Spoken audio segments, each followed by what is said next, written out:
What is up, everybody? Listen to that cheerful Star Trek, or excuse me, cheerful PSTV theme.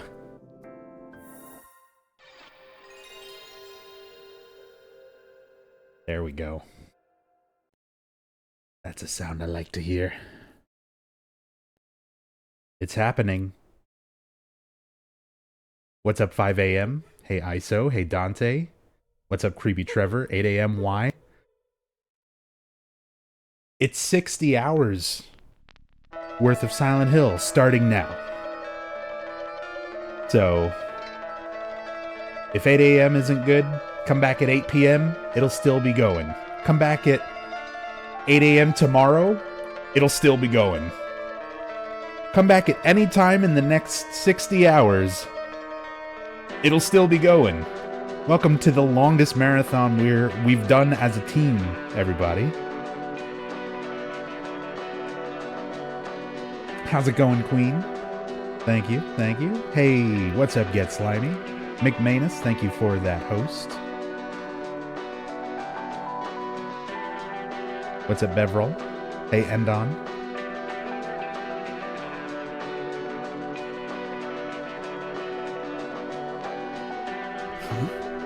What was that? Who in the hell was that? Psylocke. Thank you so much for the 4 months in a row. Very much appreciated. Marathon. Let's go. Let's go. Colatus, good morning.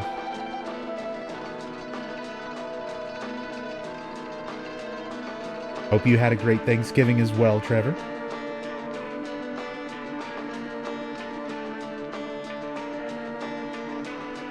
It was pretty low-key.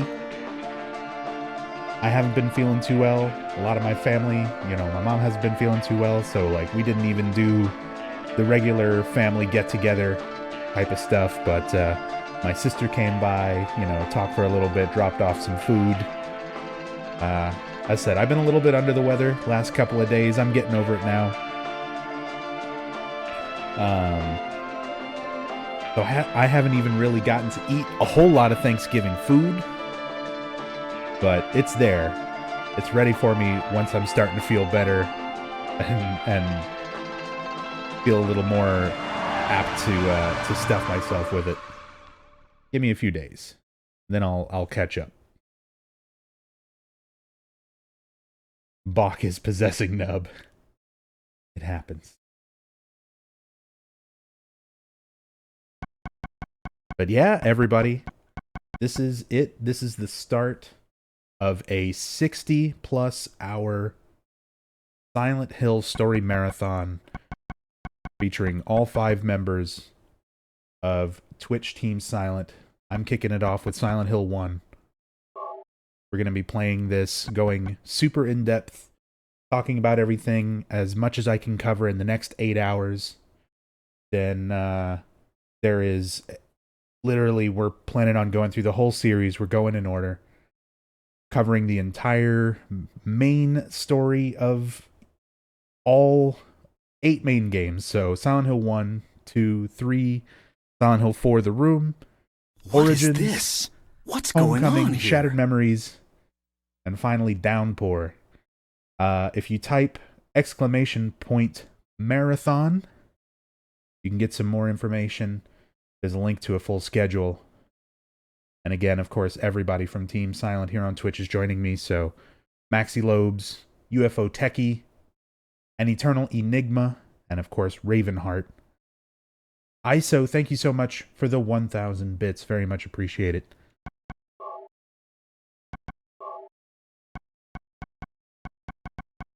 Thank you so much, dude.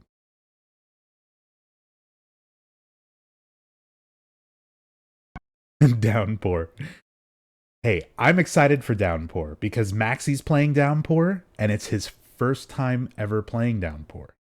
Same thing for Origins. Maxi will be playing Origins for the first time. Obviously, he's familiar with the games, but it's his first time actually playing them hands-on, so I'm looking forward to it. I don't know about you guys, but as said, I'm excited for the marathon. I want to finish my shift so that I can watch the rest of it. So, we'll get started here. I think I've got everything good. I guess I could do bullet adjust. We're having fun with it. Do some self-view mode. I can always switch it up.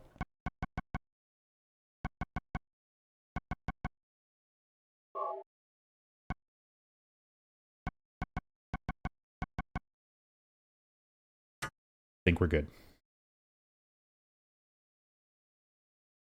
Still a good game, just a bad Silent Hill game? I wouldn't even give it that. It's not the worst game I've ever played, that's for sure. It's okay. I wouldn't give it good. But I would still play it over a lot of other stuff.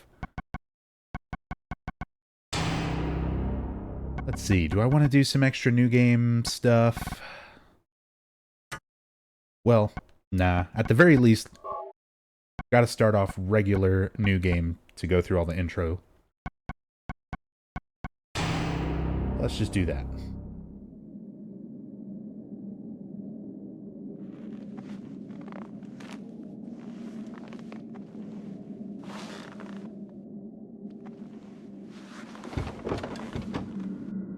When people ask why you don't like Downpour, what do you tell them? I ask because you're articulate and would like to explain to people better.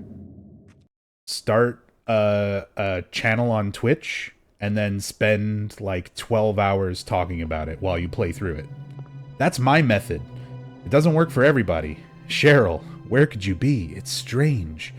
It's quiet. Too quiet. This place is like a ghost town. Cheryl.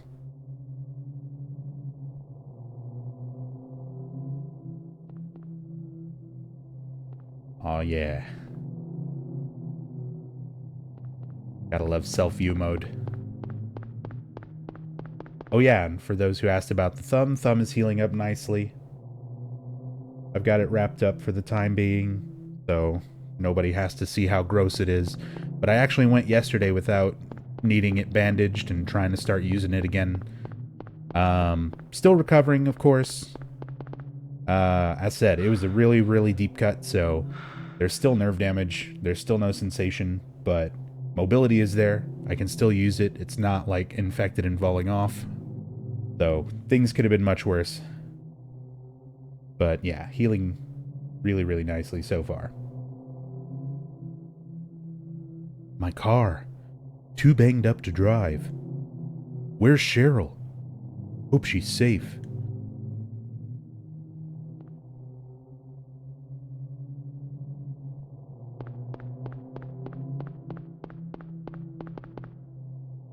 The street is blocked. Can't get out of town through here. That's a really somewhat calm response for, like, whatever the fuck this even is. It's not even just that it's blocked. It's like it completely just sort of collapses into the ground.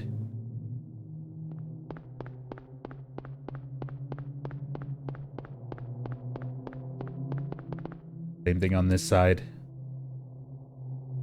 And yeah, let me know if everything looks okay, sounds okay. The setup's all good. What I do to my thumb. There was a shard of glass. Kind of a long story. Basically, there was some very sharp glass where I was not expecting it to be. Inside a basket of laundry.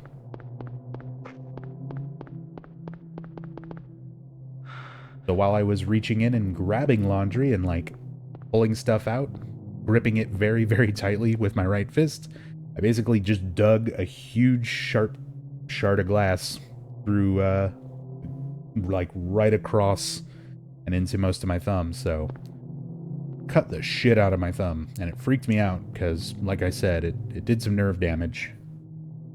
So it's one of those things where when it happened, it didn't hurt, but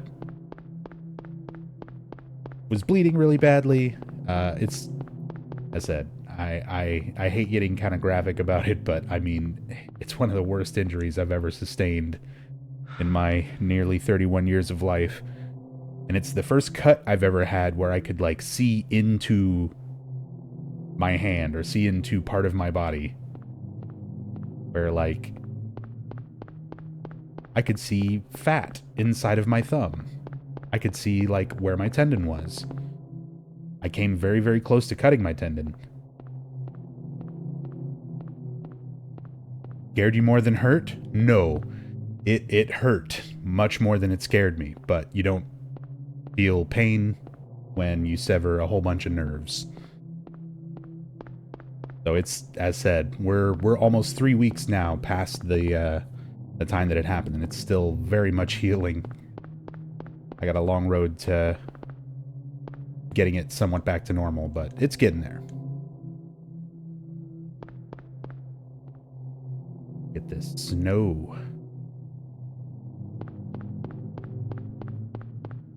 Alright, so as said, there's a bunch of stuff that I want to try to get into with this game. I'm going to be not, like, speed running through this.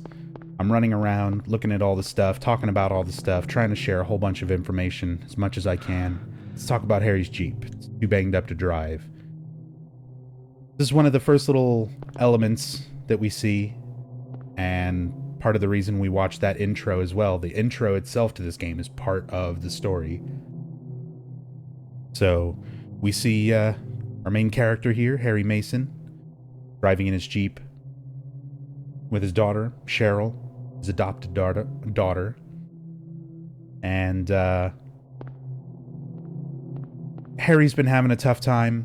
His wife fell ill and passed away. And it's been a couple years since that happened to him. He's trying to heal. And he's trying to, you know, recover from it and having a difficult time. And Cheryl suggests a vacation. And she suggests this town, Silent Hill, a known vacation spot, a relaxing place to come and soothe your soul. Although the actual influence to make Cheryl suggest this place is this town or one of its inhabitants, Dahlia Gillespie, but we'll get into that more later. So as they are driving here,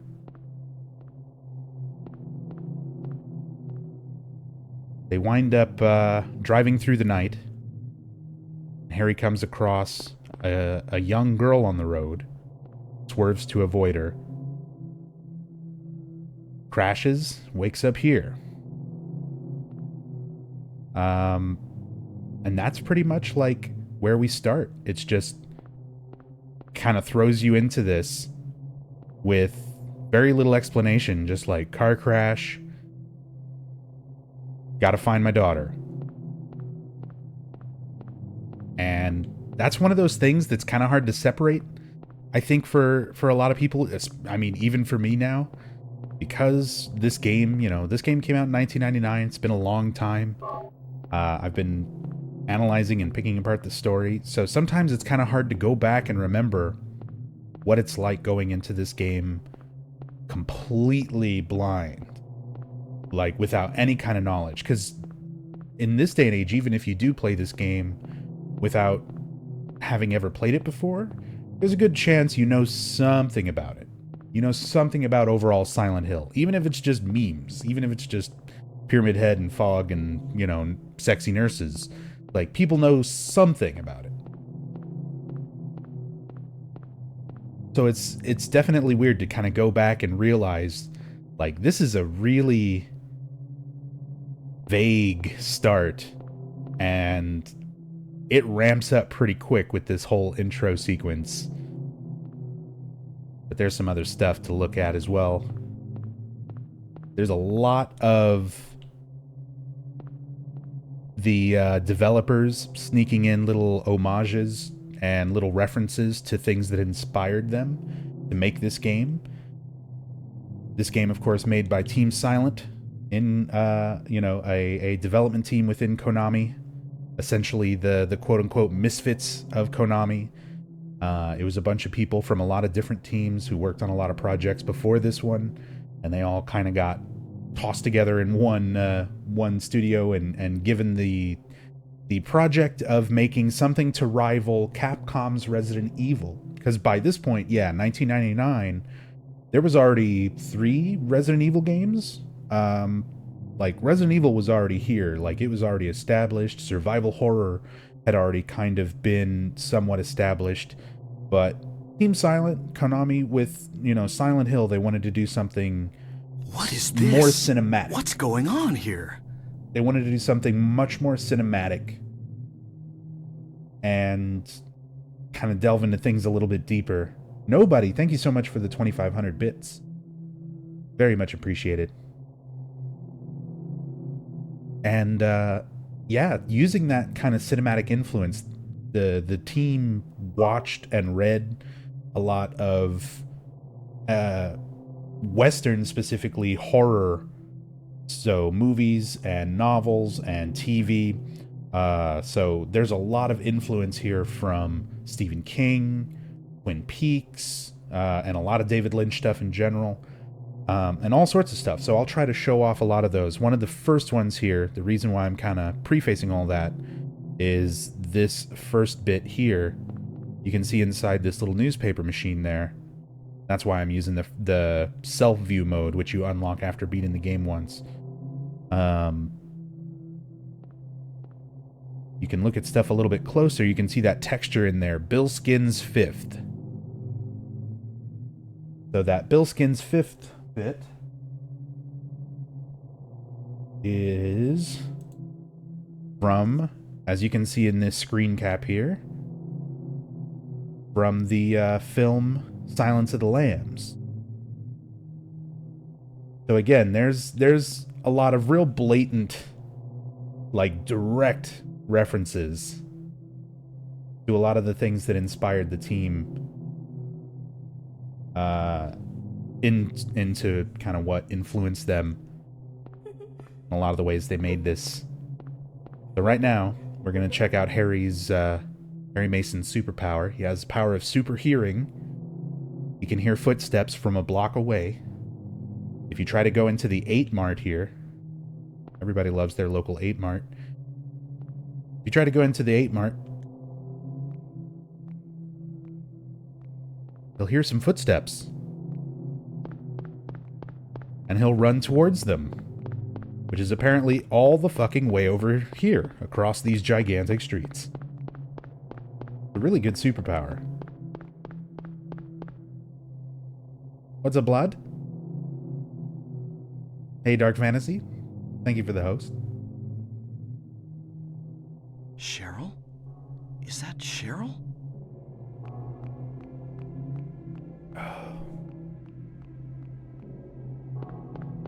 Where are you going? Hey, wait! Stop! Devo, thank you so much for that Twitch Prime sub. Very much appreciated. Hope you're doing well. I know this music. So, of course, we got the legend, Akira Yamaoka. He did all of the sound design and audio and music for the original Silent Hill. One of those things where he's a very, very meticulous audio engineer. He likes using lots and lots of different unique sound clips and lots of interesting ways of mixing and distorting audio. Really, really creative with a lot of the things he decided to use to create those real dissonant, weird tones that you hear in a lot of the music and in a lot of the sound effects.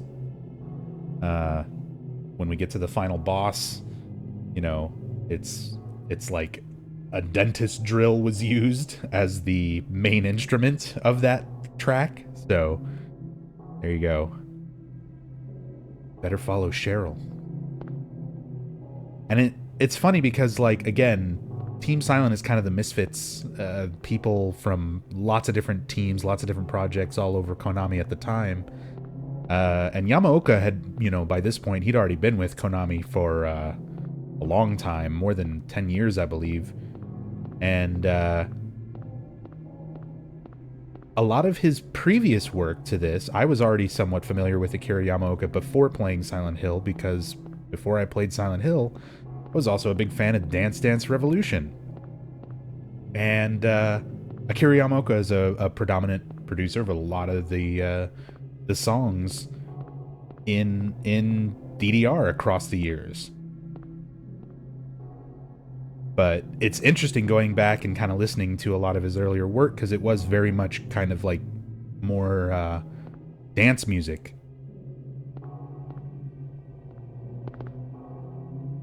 And he developed a very, very different inspiration and tone to sort of prepare and get the correct idea and way of kind of crafting the sound for this game. And he took a lot of, I guess, new influences that wound up influencing him for everything he composed from this point forward. We'll get into more of that later, too. Stephen King's Pet Sematary, for those who don't recognize it there.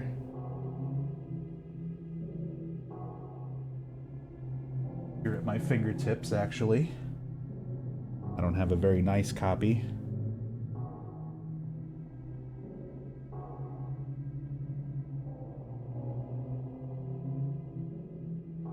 One of my favorites.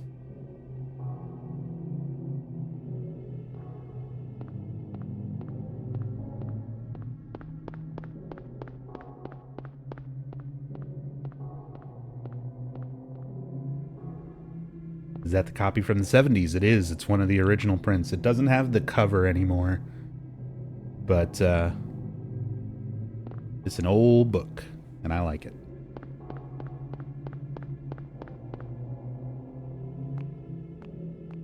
Look at that. Cheryl just right off into the fog. And again, that fog itself, such like an impactful effect where it became essentially a staple of the series. And for this game, like, Team Silent used this strictly for hardware limitations. They needed a way to mask draw distance and render distance for the PlayStation 1 hardware, because they wanted a lot of wide open, large areas to make you feel isolated. That was a big part of what they wanted to do, because when you look at something like Resident Evil and kind of the established survival horror games and stuff that existed up until this, things were very, very, very segmented. And a lot of that was just due to the limitations of the PlayStation 1. You've got, with Resident Evil, lots of very rapid, progress from this room to that room, up this staircase, down this staircase, cut from this camera angle to that camera angle, to that camera angle, over and over, where it felt a lot more segmented. And they started breaking away from that and making kind of larger segments when you look at stuff like Resident Evil 3,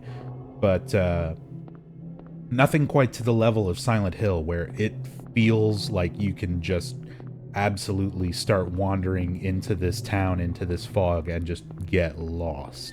Get super, super lost. Like, even if you've got a map, you can get so sort of turned around.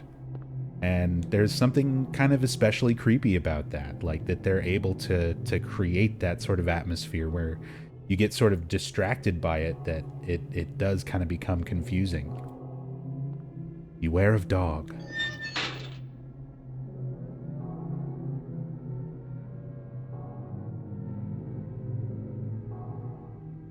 Get that air siren in the background. That siren, by the way, comes from a heavy inspiration from a David Lynch production called Industrial Symphony No. 1. Highly recommended. You can look it up online. It's weird as fuck, like most David Lynch things, but a lot of things from that really inspired Team Silent in a lot of their creative choices towards the series, especially early on.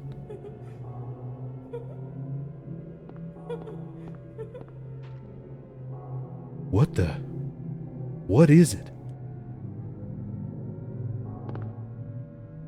I like how it gives you just enough for that impression. This is one of those things, again, like, Silent Hill does absolutely use a lot of traditional horror sort of elements from a lot of other games. It uses jump scares, it uses gore and body horror, but the thing is, it tends to frame it in very interesting ways that are more insinuating something than more deliberate. And it's that element of subtlety that always kind of separated a lot of the style of Silent Hill's horror from a lot of other games, I feel.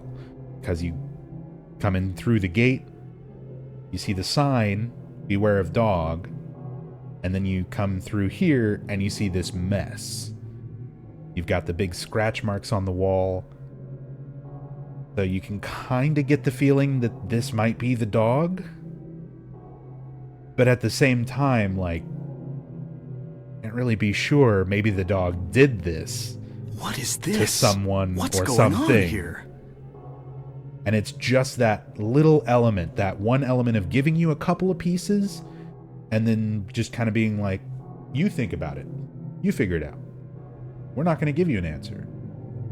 That one element is constant throughout the first 4 Silent Hill games, where, like, that was kind of their main sort of style.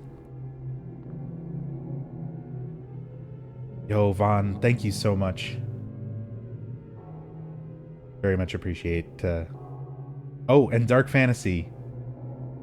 Thank you for the 2,500 bits. I'm sorry, I was mixing up the messages there. But yeah, Vaughn, thank you. My hand is doing better.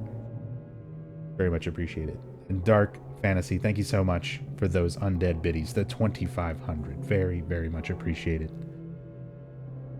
What's up, Sephiroth? Oh, I'm doing good.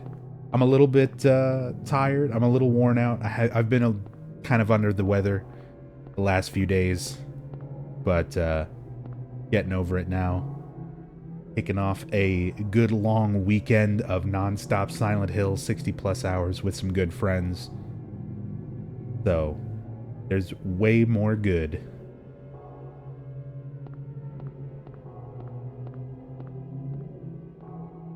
Way more good to focus on. I just want to walk back and forth through this fucking alleyway for hours and just look at this fucking camera. Just look at it. This was the other thing.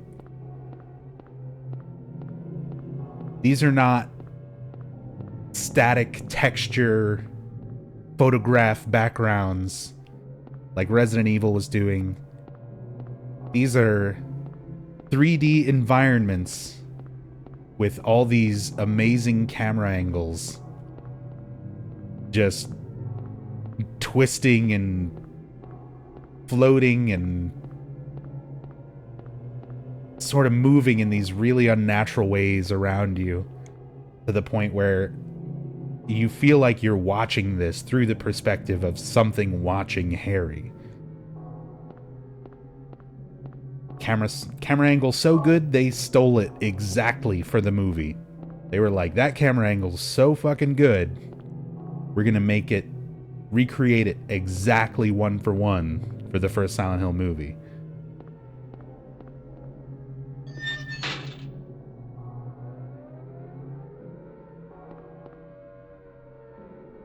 That's strange.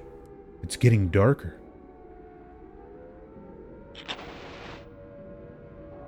Better than nothing, I guess.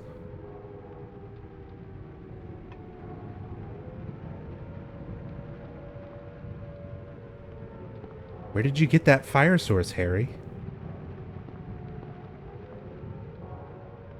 Later on, we get a lighter. From the sound effect, it sounds like he lights a match. Well, let's go back.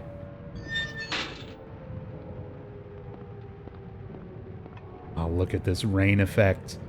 You guys gotta understand, for 1999, I know this is really rudimentary by today's standards. For 1999, seeing things like dynamic rain effects, where it hits the ground and hits objects in the environment and like splashes and pools, and we'll see later it's different, it's dynamic based on what it hits. So if it hits dirt and things like that, or sand, it looks like a drop in wet sand that eventually kind of fades off. Or if it hits like a metal fence or a grate, it kind of collects on it and then drips off of that even lower. For 1999, that kind of stuff was like unheard of. That is an insane level of detail for PlayStation 1. A dead end? What the hell?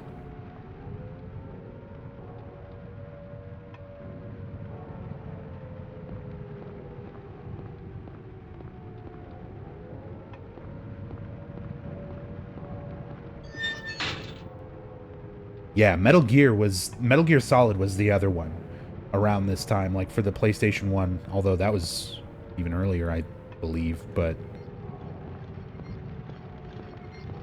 yeah.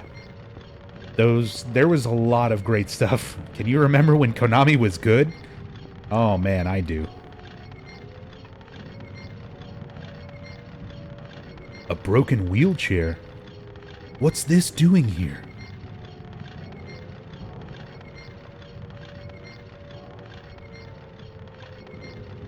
They do a similar wheelchair setup in Silent Hill 3 in the hospital. And then I love this. By the time you get to this, where it's like, okay, before, may or may not be a dog. Now, what's this? Looks like a hospital bed to me. Looks very person-shaped. And that fucking music kicks in. Somebody's banging metal pots together somewhere in the alleyway. You can see again the little details, the bugs, the little flies going around it.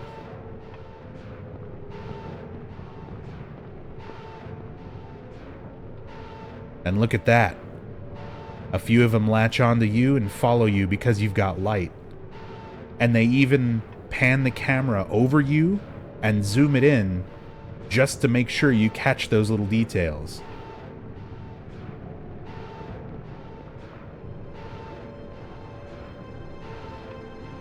Another thing that they redo, another similar effect with the bugs that they redo in Silent Hill 2.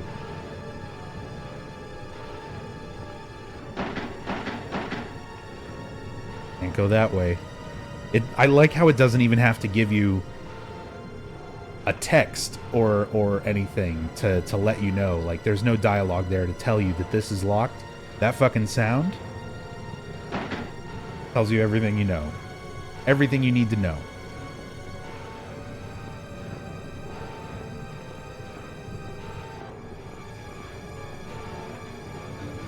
All the blood starts...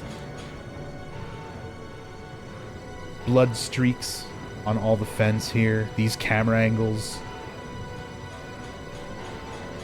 That music just ramping up and ramping up and ramping up. The strings. Adding that extra layer of just what's gonna happen. This is getting worse and worse and worse. What is this? What's going on here? Like, okay, I'm done with this. And then you turn around and see this shit. First time I played this, I literally dropped the fucking controller.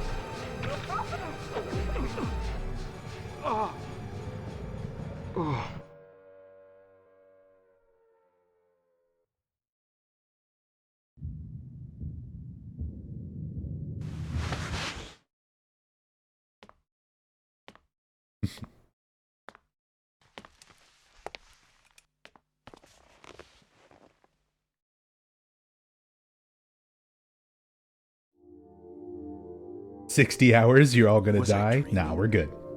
We're tag teaming it. How We're do you taking it in feel? shifts. Oh, like I've been run over by a truck. But I'm alright, I guess. Glad to hear it. You from around here? Why don't you tell me what happened? Wait a second, I'm just a tourist. I came here for a vacation. I just got here. I don't know what happened. I'd like to find out myself. I love this music. Again, Have real you kind seen of a little girl? Twin Peaks Just turned sounding 7 last month. Short, that black bass. hair. My daughter. Sorry. The only person I've seen in this town is you. Where is everybody? I'd tell you if I knew, believe me. But from what I can tell, something bizarre's going on. That's all I know.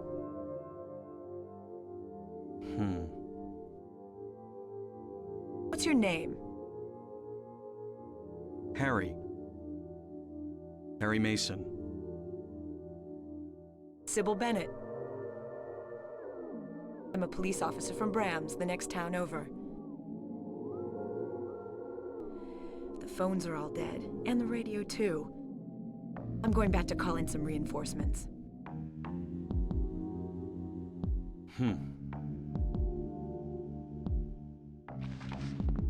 Oh, those Portishead posters in the background. Where do you think you're going? My daughter. I've got to find her. No way. It's dangerous out there. In that case, I need to find her now. Cheryl's my little girl. I can't just leave her out there by herself. Have you got a gun? No. Take this, and hope you don't have to use it. Now listen to me. Before you pull the trigger, know who you're shooting. Where did you get that extra And gun? don't do it unless you have to. Do most police officers And from don't go Brams blasting carry me two by guns mistake. Got and it? give them out? Yeah, thanks. You do best to stay nearby. I'll be back with help as quick as I can.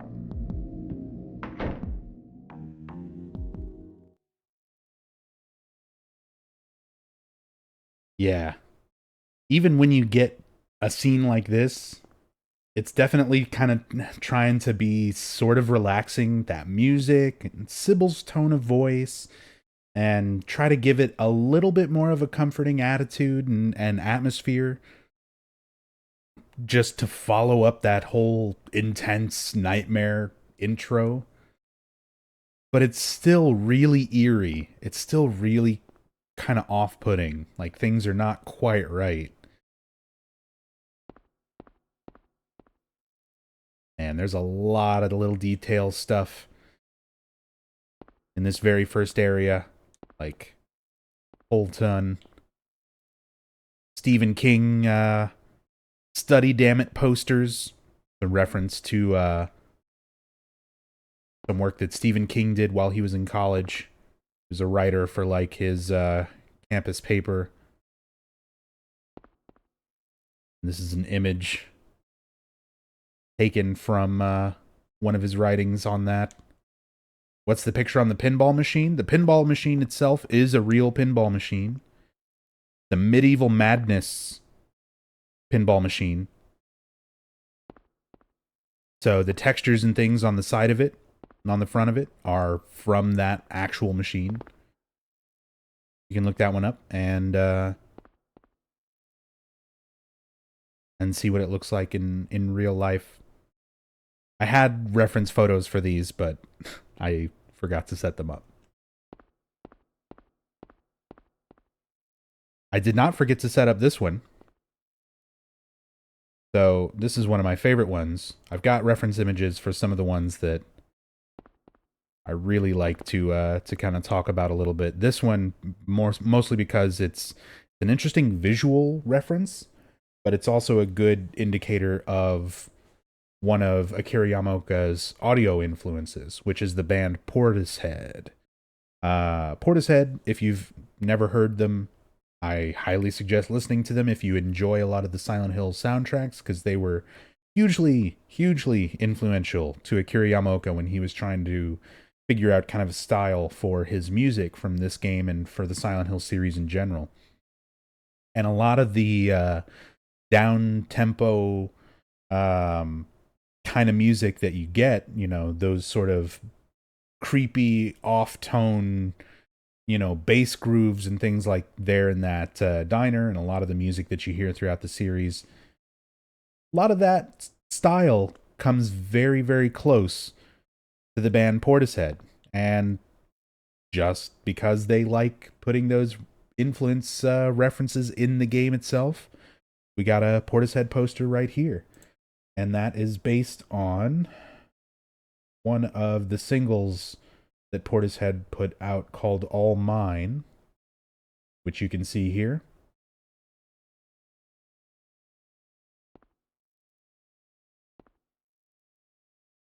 So there in the background, you can see the girl in the white dress, who's also in the video. The music video for All Mine, the band name itself is there along the bottom of the poster, Portishead, with the large capital P stylized from their band name on the projector behind the girl, which you can see on the album cover as well. So taken directly from this, pretty much.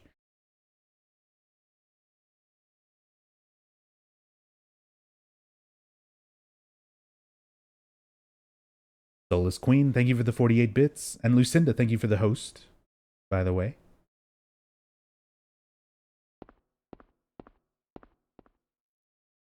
Maybe you can answer my question. How do you spawn tougher enemies in this game? I watch lots of people playing and I'm seeing mumblers in the school. So that's not any sort of trick to spawning tougher enemies. That was a censorship change for different regions of the game. So I'm playing the North American PS1 version. Technically, it's the PlayStation Network version playing on PlayStation TV.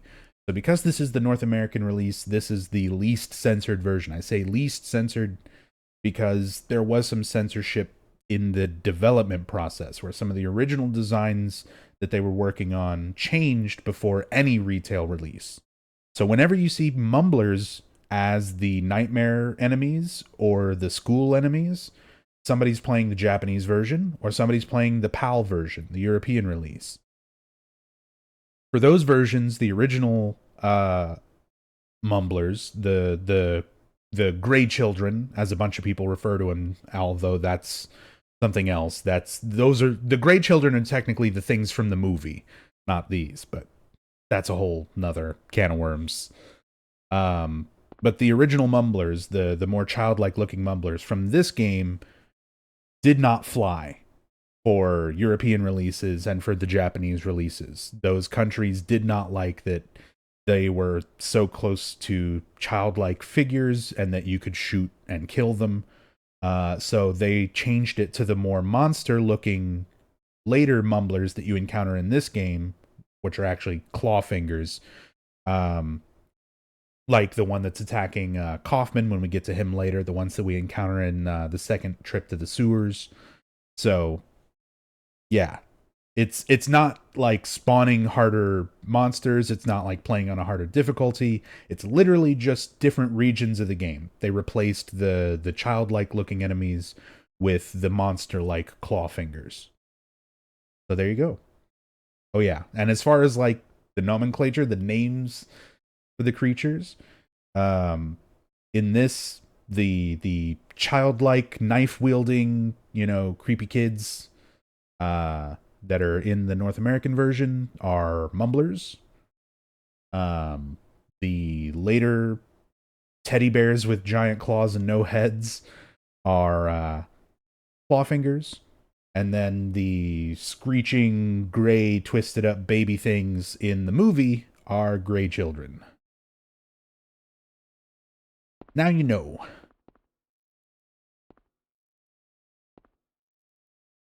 A radio.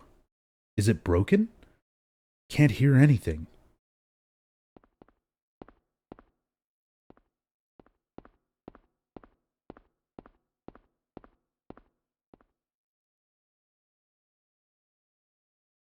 There's a kitchen knife. Definitely gonna need that. Except I'll never use it, because the knife is terrible. How's our US version not censored? Yet there's our US censorship has always been more lax when it comes to violence compared to other countries. US censorship tends to care more about sexuality than violence, which is fine. So that always happens. That's been the case for games that release in multiple regions for decades now, where US violence is all A-okay, but no sex, no titty. None of that. Everywhere else, they're like, yeah, whatever. Everybody's naked under their clothes, but don't show fucked up violence. Which honestly kind of makes a little more sense, I guess, but I don't know. It's all video games. So I don't believe in censoring any of that. But that's just how it is.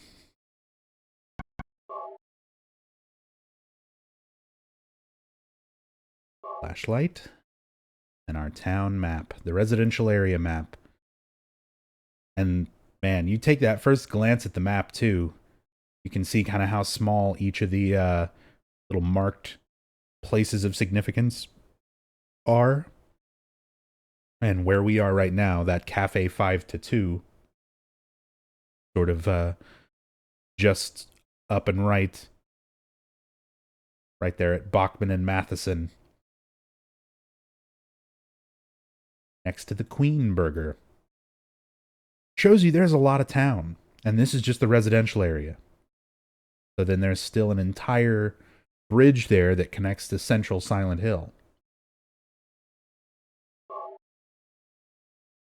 But you pick it up, you get this reverse angle. Just to give you that little glimpse. Just to give you that quick little glimpse out the window of something flying past. I love it. Reminds me a lot of the liquor going past the window in Resident Evil 2.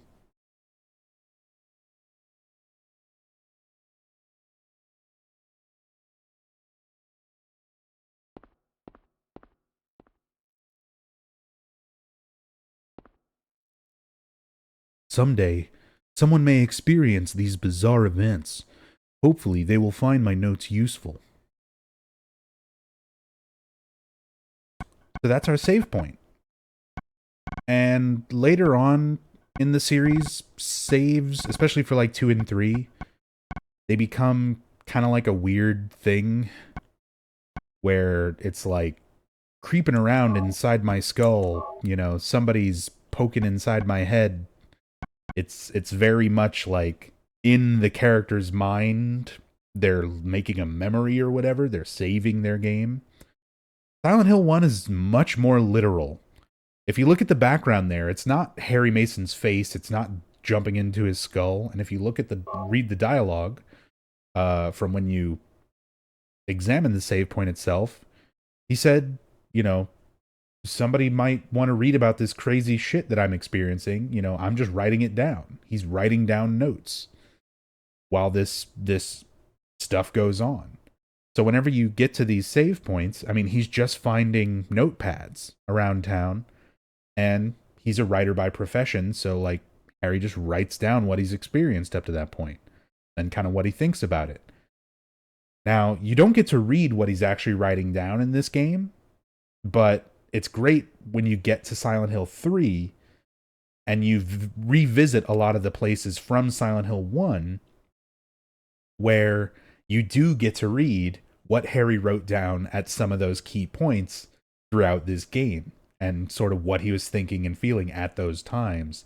You get to read it 17 years later as Heather reading these notepads. Great.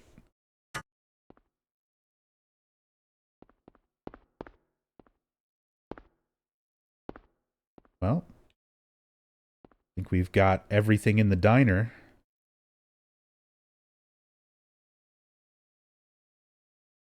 Hey, Liquid Nightmare. Sorry, I didn't want to miss your question. Might be a silly question, but Twitch itself is a pretty new feature for me. How long ago you started streaming, sir? Just for the marathon, we just started. I guess I probably should have put like a marathon timer up. That was something we talked about doing as a team, and we never really figured out a good way to do that, because we're going to be jumping from channel to channel and have different layouts and stuff. But yeah, been going for about an hour. You can type exclamation point uptime. How many years already I've been doing this stream? So I've been streaming regularly since January of 2015. So almost 4 years that I've been doing regular streaming and focusing on horror and Silent Hill. I've been on Twitch since 2011. So I used to stream before that, but it was much, much more few and far between, and I had no focus in what I was streaming whatsoever. It's just kind of random. Hey, I feel like learning how to speedrun this random game, and I'd stream it for, a couple days, a month, and then that would be it. Or it would be like, hey, it's the anniversary of the Dreamcast. I'm going to play a bunch of random Dreamcast games with a few of my friends. We'd do stuff like that. Usually have, 2 viewers, that kind of thing. From 2011 until 2015. Once I started focusing on something like Silent Hill, which had always been like a long time passion, of mine. I love this series.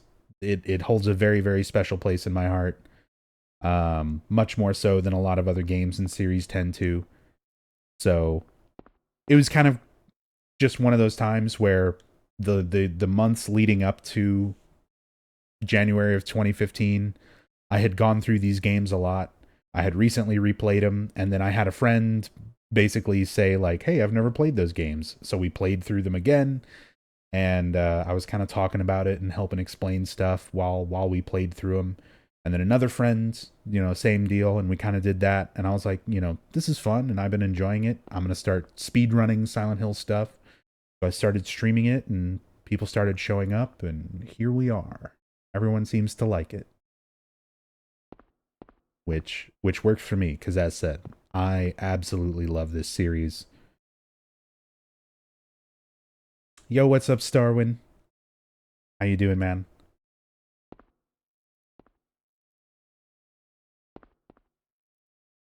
Will you be doing all the other Silent Hill games throughout the week? This is a 60-plus hour non-stop marathon, Dennis! Exclamation point marathon, or it's already in chat there. Couple posts right above you. So there's a full schedule there you can look at. We're going all weekend long, covering 8 main games. So the first 4 Team Silent games, and the 4 main Western games: Origins, Homecoming, Shattered Memories, and Downpour.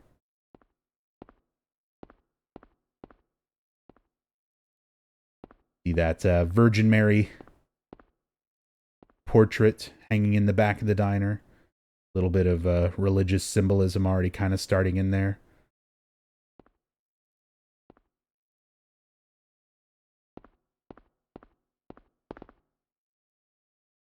Okay, well, the radio's broken. Can't hear anything. Nothing else to pick up here. Let's just leave, I guess. What's that? Huh, radio.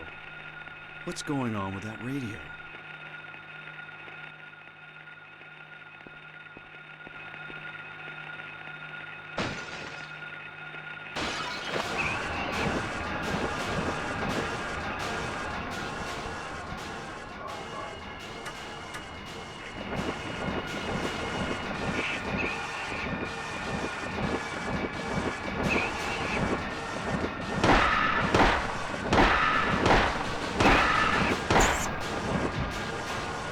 This is not a dream. What's happening to this place? So I love that.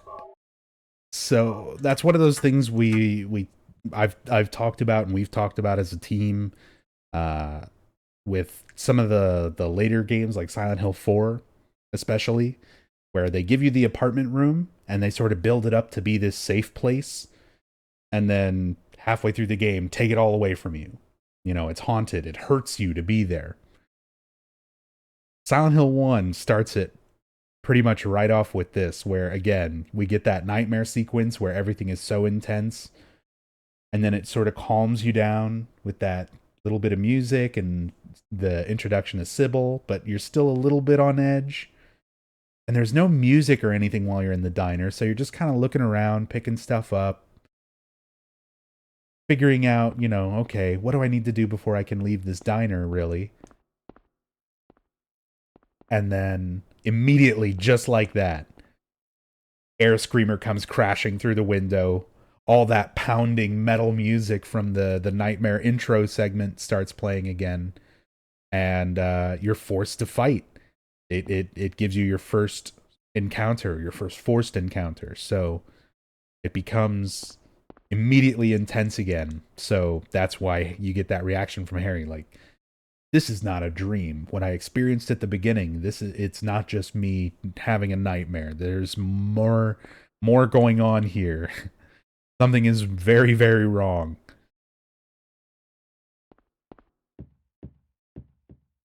What's up, bananas?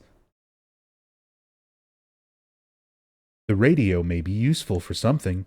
I better take it with me. Huh? What was that? Who in the hell was that? It was Zero Taylor. Thank you so much for the 3 months. Oh, excuse me. Very much appreciated. Thank you for the resub. Thank you for the ongoing support. Glad to have you here for the very start of the marathon. I say the very start. I've managed to already kill an hour. And we're not out of the diner yet. Like, I gotta remember, I'm trying to keep this within 8 hours. So, let's move on. But anybody who is new to my channel, this is what I do. Where could Cheryl have gone? I guess I'll check that alley again.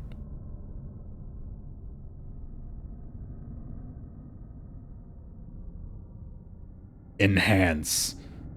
I like to imagine Harry Mason's like part cyborg, and he has like some sort of robot eye enhancement whenever there's something interesting to put on the map. Because it does such a sci-fi, like the blinking blue lines and it zooms in. You know what? Now that I've just recently gone through those games, I realize that's coming directly from Resident Evil.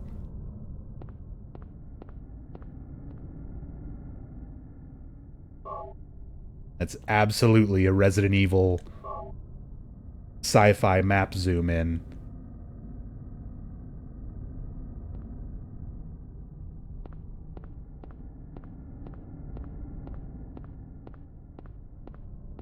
But now we have this whole big town to wander with the widest streets in all of America.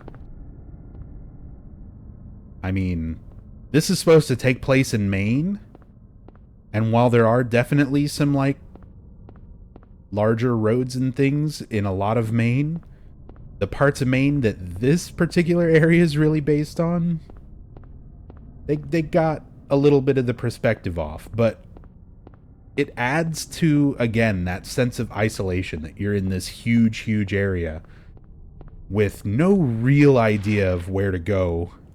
And it makes everything feel so sort of distant from you.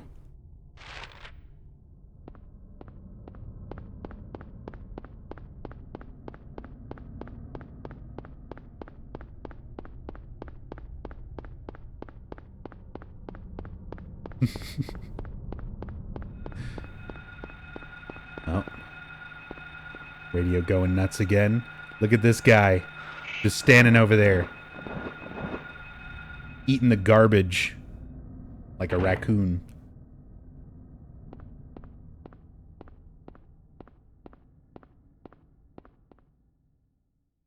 Some health drinks and stuff in here. I think I put it on hard mode. I'll be fucking around, trying to look at stuff. As said, not really speed running through, so I'm going to want some extra health stuff, want some extra ammo. There's a lot of good supplies in the good old 8 Mart.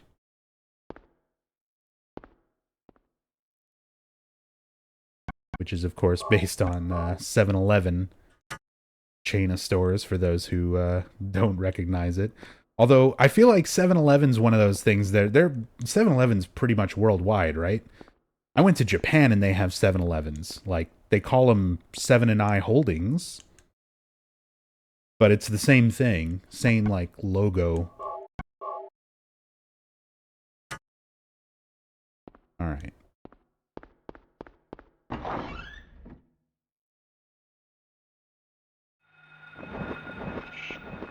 Get away from me.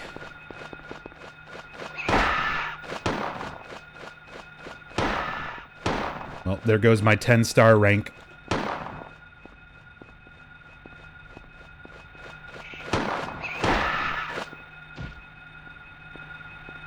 I'm not even joking, by the way. I've already missed too many shots. 10-star rank is ridiculous to try to get on this game. One of these days, I'm absolutely going to do some 10-star stuff for the series, but oh boy, it is brutal for some of the games. Again, these kind of sequences here. Oh, it's not a bird this time.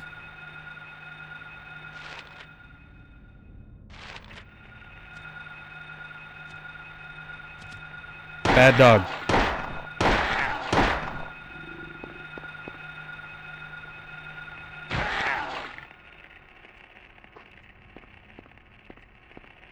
You can still hear a little bit of crackle in the radio, so it's like there's more monsters that way.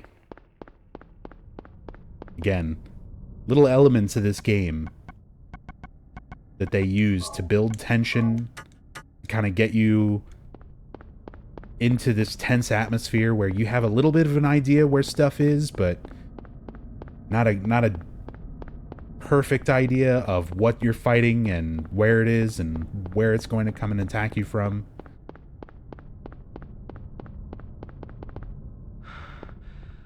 A lot of little detail things around the town, too. Bunch of signs. Blue Bell. I think it was a book. Somebody pointed that out to me before and showed me that was a reference to something. Of course, I don't remember it. I know I might seem like I've got absolutely every single little piece of knowledge completely locked down in my memory, but not quite. I'm probably at about 95%. There's a few things here and there.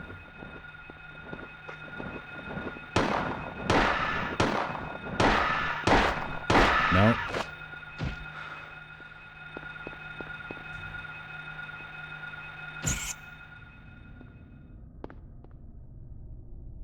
Of course, we got our Queen Burger. There's a lot of burger places in Silent Hill. Queen Burger is like the first one you come across. But even in just this game, there's Queen Burger and Konami Burger. Konami Burger makes an appearance in Silent Hill Origins as well. And in Silent Hill 3, it becomes Happy Burger.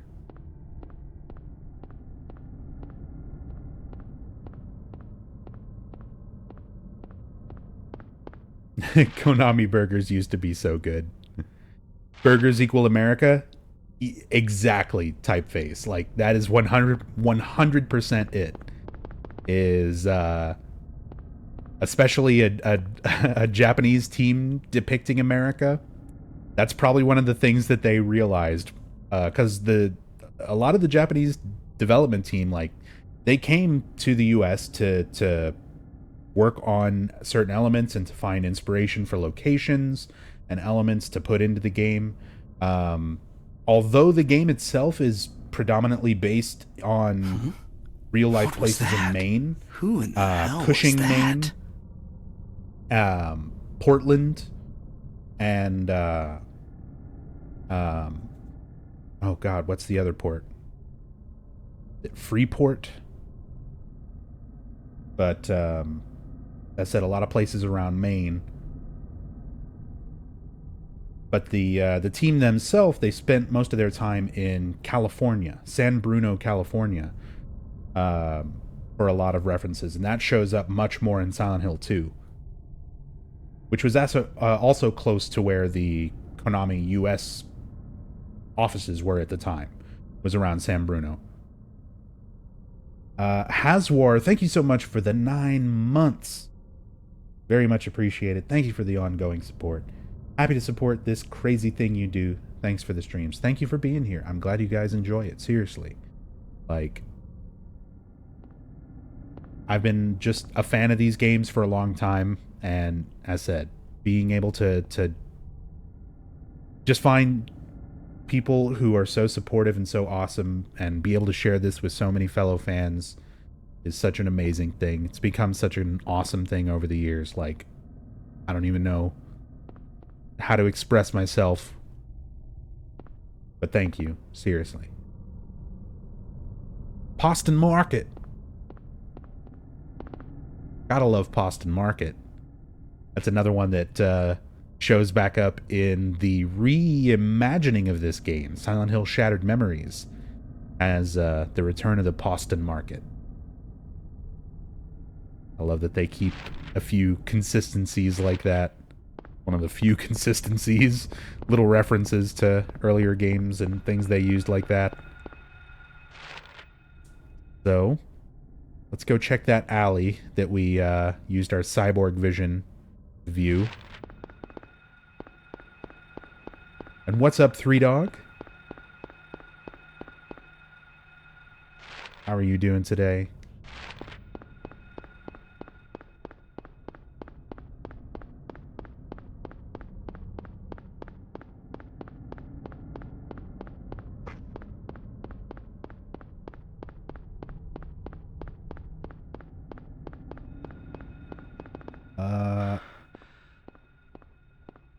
Sorry, I'm reading Dozo Lad's comment. Did you know there is a Russian antivirus called Kaspersky Antivirus? Once had a virus alert sound that sounds almost exactly like the sound the Air Screamer makes. Huh. Interesting. I mean, I wouldn't be too surprised if somebody took the sound effect and used it for, like, software and stuff like that. And even though there is a lot of really unique creative sound effects that are used for this game, and that Akira Yamaoka, like, recorded and made himself, they still had to use a lot of stock sounds and things like that as well. Usually just edited and distorted so they're not quite so easily recognizable. This is many dogs.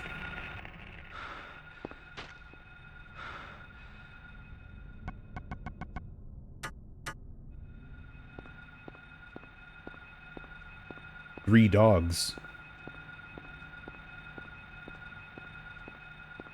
And the radio's going off, so there's another one here. But yeah, because of those stock sounds, those couple of stock sounds that do get used, even trying to be careful about it.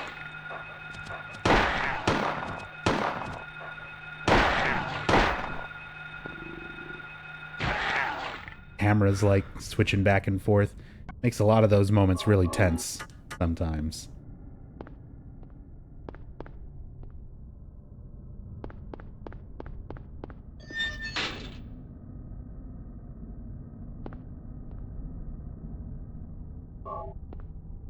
Ammo. We're back to that alley. Now it's all sort of caved in. There's some stuff here. Steel pipe. Silent Hill staple.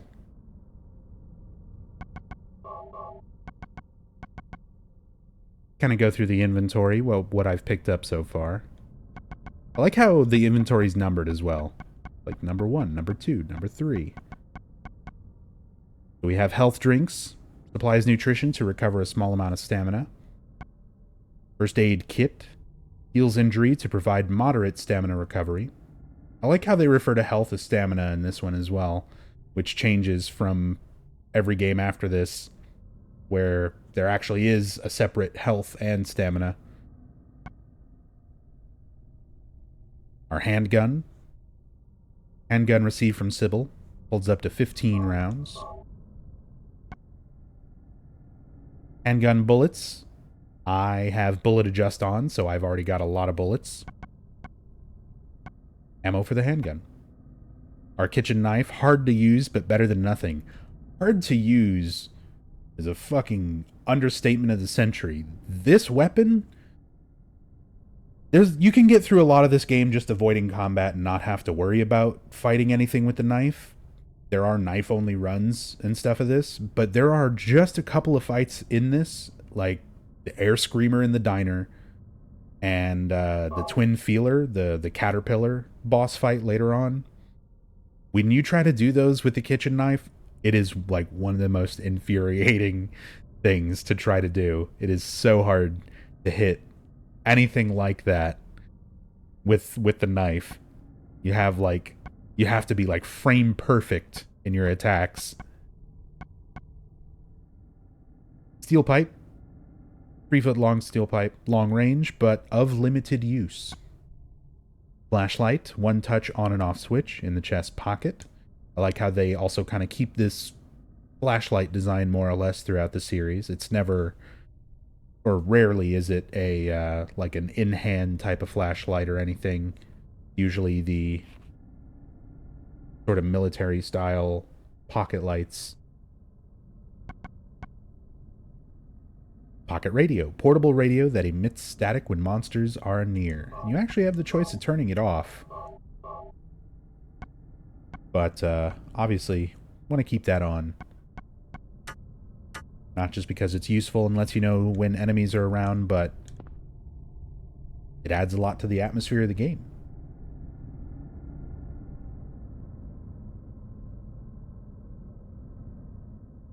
And here is the famous sketchbook cover. Sketchbook cover. This picture. It's me. Looks just like him. The first picture that Cheryl drew in the sketchbook that I gave her on her 5th birthday.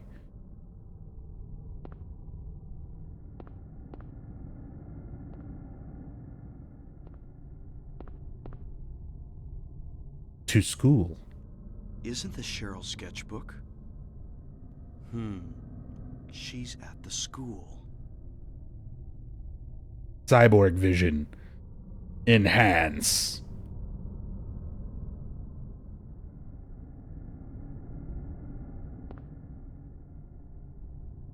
Okay, so we found Cheryl's notebook. Or the Cowager. Let's see if I can... The weird thing is the texture is flipped. So it's weird. It's super weird looking. But it's the same thing. They show it in the intro sequence as well, where you can see like Cheryl holding it. But if you look at what the letters actually spell out, it's nonsense. It's like Cowager Dinnock. But it's flipped and backwards.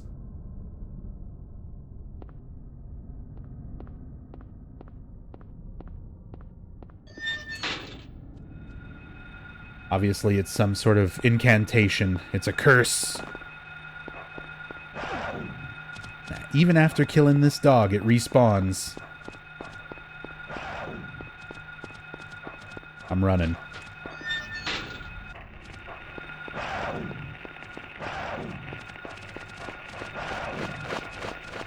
Look at all this bullshit. Yeah, and there is absolutely more enemies and stuff in this game. Hard mode throws a lot more enemies out there. It makes a lot more instances where enemies will respawn on you if you, like, leave and come back. So, this game, no joke on hard mode. Even familiar with it, this one can be kind of dodgy in some spots on hard mode.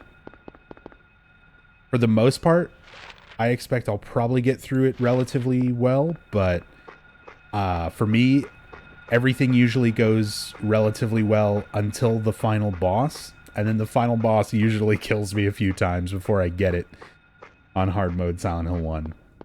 Because final boss of this game is stupid cheap.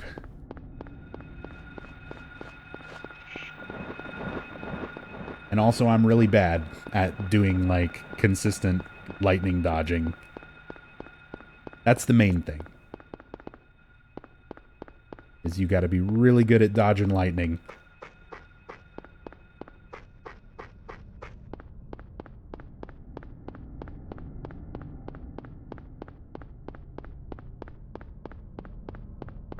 That frame rate, though. Frame rate was kind of dipping down there.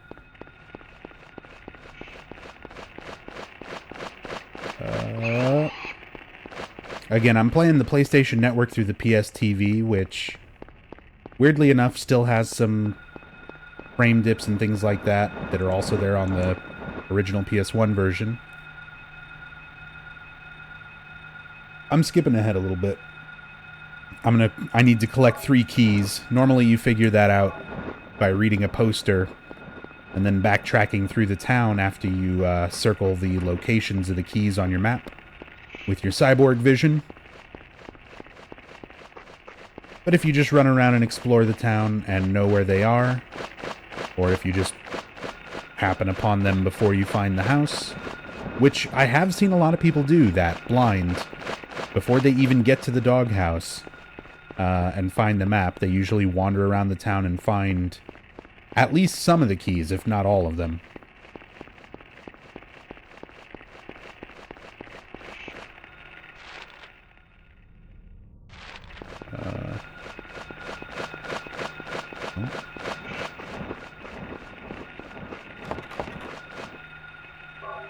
I'm gonna go for the health drink. It might be a mistake, and I'll get kicked in the face. Oh, ho, ho, ho, ho. Not today.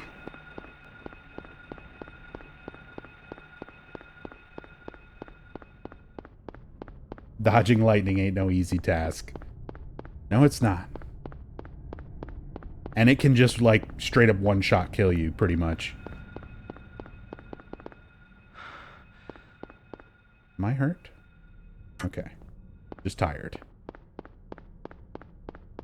Even though Harry will, quote-unquote, get tired after running, like, you can stop, and he'll start panting and breathing heavy. He never slows down. Like, if you just run, he will not fucking stop. He is a marathon runner.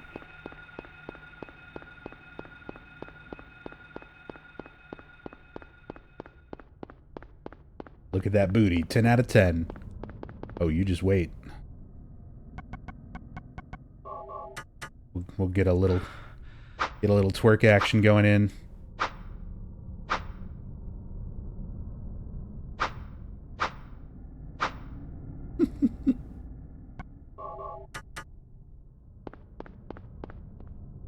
Go ahead and put the gun on, actually.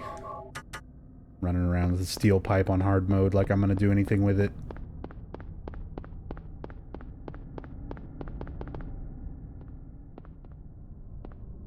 So, if you do happen to find the house with the dog house in front of it first, it doesn't actually let you in. And it doesn't let you, you know, the door is locked. And if you try to examine the dog house itself, Harry doesn't say anything particularly, you know, he doesn't know there's anything significant about it. So he's just like, you know, there's a somewhat, like, popular meme image that's circulated around where Harry's examining that doghouse, And it just says, you know, it seems like a doghouse, but I can't tell as there's no dog around. While there's a dog, like, enemy jumping in his face. So that's all you get. But if you read the note that informs you, hey, 11th Street house, dog house is significant, Harry will actually examine it. You find the house key, and you can get in.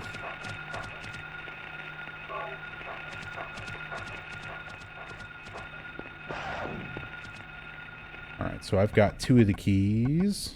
I need to actually go get the 3rd one. You usually melee the medical staff, right? It depends, but I'm going bullet adjust, so I might just shoot them all. Because I will definitely have the ammo for it.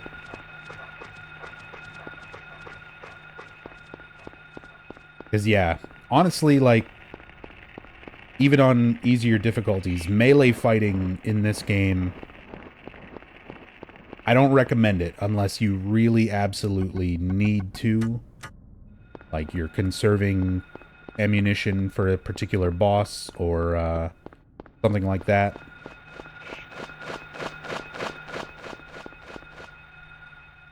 Because, yeah, melee combat's rough. And it actually used to be, it was originally much harder.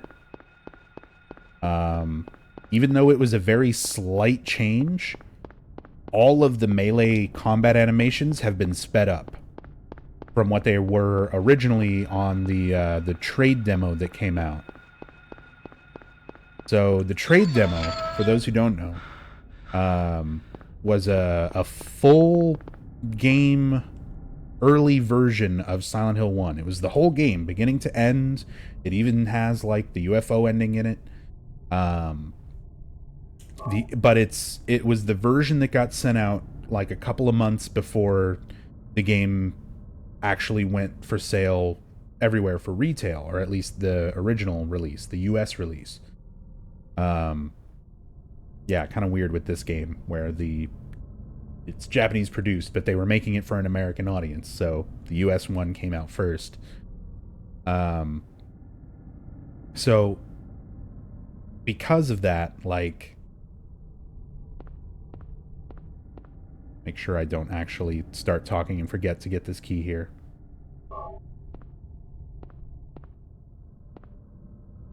Dog's head.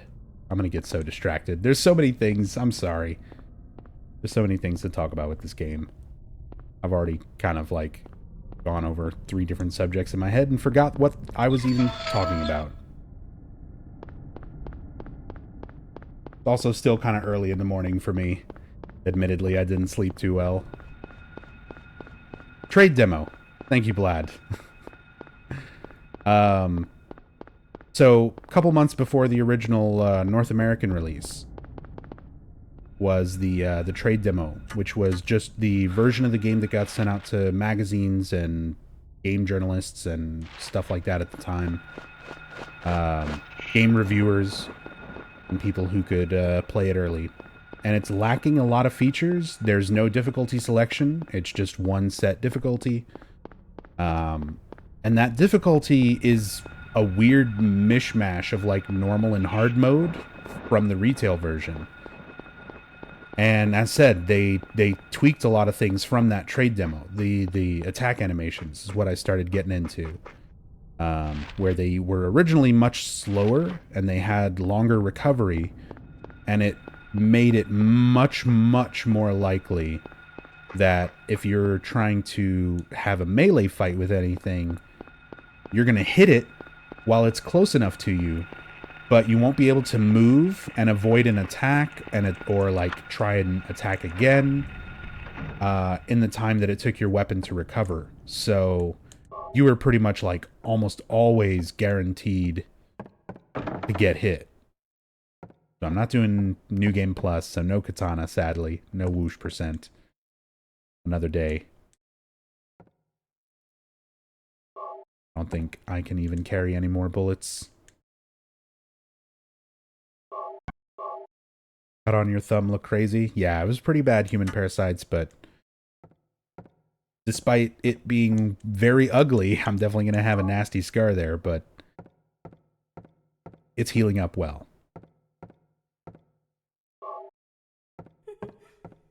So here's the map. So if you would have gotten to this point and not had the keys, this is where Harry will use this as a clue, mark all of these things on his map. Something is written on the map, hanging on the wall. Copies it. Yoshio, thank you for the host. So yeah, kind of marks off each of those areas. So we got the Key of Lion, Key of Woodman, and Key of Scarecrow, which are all references to the Wizard of Oz characters. So again, kind of just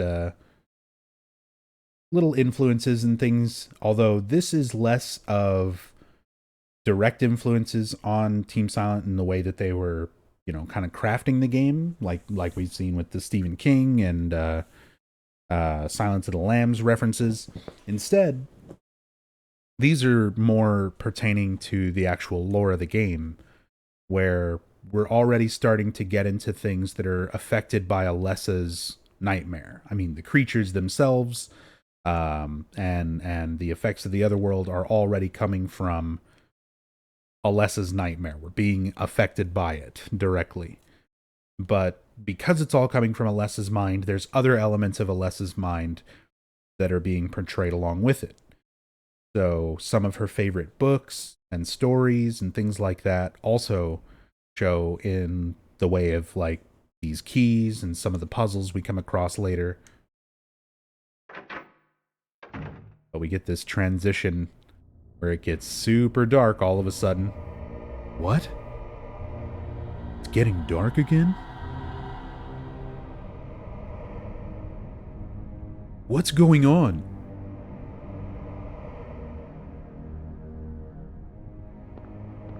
And again, similar to that nightmare sequence where you get this music, where it's creepy, it's ominous, it's not quite metal banging in your face yet, but you're like, it's coming. I know it's coming now. The game's already done it twice. So it's like it builds you up. It starts conditioning you right away. And it's that anticipation that it starts to build in you, where it's like, okay, I know something messed up is going to happen, but what? This game's very, very good at building that. A sense of dread.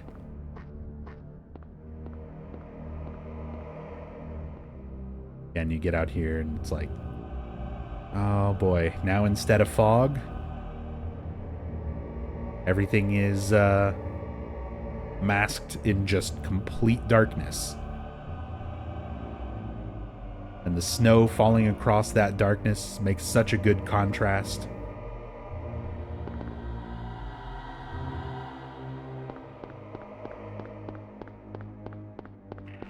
All we've got is this light, and if you turn the light off, it is dark. Very dark. But we just got to get to the school. Midwich Elementary. All the way down there. There's a lot of stuff on the way. Like dogs and air screamers. I'm going to try and get there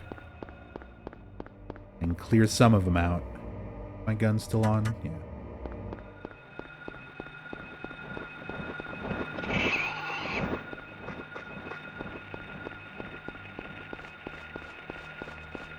The only time in the game you really start to notice the render distance limitations. I don't know, like, somewhat, I guess. But, again, for the time that this was out, it wasn't the kind of thing I was, I guess, really paying attention to. So, my perception of it was always kind of a little different. one of those things that I kind of learned about later on, of course. Because, like, I was 11, almost 12 when this game came out. So I didn't know shit about game design and how, like, games are constructed and hardware limitations. I didn't have a grasp on that kind of stuff. So it's one of those things where I wasn't paying attention to it. And then once I learned about it, I was like, oh, that makes sense.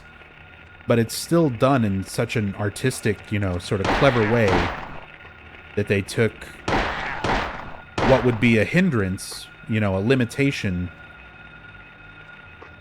to a lot of other games and made it a key part of the game's aesthetic.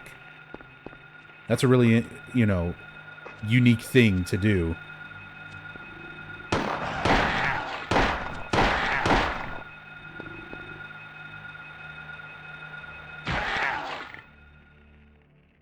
Alright, so I wanted to clear some of these things out because, of course, we got to talk about Kindergarten Cop.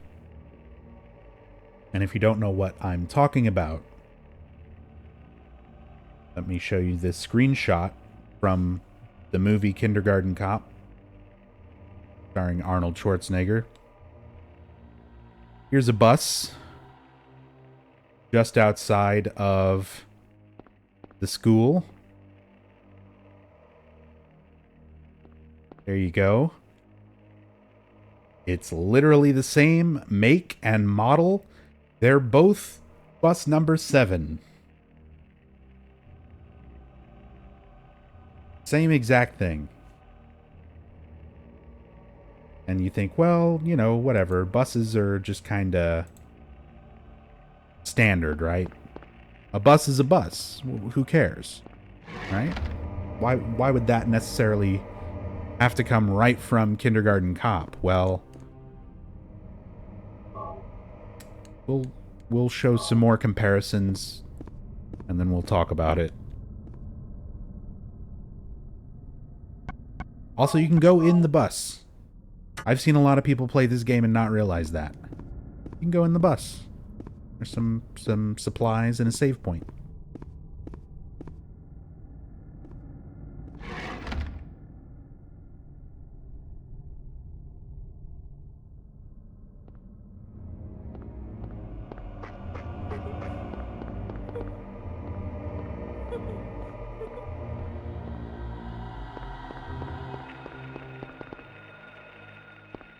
Here we've got Midwich Elementary School.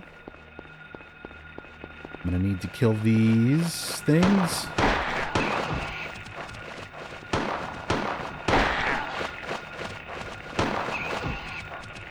If they don't kill me,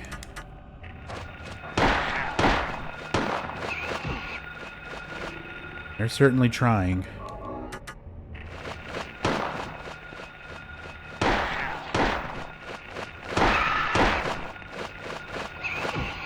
There is a lot of air screamers here on hard mode. I think it's 2 air screamers and 3 dogs here at the entrance. Jesus, just die.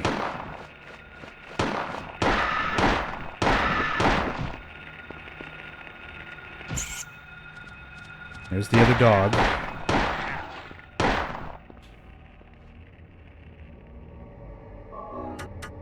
That's why I wanted to make sure to get a whole bunch of extra healing stuff, too. Where are you? I don't know where that other air screamer went. Okay. Well, that's fine. I'm sure it won't show up and kick me in the head while I'm trying to talk about Kindergarten Cop. So, here is the entrance to Midwich Elementary.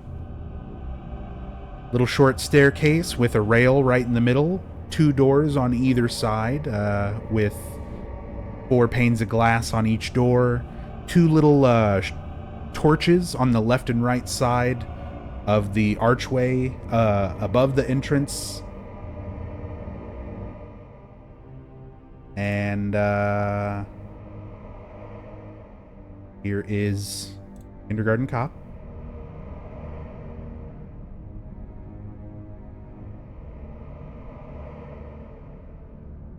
Just another screenshot of Kindergarten Cop. I'll let you take it in.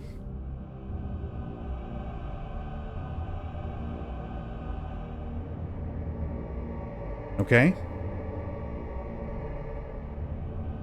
And you think, yeah, sure.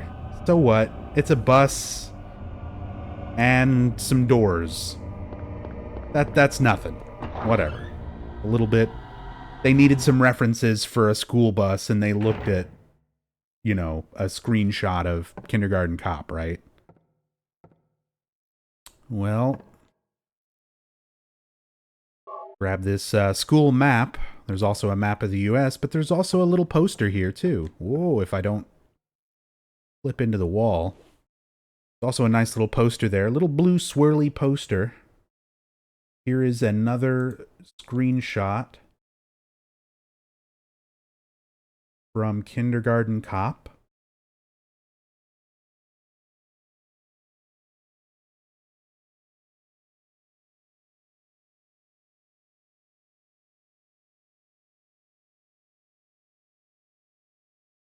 And it's at this point that you start to go, okay, was somebody just a big fan of Kindergarten Cop on the team and was like, I'm going to put in more references to this movie than anything else?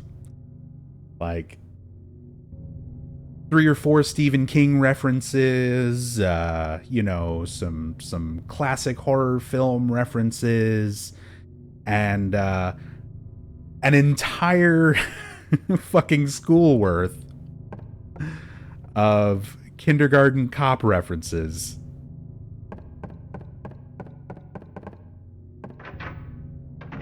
Because we're not done. There's still a bunch more. Come into the infirmary. Okay. Nurse's office, whatever. We got some health drinks, pretty standard. We got this little thing here where we picked up a health drink.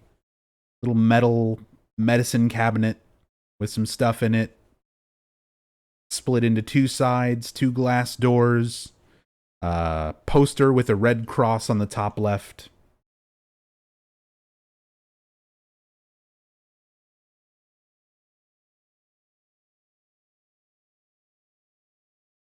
And of course,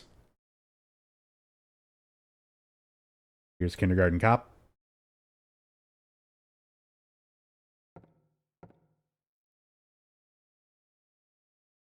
Shot from the nurse's office. With this exact same shelf in the background. I mean, exact, down to the posters and things on the windows or the glass. Except they changed the text in this one to just say, well, can't read most of it, but you can definitely read the bottom 3 words, Silent Hill Hospital, which is hilarious because Silent Hill has like 1,001 hospitals, and none of them, not a single one of them, is called Silent Hill Hospital. There's like Cedar Grove Sanitarium. There's Brookhaven.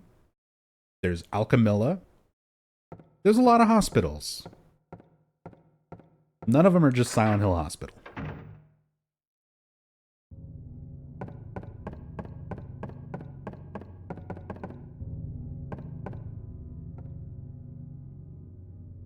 Oh, we got some bloody books here, but before I get into that, I've got yet another reference for you. As said, this game's chock full of them. I actually asked one of the members of Team Silent about this reference and got an answer, so first let me explain what it is. The list of teachers. Moore, Ronaldo, and Gordon. This is a music reference to the band Sonic Youth, which you can see here. And 3 of their prominent members, Kim Gordon, Thurston Moore, and Lee Ronaldo.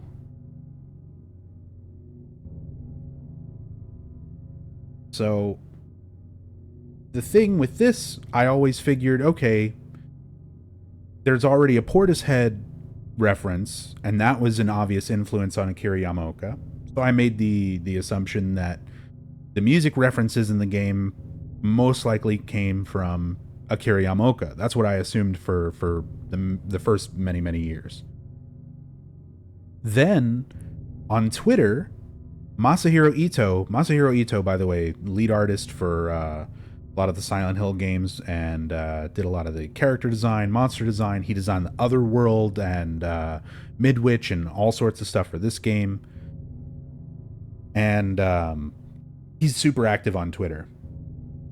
So he posts a lot of stuff about the game and his time working on it, answers people's tweets and stuff sometimes. And one day he was going through talking about the music that he listened to while he was working on Midwich, because he was posting a lot of stuff with like the albums he was listening to, and he was like, yeah, I was listening to a lot of Aphex Twin when I was working on Midwich. And that was, you know, part of what inspired the way that he wanted to design certain elements, things like that. And I showed him this screenshot and mentioned Sonic Youth as a reply when he was talking about that stuff. And I was like, were you also listening to Sonic Youth, to see if maybe that's where this came from, if this was something that Ito was listening to while he was working on Midwich? And he said no, most likely that it was put there by the director of the game. So that would have been Keiichiro Toyama. So, yeah, apparently it's just one of those things where it's like someone was a fan of the band and they needed some names for teachers, and they're like, sure, I know the names of the band members of my favorite band, I'll use that.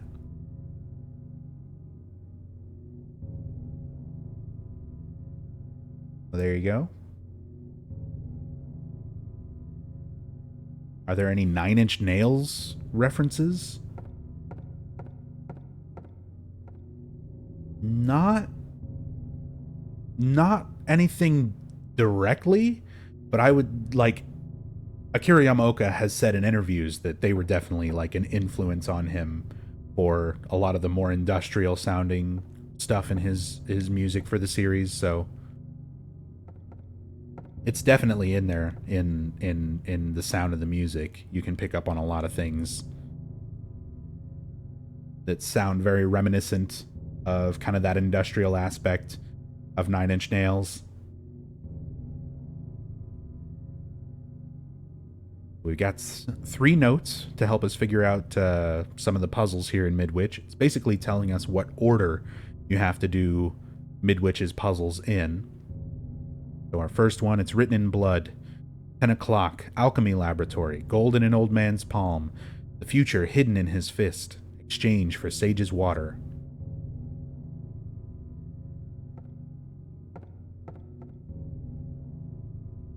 Written in blood. 5 o'clock, darkness that brings the choking heat. Flames render the silence, awakening the hungry beast. Open time's door to beckon prey.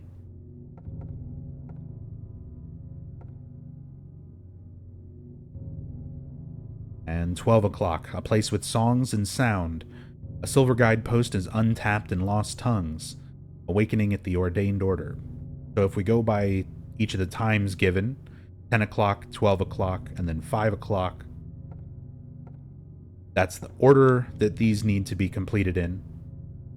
So first is the alchemy laboratory. After we do that, we solve the place with song and sound, the piano puzzle. And then finally, darkness that brings the choking heat, which is going to the generator room.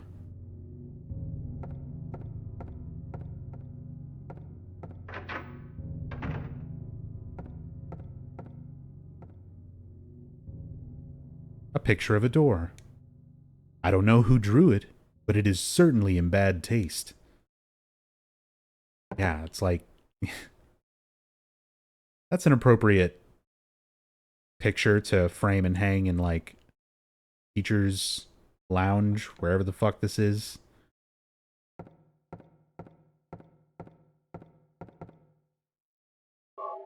10 bullets. Always useful. Except for right now, where I'm pretty sure I have as many as I can hold. That's fine.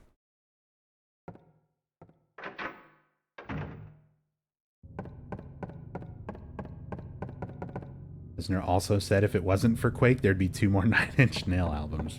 Well, there you go. But this is officially as far as I played the game the first time I ever played it. I got to this point, I was too scared. I fucking turned this shit off. I didn't run back and find a save point.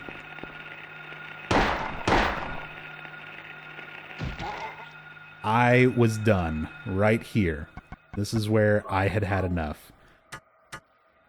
The monsters up to this point and the radio going nuts and kind of getting here and realizing like, oh man,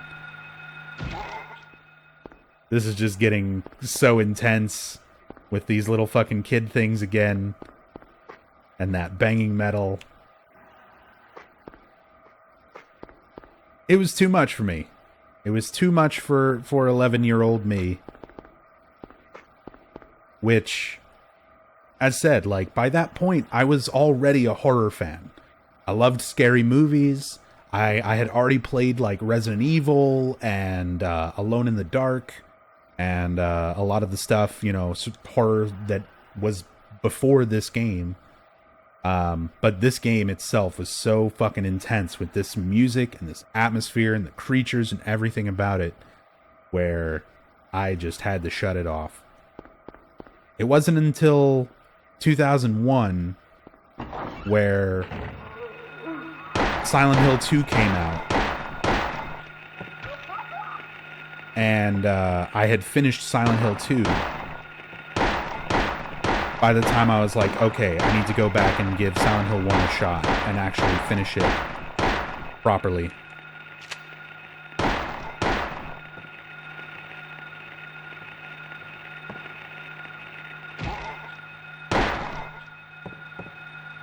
Stay down.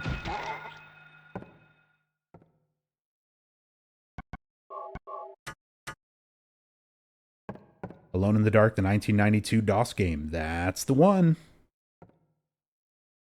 That is the one. I'm trying to think. I would have also had... Because that was right around the time when I'd started having like a computer that was good enough to play games, even for that time. So I had like Alone in the Dark. I had Seventh Guest.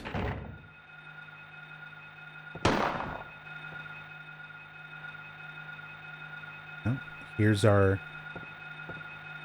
introduction of the larval stalker. So now it's like you're worried that it's an enemy because the radio's going off. It's your first time seeing this thing, but oh, it's just kind of a little shadow baby.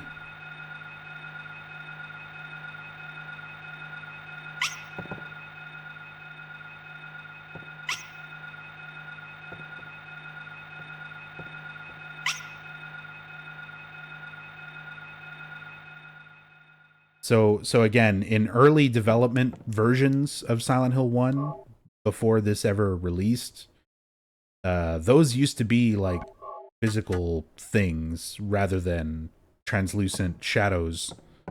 They were made to be like smaller creatures. I think they were still supposed to be passive, but again,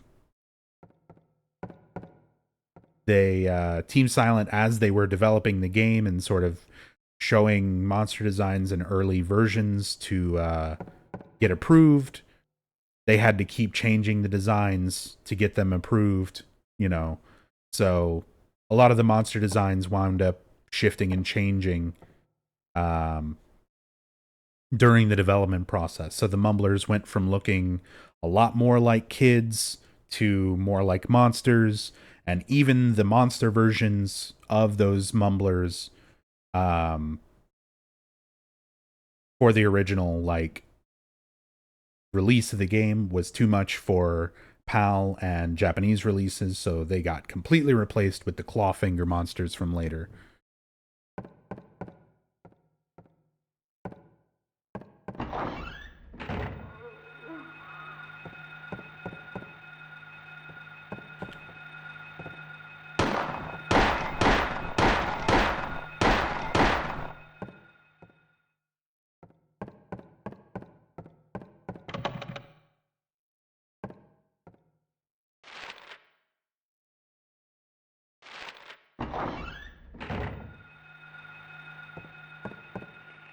Every time going through a door and you hear that radio ring and it's still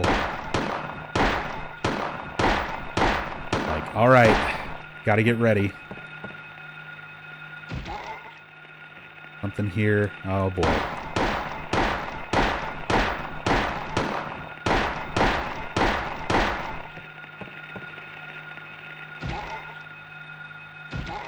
That powerful kick.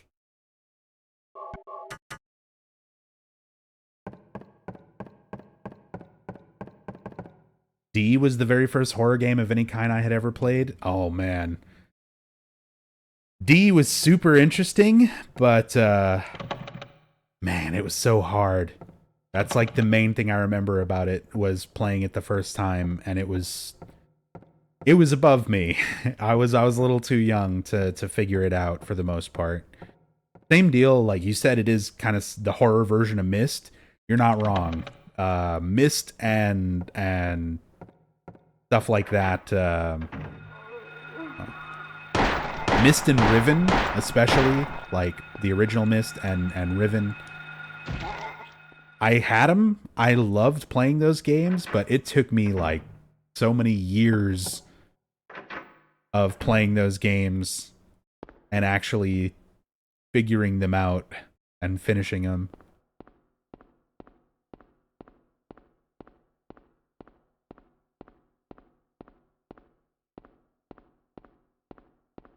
Yeah, Seventh Guest, as said, the one that I mentioned earlier.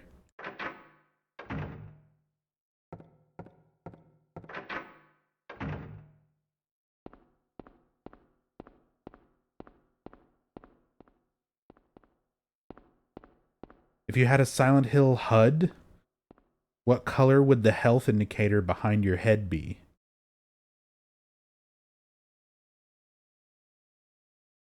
Green, I guess, right? That is the HUD right there. There's Harry's head. There's the color behind it. Again, even the blinking green light with kind of the flickering computer, very Resident Evil. Very Resident Evil. This was Konami and Team Silent being like, okay, Resident Evil, you set up a nice established way of doing these games, but we're going to show you how to do the actual horror aspect right.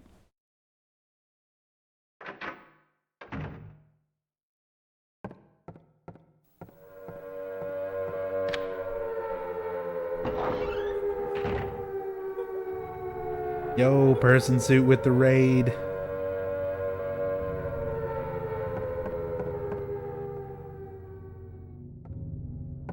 Thank you so much, person suit. Welcome to the salt mines. Oh, there's no salt here. No salt here, just Silent Hill. Well, Silent Hill and, of course, well, that's not what I was expecting to happen there, but person suit, thank you for the sub. Thank you so much for the continuing support. Very much appreciated. I was actually just gonna talk a little bit about Kindergarten Cop. And this red poster of a dog. Just hanging out in the background behind Arnold Schwarzenegger. But it's also here in the halls of Midwich. You can see they changed the text on it. I think it says dog kill cat.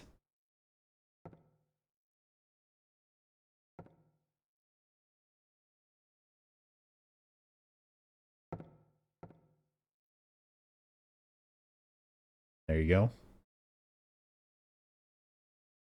Gotta show off all the wonderful Kindergarten Cop references. But yeah, Person Suit, thank you so much for the raid. Thank you for the sub. Stream's going great. The only thing is, I'm 2 hours in.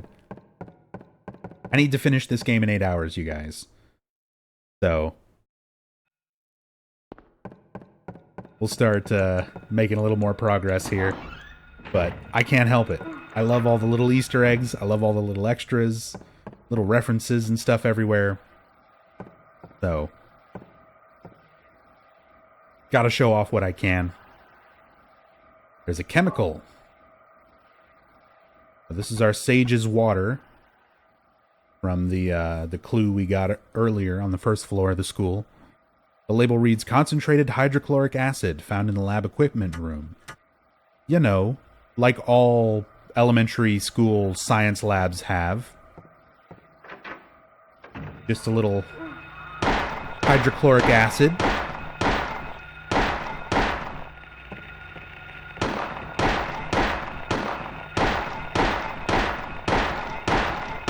Back, demon children.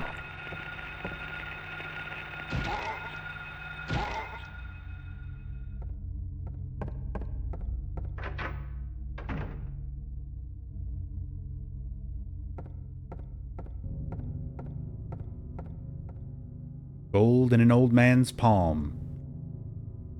Statue of an old man's hand, the fist shut tight as if never to let go. So we need to exchange for Sage's water.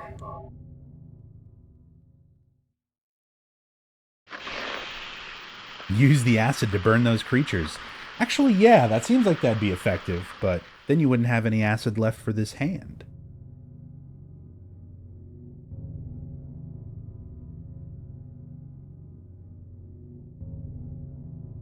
And what's up, Marcy's? Thank you for the host. You did not miss, or you did miss the Pet Cemetery reference.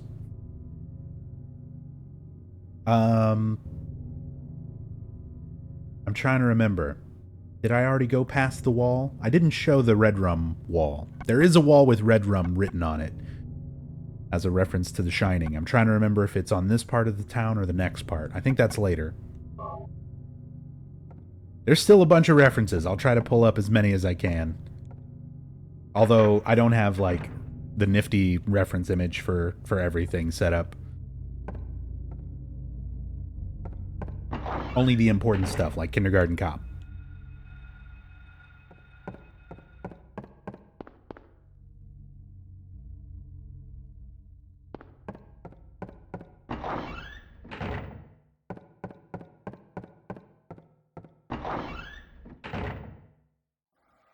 Gotta hit the bed. Been up 24 hours due to the holiday. Oh, absolutely. I completely understand. Get you some rest. Thank you again so much for dropping by, for raiding, and for the sub and the support. But yeah, take it easy. Get you a good night's sleep.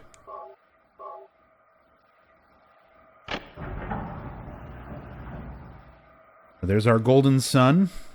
That's puzzle 1 complete.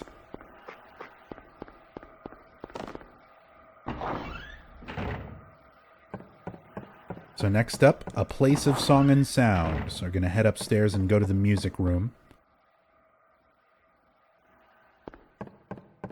Which I mentioned earlier that my very first time playing this game, I was 11 years old. I made it as far as the courtyard of this school. And that was where I stopped playing. Then in 2001, after I finished Silent Hill 2, I came back and played Silent Hill 1 again. And I made it a little bit further. I made it to this room. And then I was stuck here. It took me a while to figure this puzzle out. Anybody who's played this blind, with no idea of how to solve this puzzle, I think gets stuck on this puzzle for the most part, at least for a little bit. Some people tend to figure it out faster than others. I was not one of those people. This one took me quite some time to figure out. One of those things where I would play the game and I'd spend time trying to figure this out, and I'd get frustrated. I'd stop playing it, come back to it a couple days later, try to figure this out again, because I'd like load my game, run around the hospital, try to do some other stuff, but eventually there's nothing left to do but this. So this is the piano puzzle. It's written in blood. A tale of birds without a voice. First flew the greedy pelican, eager for the reward, white wings flailing. Then came a silent dove, flying beyond the pelican as far as he could. A raven flies in, flying higher than the dove, just to show that he can. A swan glides in to find a peaceful spot next to another bird. Finally, out comes a crow, coming quickly to a stop, yawning and then napping. Who will show the way? Who will be the key? Who will lead to the silver reward? So one of the common things about Silent Hill and its puzzles, it is so easy to overthink them because they are somewhat cryptic, and a lot of them can be, somewhat obscure. And because there's that little bit of wiggle room on like how you perceive the pieces and the way that the game kind of sets it up for you, it can sometimes be real easy to overthink it. Now, for me, at that time, I've been a musician. For almost my whole life. I've been playing piano since I was about 5 years old. So by the time I'd gotten to this point in my life, 2001, my second attempt playing Silent Hill, trying to finish it and getting stuck on this puzzle, I was already familiar with piano to a point where I was looking at the puzzle as, look at the capital letters, and I'm corresponding them to the notes on a keyboard, like A, B, F, E. So I'm like, okay, maybe it's got something to do with like the order of the birds that are capitalized in the sentence with like a capital letter, and that would be the note on the piano. And then you look at the piano, and the piano's also got blood on the keys, and some of the blood's higher and some of the blood's lower. So I'm thinking about it like, okay, so maybe that's like sharps and flats. So maybe it's like putting it in order, like to play the song. So then you check the piano. Oh, it's not the whole piano. Okay. And not every key makes notes. So then it's like, what are you trying to get from me, game? Like, what's the solution? Because that's it. That's all you get. You get the piano itself, and you get that poem. So the only two aspects that you're really supposed to pay attention to are the birds that are mentioned in the poem, the color of those birds, if it's a white bird or a black bird, corresponding to a white key or a black key, and if the key does not make any sound. So any keys that make a tone, you can rule those out. Any keys that don't make a tone, they're part of the solution. So once again, looking at the puzzle, just to kind of show how this is supposed to be worked out. The main clue here, the title of the poem, Birds Without a Voice. So that's your hint that it's the keys that are not making any sound that are what you're focusing on. So first flew the greedy pelican, eager for the reward, white wings flailing. From that, you're supposed to work out the first white key that does not make any sound, the furthest to the left. Like looking at it from left to right, with left being near and right being far. So first we have the greedy pelican, first silent white key, leftmost white key. Then came a silent dove, another white key, flying beyond the pelican as far as he could. So we have the leftmost white key, followed by the rightmost white key. A raven flies in, so we have our first black key, our first black bird, flying higher than the dove, just to show that he can. So it's above the dove. So it's above the second white key. So you've got the first 3 keys to work out there. Swan glides in, another white bird, to find a peaceful spot next to another bird. So it doesn't say specifically near or far, just that it's a silent white key next to some other silent key, next to another bird. And finally, out comes a crow. Last black key, coming quickly to a stop. So it would be closer, more to the left. Yawning and then napping.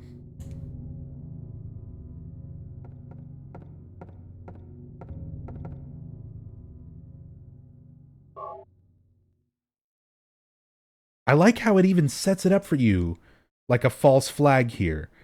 There's some blood on some of the keys. Does this mean anything? But it doesn't. The blood itself actually doesn't mean anything. So, leftmost, rightmost white key. Black key just above it. White key next to another bird. And then the last crow at the end.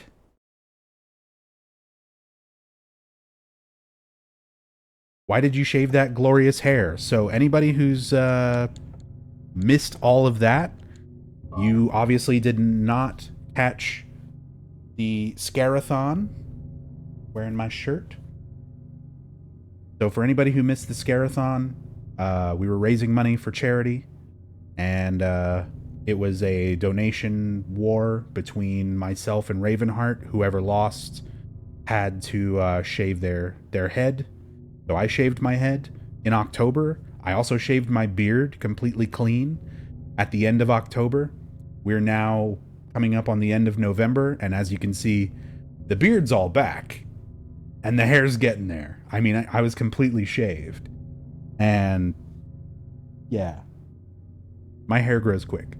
It'll be back super long before anybody realizes it. How's the hand? I'm doing much better. Healing up quite well, thank you. Like, I'm even playing a game with my thumb. Like, I'm still all wrapped up. I can't really do anything too intense or whatever, but I can like play video games again. It's been a couple weeks since I could play a game on like a proper controller. This is pretty much my first game back that I can play with my hands normally. Because like I was doing Soul Calibur the other day with my friend Jubes and playing on a fight stick with my hand in like a big splint so that I didn't bump it at all. Before that, I was playing like Slay the Spire with just my left hand, not using my right hand at all, so yeah. What'd you do to your hands? I had a accident while cleaning some stuff up and got a huge shard of glass shoved very deep into my right thumb. Severed a bunch of nerves, came very close to severing a tendon. But as said, like, worst cut injury, like laceration type injury I've ever had. I could see inside my thumb. So yeah, I'm about 2.5 weeks healed, and I've still got quite a way to go. And it was a severe enough injury, as said, severed nerves, so I don't have any sensation in my thumb anymore. It's one of those things that nerves can regenerate, so it might get better. Or I might have some permanent damage until I give it some time to heal. Won't know for sure. But as said, I can move it. I still have mobility. I can still play, so it's a thing. It's healing. It could have been much worse. Also, there was a cat in that locker. He's very good at opening doors. Poor kitty. I think the kitty's fine. I think the kitty killed a monkey creature. Because you hear like a monkey shriek. It doesn't sound like a cat getting squashed. It sounds like one of the rompers that you fight later. The big monkey things. So I think the cat was trapped in the locker. So he was pissed off. We let the cat out. The cat leaves, opens the door by itself. And there's a monster there in the cat's way. The cat's already pissed off, like not having it. So he kills the monster and leaves. That's what I'm going with.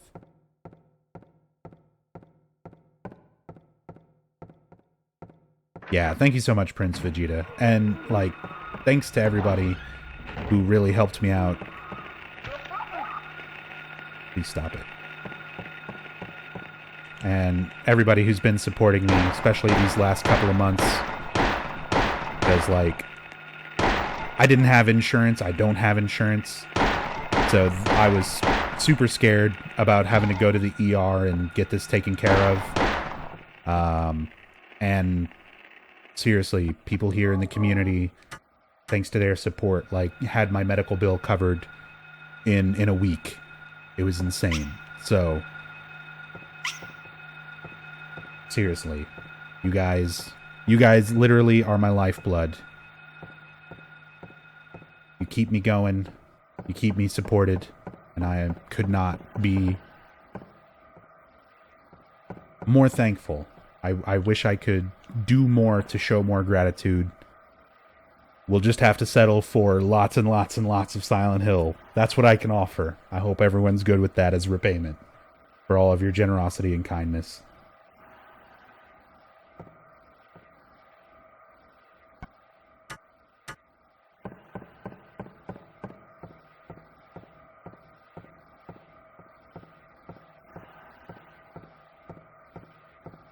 God, that music getting super intense again. Go see what's in the library.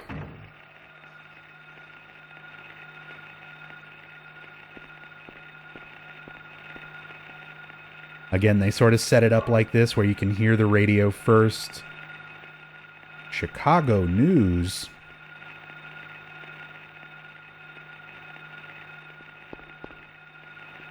Now that's scary. And then you come around.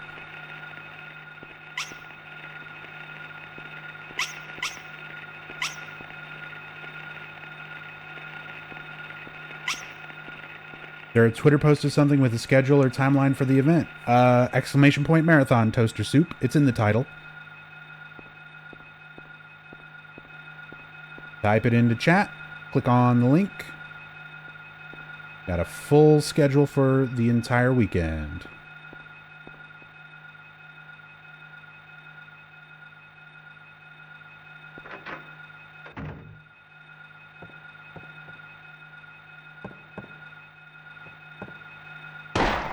So they kind of get you at the first room. They're like, oh, okay. It's just one of those little squeaky babies.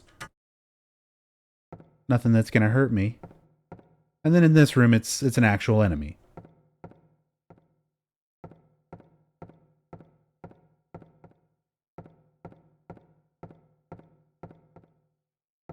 Star Trek reference here. And just kind of a reference to old classic sci-fi movies. A woman came down from planet Vulcan. Great.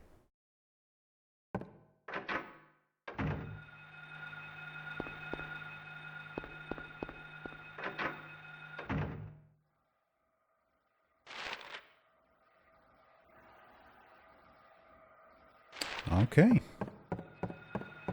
So I got the others, the Song of Sound, or the song, what was it? Song of Silence puzzle? I forget what the note phrases it as. A room of song and sound. So we get the silver medallion. Go throw that into the clock tower now as well.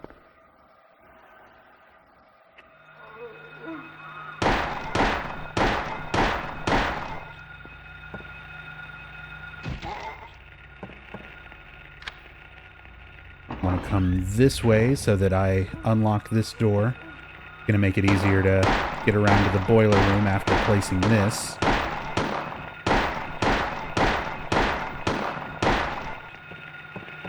Gotta love the RNG.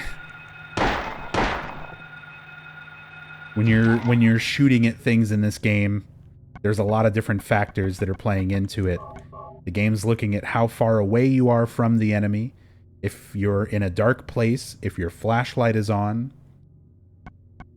and it's like calculating all these different factors and basically rolling dice to see, does your shot connect or not? And it calculates all of that towards the end, like for your final ranking at the end of playing this. So if you want a 10-star ranking, you got to kill a lot of things, but not miss shots.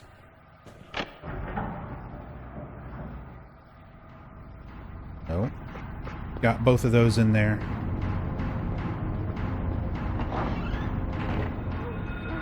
Oh my god. What was that attack? Stop it. Die.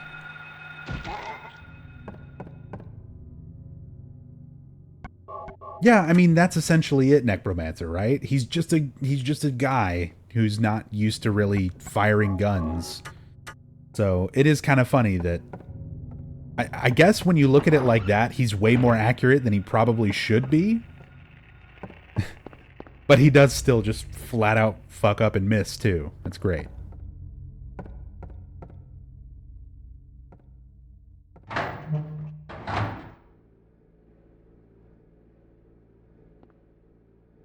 I always love the noise in this room.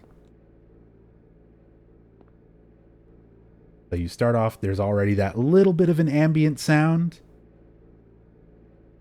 You really run low on ammo after school on hard mode? Oh, I've got bullet adjust on. So,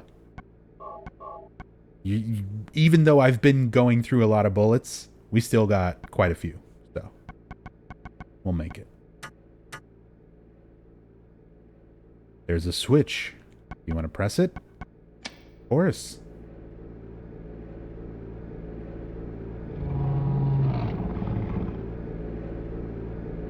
So that's one of those stock sound effects that I mentioned. As said, not everything is an original bit of audio that Yamaoka went out of his way to record. But that's a stock lion growl. Like a lion's roar. Not a roar, but... it's a lion. It's been used for a lot of different things. But it's got some weird distortion on it. It's pitched way down. Just to make it sound kind of more monstrous. And as said, paired with the other ambient sounds, it is creepy. Which system am I playing? I am playing the PlayStation Network version on the PSTV.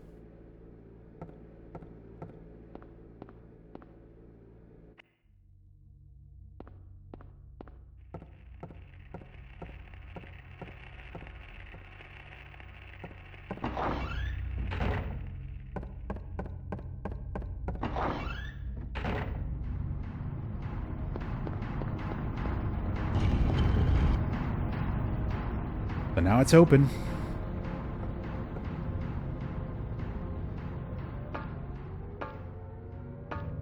And there's that siren again.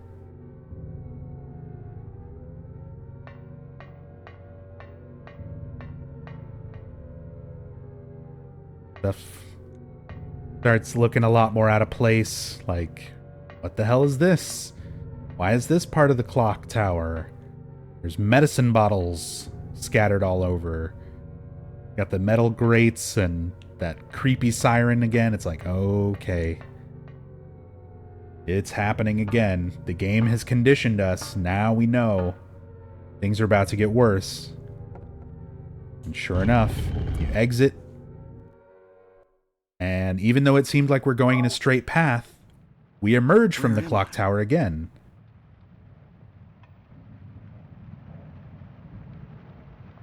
Have I been here before? Hey, thanks, Anders. I do appreciate it.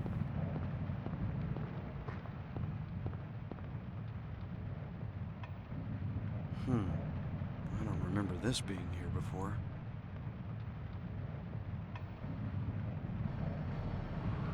Our first look at the Seal of Metatron.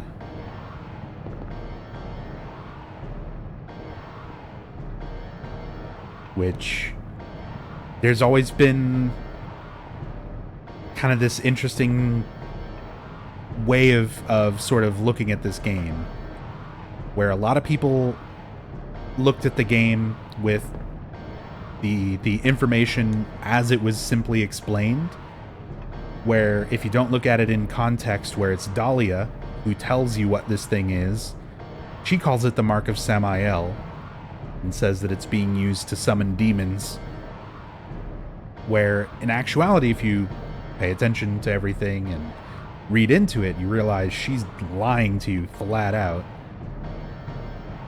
and basically telling you the opposite of it.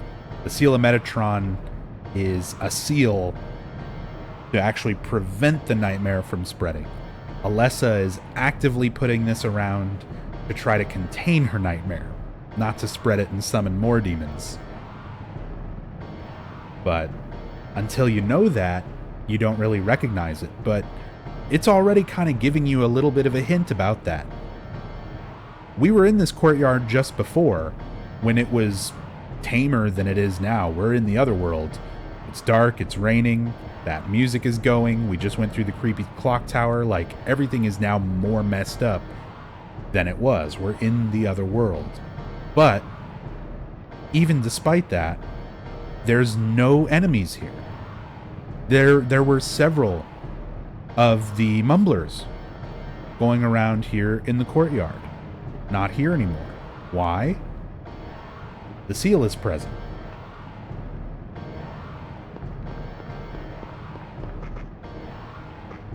But until you really know what it is and kind of the context of all of it, there's no way to pick up on that kind of stuff at this point in the game, you know?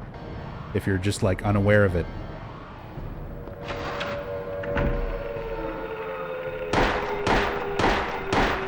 Yo, J-Rock! With the raid. Bringing that siren right back.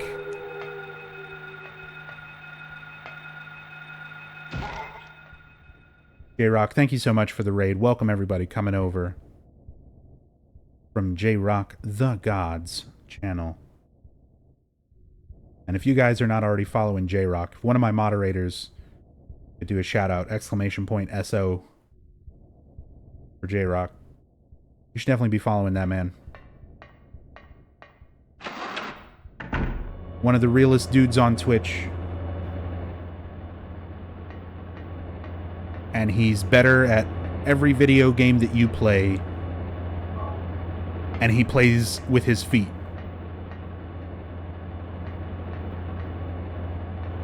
I don't even know. I don't even know how he does it.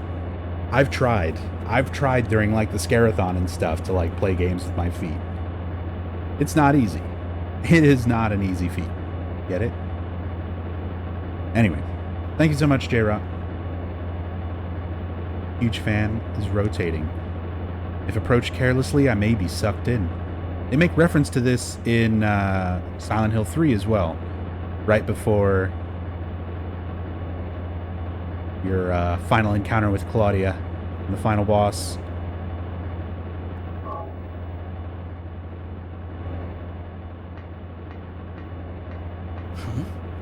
What was that? Who in the hell was that? J-Rock. Thank you so much for the 20 months. Who in the hell was that? And Nifty, thank you so much for the 5 months. Thank you both so much for the continued support. Very much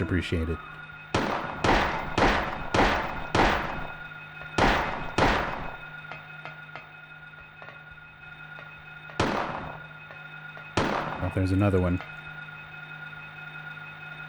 Good miss. All right.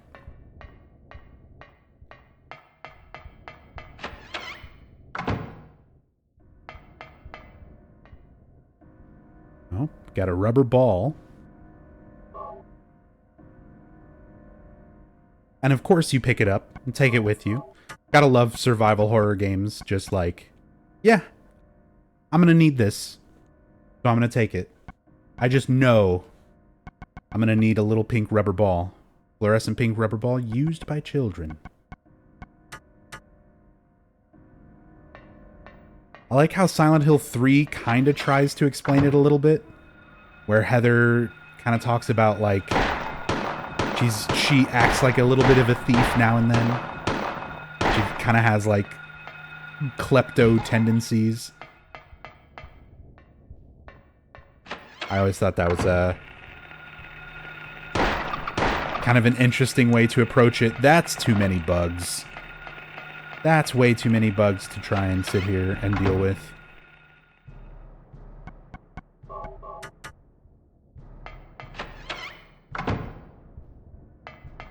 Yeah, if it was green, we wouldn't need it. It's only because it's a pink rubber ball. Same thing for this picture card. It's a rectangular card with a picture of a key found on a desk in a classroom. So another thing I really like about Team Silent and the first, like, 4 games is the way they do tie certain elements together. Especially between 1 and 3. Like, 3 as a sequel to this game is really, really good. Like, I consider 2 my personal favorite of the series just because it is more of a self-contained story. But Silent Hill 1 and Silent Hill 3 together is a really, really interesting story. And they do a lot of great callbacks and things to tie certain aspects together.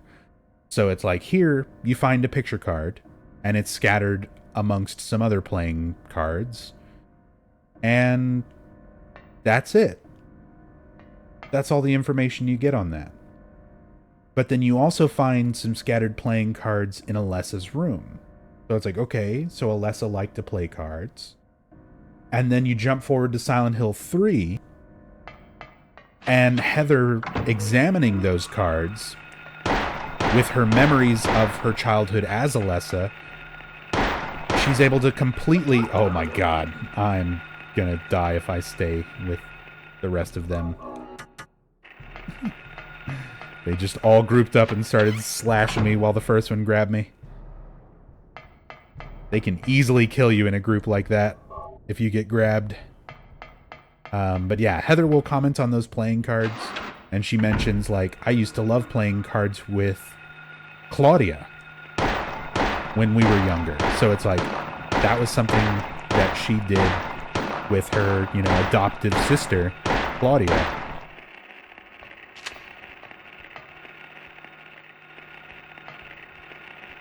And Claudia was younger and would lose and cry about it.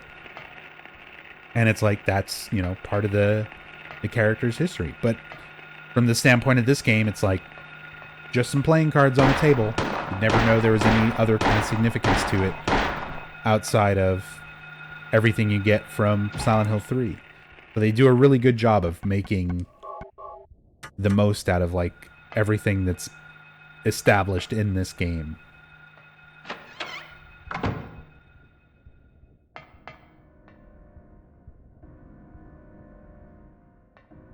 Yeah, Nifty, I'm playing on hard mode.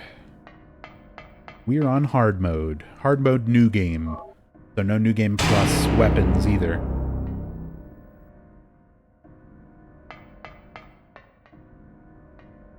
Huh? What was that? Who in the hell was that? Rachel, thank you so much for gifting subs to Mori and Dracomus. Very much appreciate that. Thank you so much for all the support. What? Is this a door? If it is, there's no keyhole, or even a knob. If I push it, it moves a bit, but it certainly won't open. What's this? In the center of the door is a horizontal slot. What is it for? What does it mean? Oh, there's a key on this. And it's the only thing the right size and shape. Slid the picture card into the slot. And it, of course, functions like a key.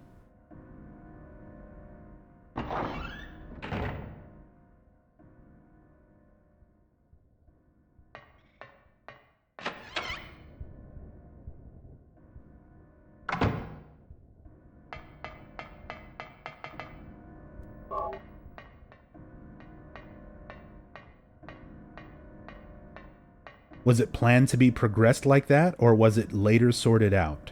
It was totally sorted out later. So with Silent Hill 1, they had no idea how successful, if any level of success, would happen with this game.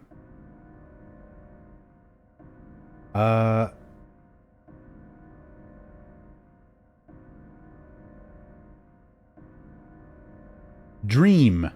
God. Astral Dream. Took me a second. I'm like looking at the name. I'm like, don't say anything stupid. Don't say anything stupid until you figure it out. Astral Dream, thank you for the 200 bits. Always enjoy your streams. Thank you so much for the support. Glad you enjoy them. Thank you for being here. Hey, look, we teleported. We went into the bathroom on the first floor. We left that bathroom because there was nothing in it. And now we're on the second floor. Little things like this, just to confuse you and throw you off from what you're expecting. I love it. I love it.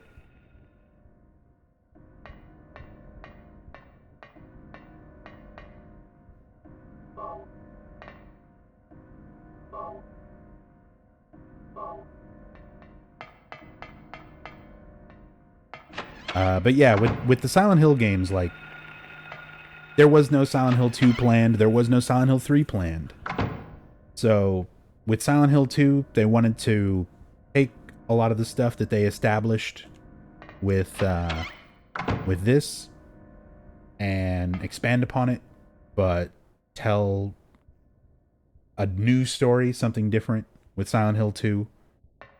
After Silent Hill 2, it was obviously like exceptionally well received, but there were a lot of people who were really, really big fans of Silent Hill 1 that were a little bit sad to see Silent Hill 2 being such a departure from the original. So Team Silent kind of wanted to go back to that original idea with this story, the story of Harry Mason and Alessa Gillespie, and try to sort of wrap things up a little more significantly. And that's what Silent Hill 3 aims to do. It wraps up a lot of the unanswered questions from this. It expands on a lot of things that are hinted at in this game, but there's very little information around them. And it just kind of makes everything kind of fill out in like a really nice way, especially when you consider, again, it wasn't planned to progress that way. They had to tie those kind of ends later. And a lot of games and series do that, but I feel like Team Silent pulled it off exceptionally well. For how many little details and things there are to these games, the fact that they took so many of those ideas and strands and carried them forward accurately, even considering by that point it was also a lot of different team members. Like Team Silent itself, it had a lot of core members that were there throughout the games, but there was a lot of people who weren't there for like every game from game to game. The team absolutely did change for each game in the series. So there were new people being brought in after the first game to work on the third game and have to make those connections. And as said, all those things considered, they did a great job putting it all together.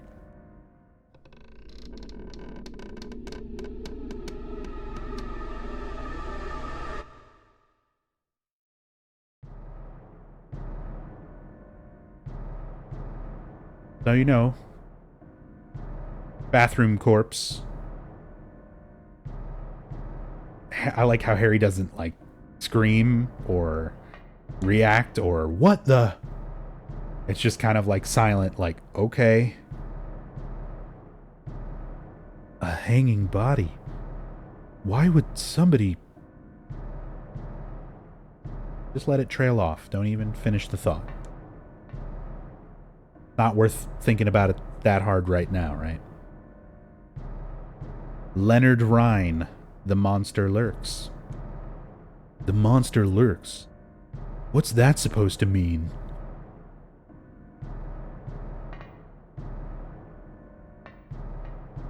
So you have to read that writing on the wall if you want to read a note in a couple of rooms from now, because that is the title and name of author of a book. So if you read it on the wall, Harry will think it's significant when he comes across it later.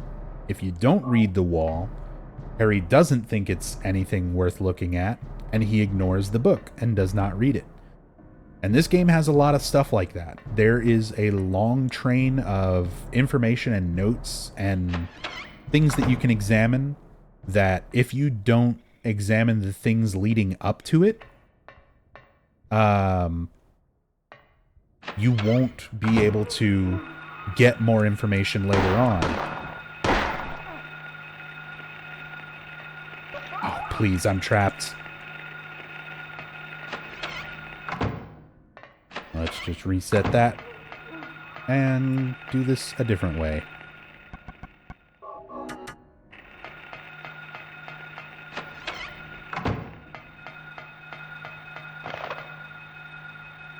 Still say the Leonard Rhine thing is a reference to Dean Koontz's Phantoms. He does the same thing with Timothy Flight, the ancient enemy in that book.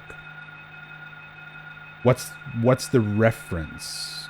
Like, what is the reference? Is like that a direct thing? Is Leonard Rhine a character in Phantoms? It's been a while since I've seen Phantoms. I just remember that Ben Affleck was the bomb in Phantoms, yo.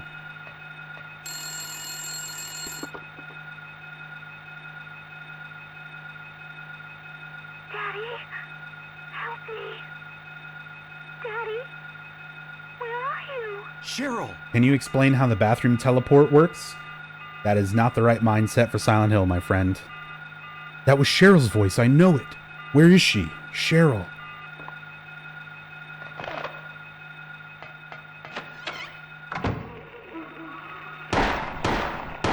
Oh god, there's so many.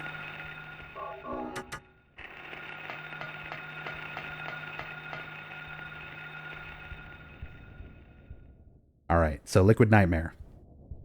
We're in a town right now, surrounded by a spiritual power, being actively triggered by the nightmares of a horribly tortured little girl.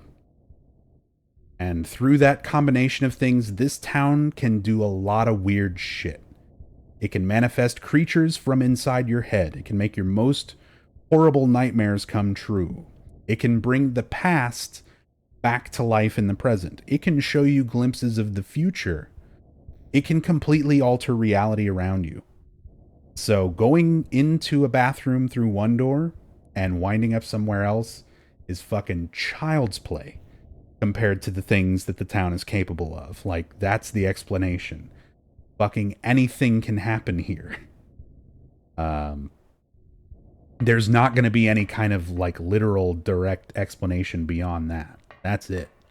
This town is capable of making weird shit happen. So when weird stuff happens, that's the explanation. Unless there's something deeper to it where it's like, you know, something very specific like Wizard of Oz characters or Alice in Wonderland characters where it's got a very central point, something that it's coming from. But if it's just something weird happening in the town, that's because weird shit happens in the town.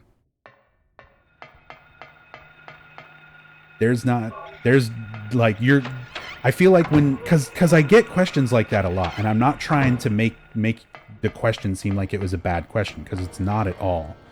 But I feel like that is just the wrong kind of mindset to approach Silent Hill with. Like, you're looking for a more scientific, thought out, reasonable explanation for why something completely illogical would happen. And there isn't that. Silent Hill gives you none of that.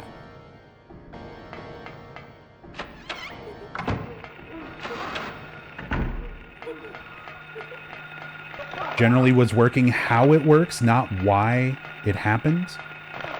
But that's what I'm saying. Like, I can tell you how program triggers work in a video game. A door is a transition point, and they can load any room they want to after a transition point. So they, instead of loading bathroom 1A, they load bathroom 2A or hallway 2A. I can tell you it from a game design standpoint how they did it. But the town literally changes the world around you. It's happening constantly throughout the game. Taking you from one floor to the other in the school, and it's not even really taking Harry from one floor to the other. It's more shifting the school around Harry. But yeah, because that's what the town power can do. That's what the game established the rules are.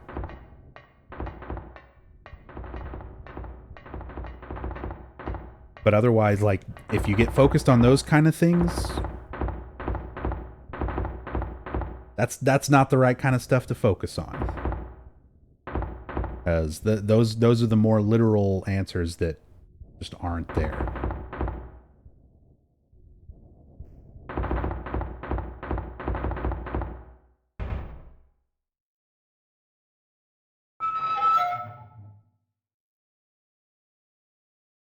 Yeah, it does strange shit to reality, man. It's kind of a dumb line in Downpour, especially because Downpour takes so many liberties with it from there, but it does apply, like, to a lot of things in this game. They will have no direct explanation for how something works.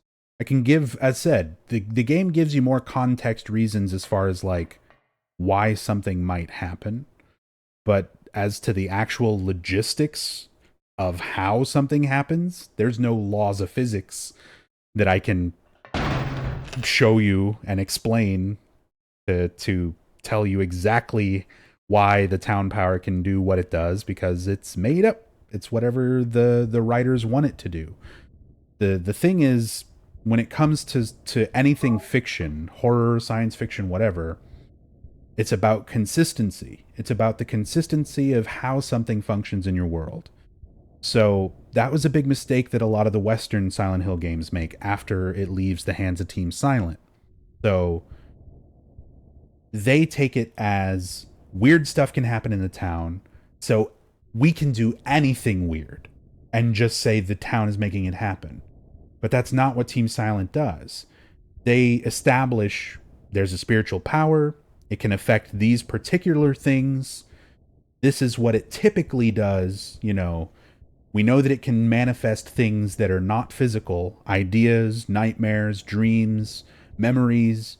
It can take those things and make them real into reality around you and use that to alter reality around you. That's typically what it does. So they follow that and establish that and use that as a sort of law, like a physics law of the game world, where that's how the world works. So they use that in 2, they use that in 3, they use that in 4. And they're consistent with what it's able to do and keep it within limitations, instead of just making it do anything and just writing it off as like, well, the town has weird shit happen, so weird stuff happens. Probes, thank you for the 21 months. Oh, shit.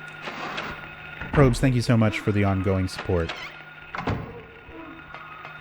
Glad I can help you, especially if you've been having a rough day. Hope some good Silent Hill marathon this whole weekend help keep your mind off of it. Offer a little bit of respite.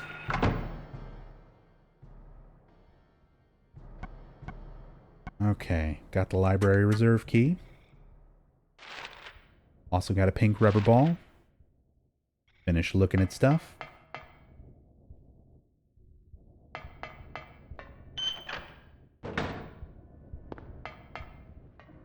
So again, I was talking about the dynamic rain earlier. You get your first kind of look at this happening on a different texture, because before we've seen the rain, and I was pointing out the way that it lands on the ground and splashes and kind of pools where each drop is hitting the ground. But now we're on a metal grate with no solid floor under it. Now again, this is 1991 or 1999 on the PlayStation 1, where having a dynamic weather effect, the same effect, but it has a different animation or effect when hitting a different texture, is absolutely fucking unheard of, like insane levels of detail for this time period.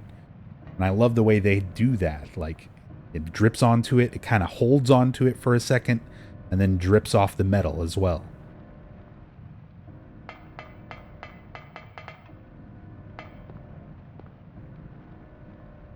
There's a hanging key. It's just out of reach.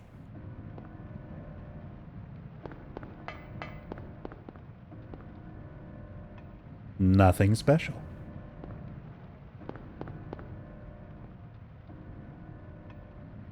So again, notice no enemies here. Tense music. Things are still fucked up. It's still dark. It's raining. It's awful. There's corpses hanging out. But, Seal of Metatron as well, making this a safe place. Alessa actively going out of her way to try and contain this nightmare, because she knows, like, how bad this is for everybody. Like, this was not her intention. And that's the main thing to take away from it, is that intent. Alessa's not a bad person. She's not doing this intentionally. She's not trying to work with the devil to drown the town in a nightmare as revenge for being burned. Like, this all was kind of circumstantial accident. Like, cult played a part in it, yes, but this is not like a direct conscious act of revenge. She's doing what she can to try to stop this.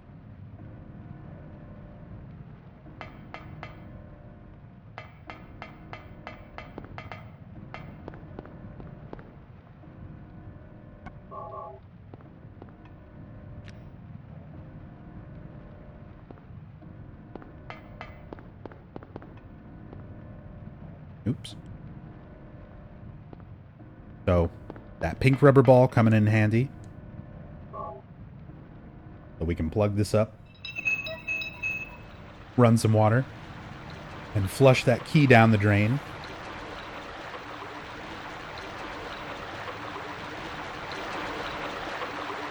Hey, what's up, Rainbow Water?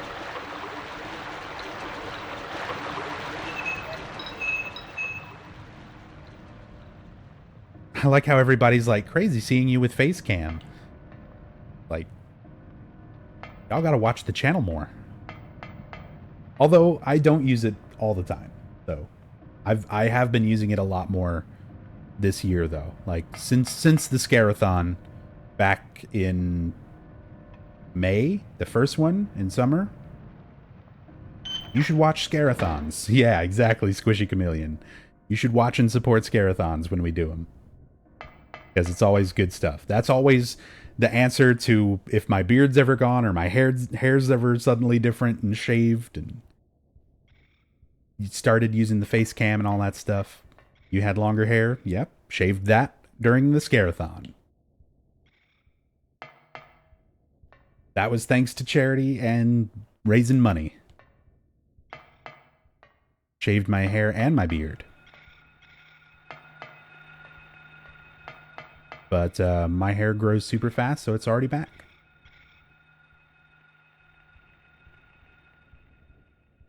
Got the reserve key. Need to go down to the courtyard, get that key we just flushed.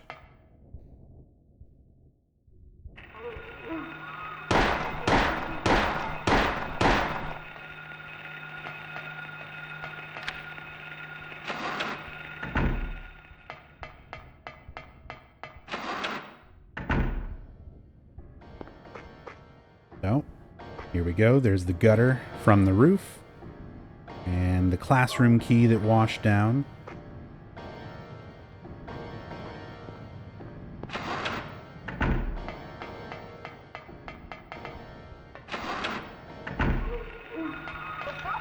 Stop it.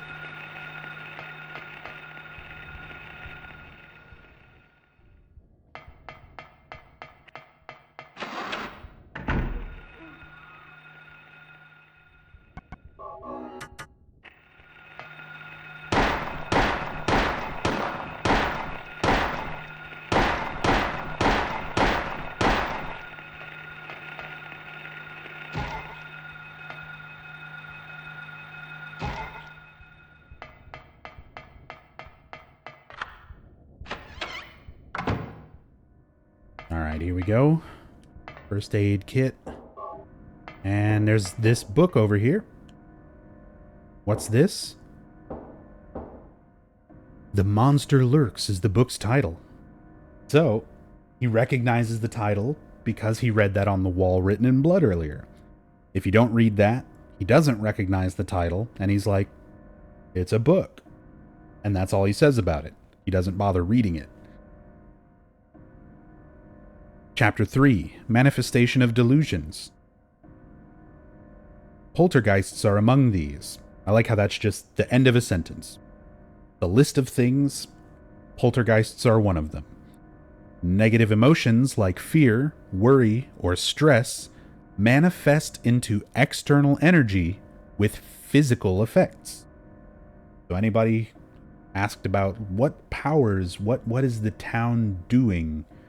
Why do I refer to the monsters as manifestations in story playthroughs and stuff? Because I've had people ask about that, like that I'm specific about the definition, and that's because the game defines it right here. The game or the town's power is taking the worry, the stress, the elements of Alessa's emotions, her memories, her nightmares, her fears, and it's manifesting them into external energy with physical effects. It's making those creatures. It's changing the world. It's shifting reality. And there you go. If you're curious why it would come from nightmares, it also explains that. Nightmares have in some cases been shown to trigger them. However, such phenomena do not appear to happen to just anyone. So it's not just anybody who suddenly has a bad dream and starts thinking up monsters. Although it's not clear why, adolescents, especially girls, so young girls, more likely, more prone to such occurrences, especially if they have cult-laden psychic abilities. So that's a huge bit of information as to like what the town is doing, where these things are coming from, and sort of how that's all happening, the source of it. Hearing this, the hunter armed with bow and arrow said, "I will kill the lizard." But upon meeting his opponent, he held back, taunting, "Who's afraid of a reptile?"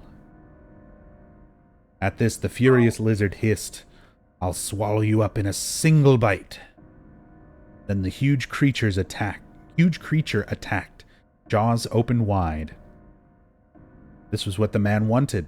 Calmly drawing his bow, he shot into the lizard's gaping mouth. Effortlessly, the arrow flew, piercing the defenseless maw, and the lizard fell down dead. "This is from an old fairy tale. I remember reading it as a kid." So, old fairy tale about this lizard and this archer, this hunter, who kills it by shooting into its mouth, which is a clue to the player how to kill this boss, and it's also a bit of an insight into where that boss came from. If Harry remembers this old fairy tale and remembers reading it as a kid, very likely that, it's possible his daughter Cheryl might also have been familiar with it. Maybe she had it as well. She had his copy of it. If he had it as a kid, who knows? And now that Cheryl is here, or he came back to the town with Cheryl, Cheryl herself was part of Alessa, and they are reunited. Sort of. Alessa's back in control of that half of her soul. She can manipulate it. It doesn't stay as Cheryl. It goes back to being an aspect of Alessa. But that sort of combines them. So, as we find out, again, it's more established in Silent Hill 3 with Heather and Alessa and Cheryl and how that all works, but essentially she does retain those memories and those experiences from each of those individual lives. even if it's not always on a conscious level.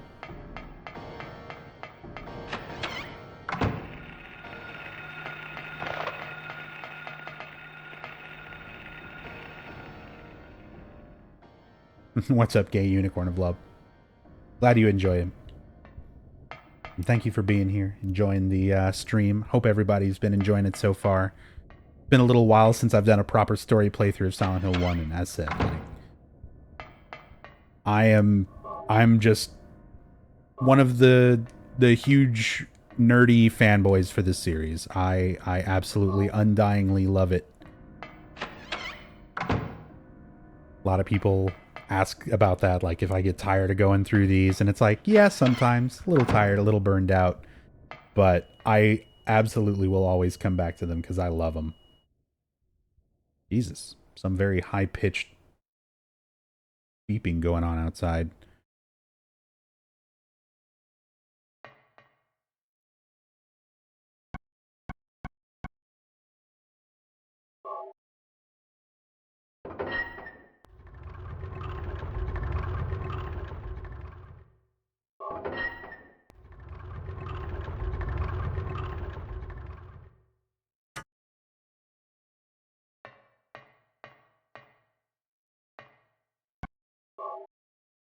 But Nubs, which episode of Star Trek does this game remind you of?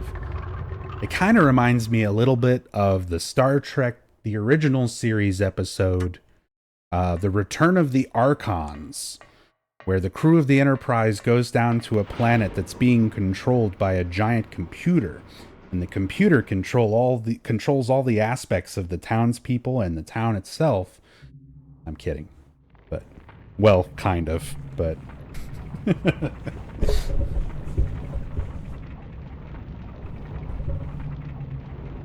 That is a real episode, and that is a real thing. I don't think it's related to Silent Hill in a significant way, but that was my funniest answer I could give to Space Devil. Hey, what's up, Todd?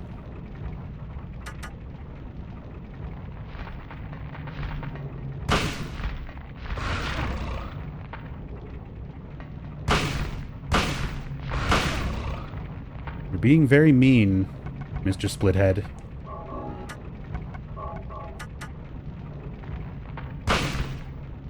Why don't you open your big maw for me?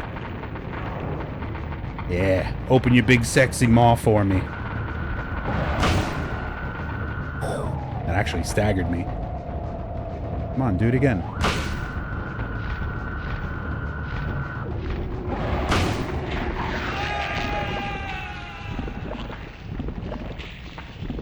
I tried to back hop and it didn't come out.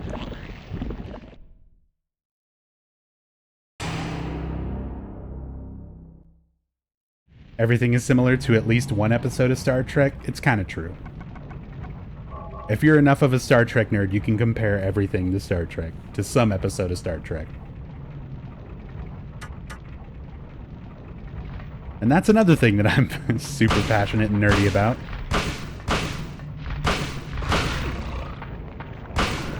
So that works out.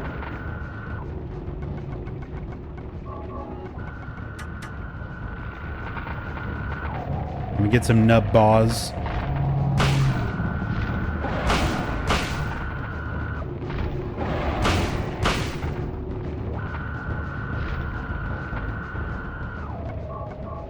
Can we get some nub baws for this fight, please? I need them. There it is. Thank you, Squishy Chameleon. I needed that energy. I needed the nub ball energy.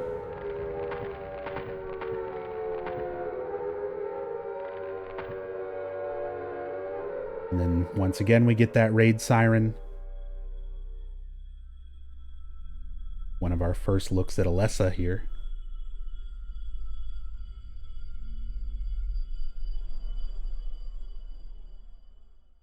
And she gone. Huh? What was that? Who in the hell was that? Where am I? This is a boiler room? What is going on here?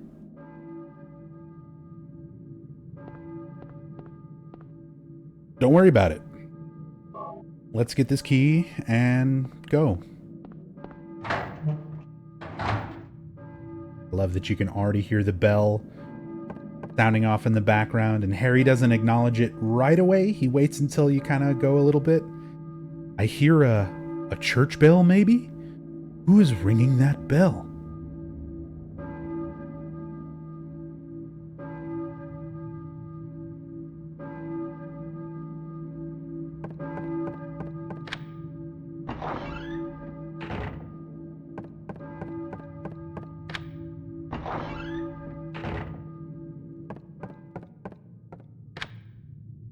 Alessa, did you make that phallic vagina lizard? There was a picture of it in the book that Harry read, the fairy tale that he remembers reading as a child.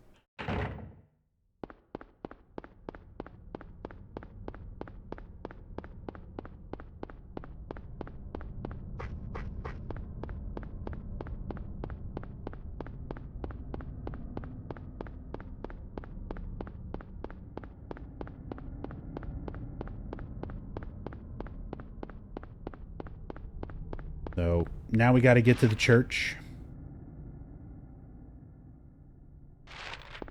But first, we got to go through Kim Gordon's house. Because we got the K. Gordon key.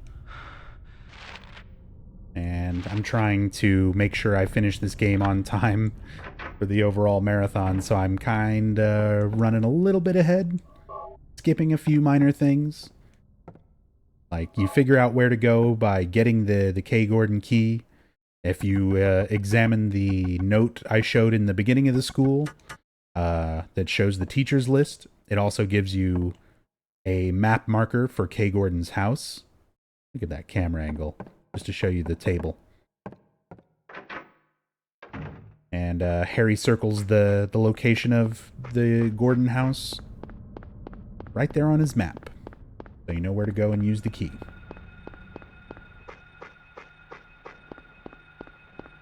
Oh my god, though. Here is the best reference for anything in this entire game. Out of all the movie references and book references and horror references and all that stuff, we've got, you know, some advertisements on the benches in the park here. This one's for Pepsi, except it's like stretched and not Pepsi, but it's Pepsi. You can tell. This is the best one, though. You gotta really look.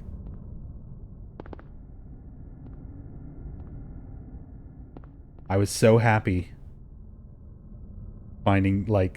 discovering this. This is the cover of the album Gangsta's Paradise by Coolio. And if you look at the writing there, it's a Japanese mistranslation, and it says Gangsta Paradise. Gangusta Paradise.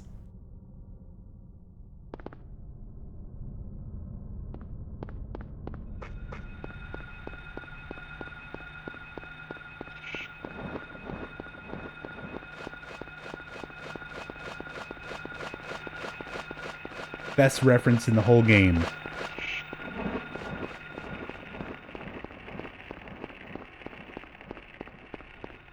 Gotta find out who on the original Team Silent was a big fan of Coolio. Who slipped that one in? I gotta tweet more at Masahiro Ito now. I feel like I've tweeted at a couple people at some point and never got a response on that. Maybe I just added Harry Inaba. I'll try him next.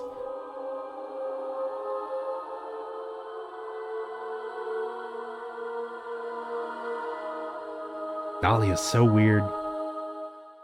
He does that, like, Were you ringing that bell? kind of head twitch. I've been expecting you. It was foretold by gyromancy. Gyromancy. What are you talking about? I knew you'd come. You want the girl, right? The girl? You're talking about Cheryl. I see everything. You know something? Tell me. Stay back. Nothing is to be gained from floundering about at random. You must follow the path.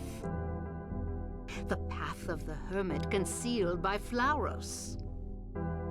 What? What are you talking about? Here, the Flauros, a cage of peace.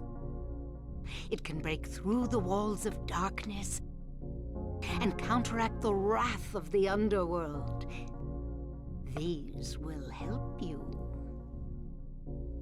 Make haste to the hospital before it's too late. Wait, don't go yet. So again, Dahlia giving you deliberately wrong information. She is leading you astray so that Harry is unknowingly helping her. Because he doesn't realize that Alessa's the one who needs help. He just knows his daughter is missing. And, you know, there's only so many, like, human people in the town he's come across.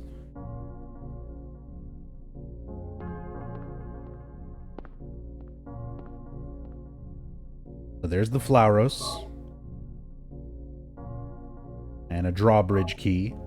It gives you things you need to progress, but she doesn't tell you exactly what they're for, or she straight up lies about some of it, like the Flauros. She says, you know, it's a way of counteracting the evil, whereas the Flauros itself is actually one of the only artifacts that Dahlia can use to get through Alessa's spells that she's using to resist Dahlia.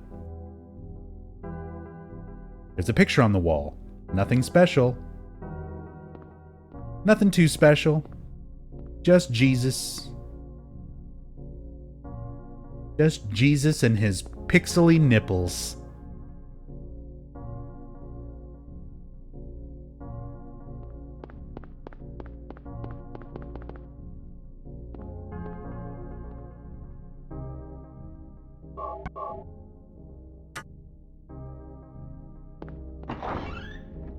Oh yeah, let's talk about gyromancy as well, while I run to the drawbridge.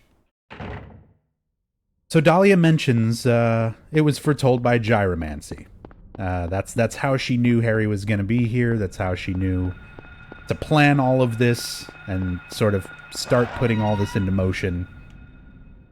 Because she is a practitioner of gyromancy divination. So gyromancy is a real thing in the sense, if you believe in that kind of stuff, Ouija boards and supernatural things and psychic readings. Hey, if you do, that is fine. I do not. I'm a huge skeptic. But I find that stuff fascinating. So it's always interesting to learn about, especially gyromancy, because it's mentioned in this. When you find out that's kind of a real life practice, it's like, okay, so what's gyromancy? What do you actually do to divine something through gyromancy? Well, works like this.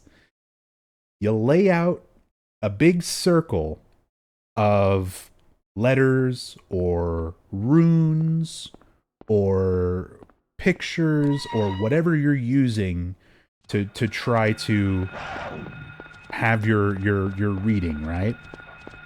So imagine a big circle of like the alphabet. And what the psychic will do is walk around the circle while spinning and, you know, moving around it until they become so dizzy that they fall over. And the letter that they fall towards, or rune or picture or whatever, is what they use to divine the future. So just try to imagine Dahlia Gillespie's old ass stumbling around and falling to spell out the entirety of, like, your spell will work, the soul of Alessa will return with a man named Harry Mason who will help you break through Alessa's guards. Like, break through Alessa's spell so that you can birth your god.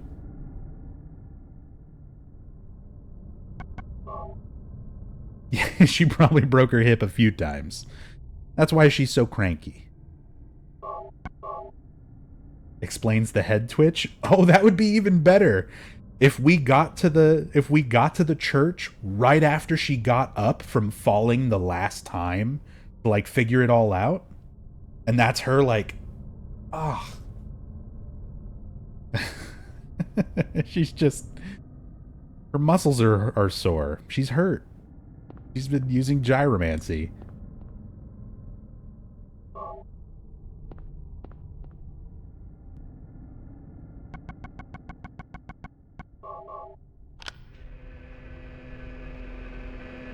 The machinery is running. Do you want to press the switch? I do. So there's a drawbridge. This is how drawbridges work in this game. You put in a key, you push a button, and the drawbridge goes down. I've never, you know, operated a drawbridge. I've never been inside a drawbridge operation room. Or a control room like that. So I can't really say from personal experience, but I feel like it's at least a little more accurate in this game than it is in Shattered Memories, where it's like a light-up color puzzle.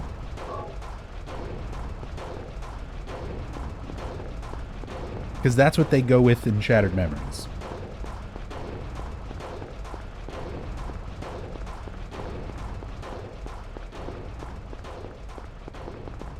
How's Dahlia only 47 when she looks and sounds 67?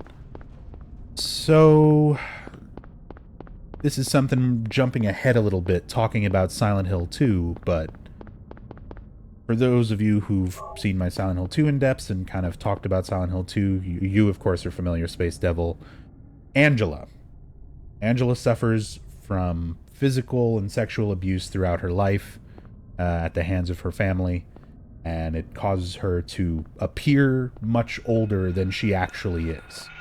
It takes a very heavy toll on you, both from an emotional standpoint and on a physical standpoint. So, like, you age faster. Yeah, she's only supposed to be just out of high school, like a recent high school graduate. Angela is, and she comes off as at least twice that age. So, how well do you think family life is for prominent members of this cult? I imagine there's probably some lesser members that might get to live relatively normally, I guess. But I can only imagine that living your entire life as part of this, this cult, and we see more of that in Silent Hill 4, where it's like the orphanages torture the kids to try to get them to follow the cult's beliefs and kill them if they don't. I can only imagine it's a highly, highly abusive lifestyle for anybody being raised in this cult environment.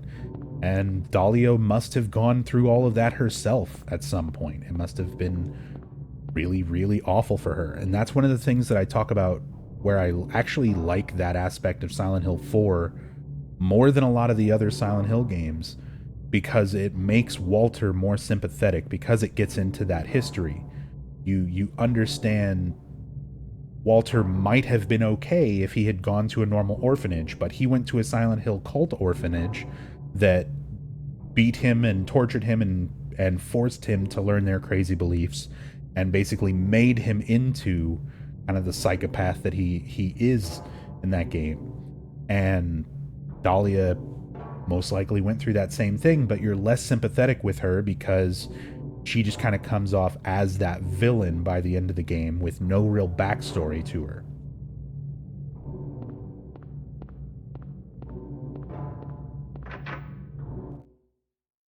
Hey, Roxy.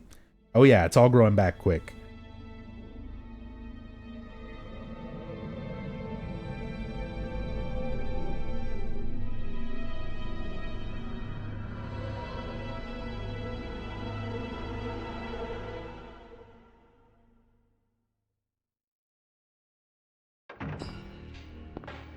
Hold it! Stop! Don't shoot! Wait! I'm not here to fight. Good thing Kaufman My name is Harry is a Mason. terrible I'm shot. in town on vacation. Either that or Thank God, Harry Mason another Scott. human being. Do you work He here? can take a bullet. No problem. I'm Dr. He's Michael tough. Kaufman. I work at this hospital. So maybe you can tell me what's going on. You got Kaufman, the director of the hospital I really here. can't say. I was taking a nap in the staff room. When I woke up, it was like this. Everyone seems to have disappeared. And it's snowing out this time of year. It's snowing out this time of year. Something's gone seriously wrong. Did you see those monsters? Have you ever seen such aberrations? Ever even heard of such things? You and I both know creatures like that don't exist. Yeah. Have you seen a little girl anywhere? I'm looking for my daughter. She's only 7, short, black hair. She's missing. I'm sorry. But with all those monsters around, I highly doubt that she's... Sorry, I didn't mean to alarm you. Your wife, Yeah, she's here with Claudia you. does get that background as well. She died 4 years ago. Now it's just me and my daughter. I see. I'm sorry. Well, I'd better be going. I can't just sit around here doing nothing. So long. Good luck out there. You're going out there alone? Yeah. So, there goes Kaufman. He seems like a nice guy. Just a terrible shot. But he turns out to be a dick. I gotta wonder, what's the deal with this monster? This is one of those things where it's like, okay, so now there's a lot of stuff to piece together. Kaufman's directly involved with what's happening here. He's involved with Alessa. He's involved with what's going on with this hospital. He's involved in a lot of underhanded, seedy shit here in the town of Silent Hill.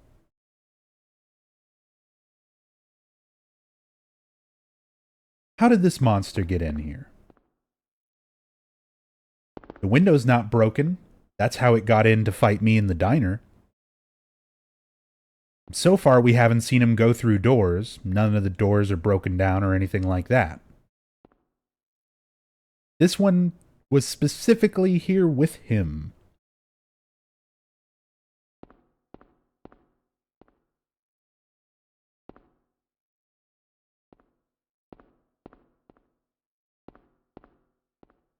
We've discussed this. Kaufman kidnaps the monsters and fucks them. I mean, we see what happens with the claw finger later. I think that's the dead giveaway. I think Kaufman's trying to fuck these monsters. He doesn't know what's going on, but it is a little sexy. That's the most he can take away from it. Nothing unusual.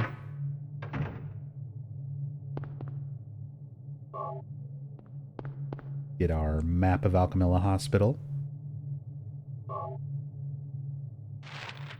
So this is actually our first hospital in a Silent Hill series, something that becomes such a staple.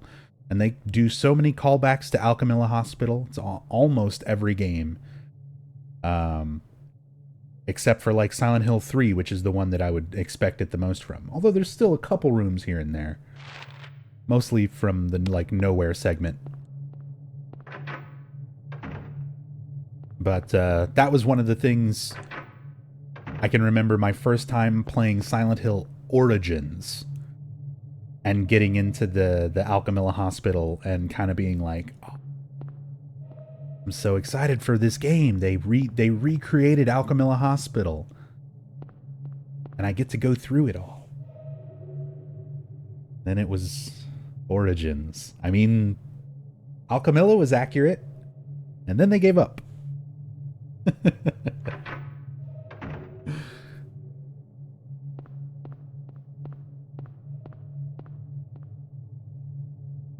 Same deal here.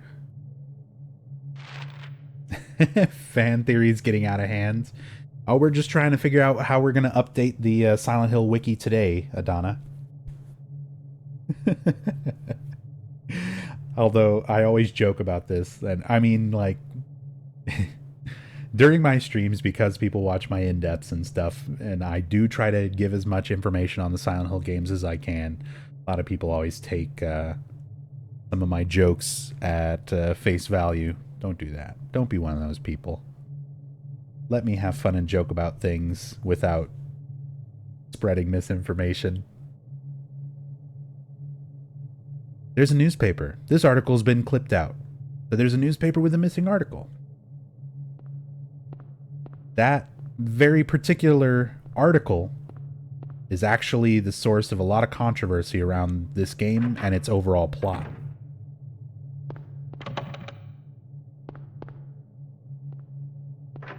Because that article is about a boiler fire. There was a boiler explosion in the basement of the Gillespie home that caused the house to burn down. And what we come to find is basically that was the cause of Alessa's burns. It wasn't part of a ritual. It wasn't intentional. It was an accident. They were performing a ritual on Alessa, the impregnation ritual, in order to have her impregnated with a god to give birth to it after many years. Although I don't think it takes that long if the ritual finishes as usual. Anyway, a lot of stuff to unpack here. But the main thing is, like, that is a very important note for establishing what happens to sort of set this all into motion. So Alessa was chosen as the cult, the Holy Mother, essentially, going by some of the other texts and things later. He's the one to give birth to the cult's god. They were performing an impregnation ritual on her, which did not involve burning her. The stress levels, like we read about in the book, manifestations of delusions, those stress and worry levels that Alessa was experiencing because of that ritual were extremely heightened, and because they were enhanced also because she has latent psychic abilities. She unintentionally causes the boiler to explode, burning the Gillespie house down, severely burning herself in the process. It was horrible, but it also allowed Alessa time to split her soul and stop the ritual. He didn't want to birth the god.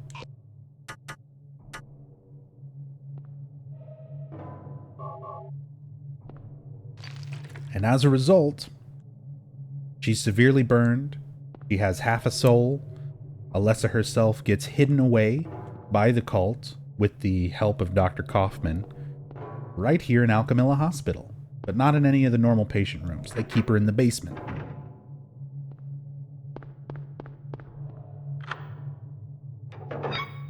What's up, Monopoint?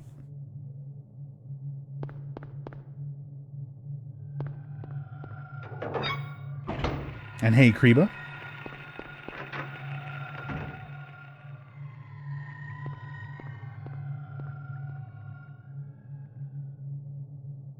The in-house generator powers elevators, ICUs, and operating rooms only. Press it. Funny because Alessa in the intro game trailer Looks only mildly burned and not comatose at all. That was always strange to me. So, the thing is, we see a lot of different versions of Alessa, because none of them are her real physical form, except for the one we see at the very end of the game. Everything else that we see are projections. They're mental projections of Alessa. So, she is able to manifest just the same way that she manifests the nightmares and the Otherworld and all these other horrible things. She's also in control of some aspects of it, now that the other half of her soul, Cheryl, is here. So she's using that half of her soul, manipulating it and giving it a form, and that form kind of changes. Sometimes we see it as young Alessa, when she was only 7, at the time the ritual was taking place. Sometimes we see her as older Alessa, where she is the correct current age, but she's not burned in any way, the way that we see her at the end of the school.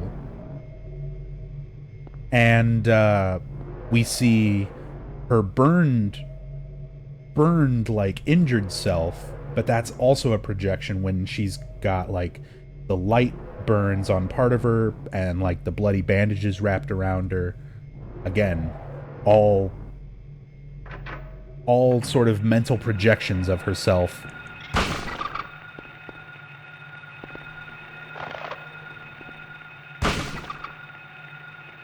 But then at the very, very end, we see the real physical what's there, what's left of Alessa, sitting in the wheelchair.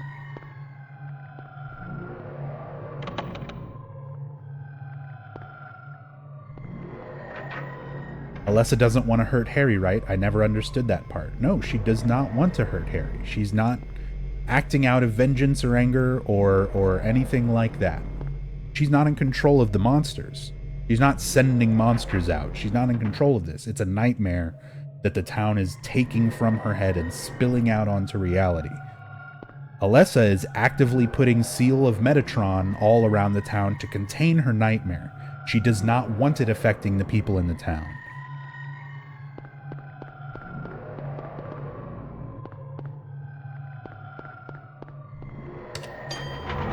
But there's only so much she can do. Just like we've only got so many choices in this elevator. We were on the first floor. We went downstairs and just cleared the basement floor. There's some more doors there, but spoilers, they're locked. Let's try floor 2.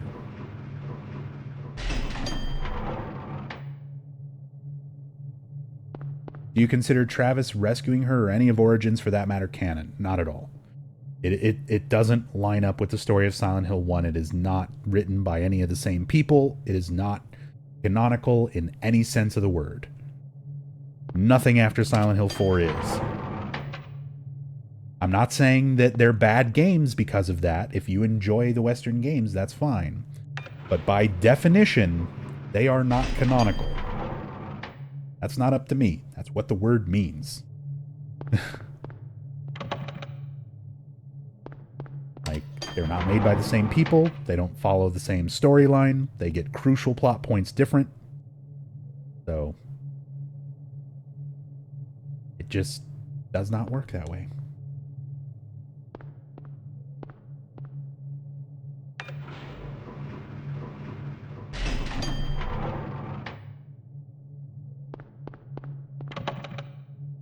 Okay, so everything is locked on these floors. And now a mysterious 4th floor.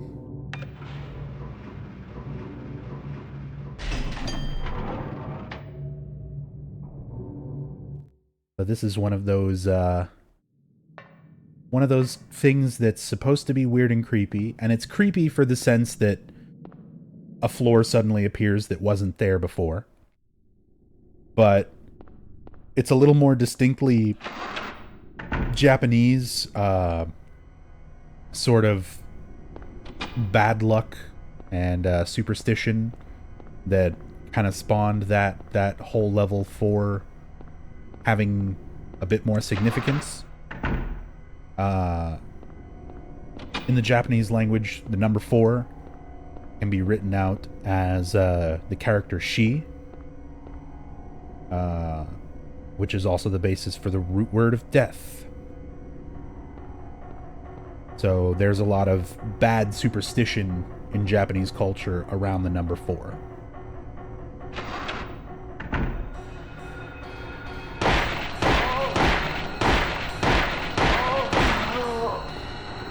But one of those things that doesn't exactly translate easily over to like an English equivalent.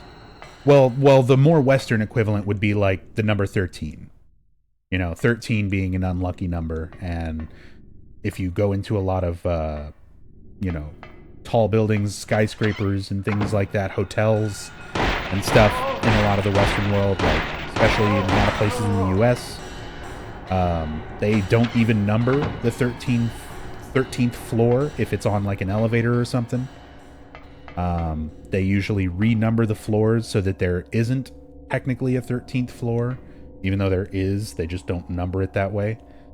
But yeah, VCR, old but usable.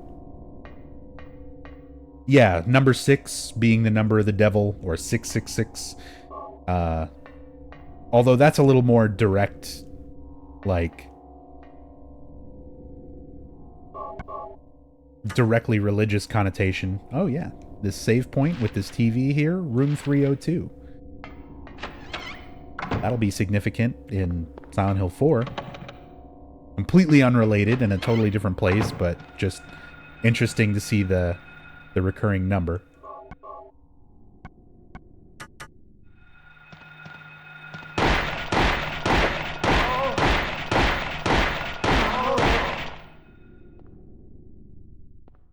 Hey, what's up, Darfox? Thank you. Although I'm 3.5 hours in and we're only at Alchemilla, I've been talking about this game a lot. It's what I do. I gotta try to finish it up at the 8-hour mark to try to keep things on schedule for the rest of the marathon. So I'm gonna need to go a little bit quicker here, but that's okay. We've been covering a lot of stuff, and I'm still doing what I can to try to talk about and cover as much as I can. Get this blood pack. Let's look at Toad on the wall. Look at him. Toad from Super Mario Brothers. Just right there on the wall. Little mushroom hat with 3 dark spots. 2 eyes. Mouth, his little feet.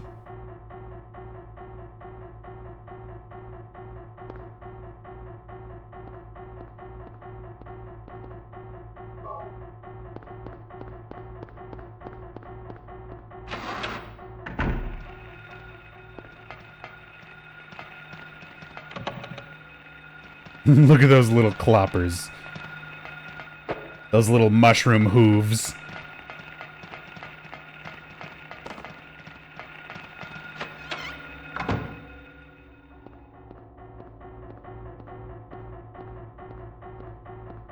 It's music. So we're going around collecting some plates based on characters from Through the Looking Glass. Again, a lot of the books and things that are referenced and manifest in the form of the puzzles comes from Alessa, thinking about favorite stories and different fairy tales and things like that.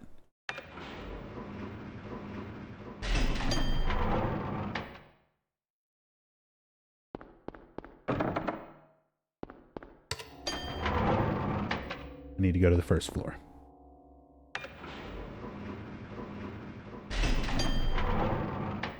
Who knows what they used to make up the sounds? I mean, Yamaoka used a lot of stuff decaying. There was a certain amount of stock sounds that are used. Like the generator in the school I pointed out was like a lion growling that's been pitch shifted. They use things like animal sounds and engine sounds. and machinery, just like general different kinds of loud banging and metal clanging and scraping. Some of it is, a lot of it is stuff that they just recorded themselves, banging stuff together and making it work.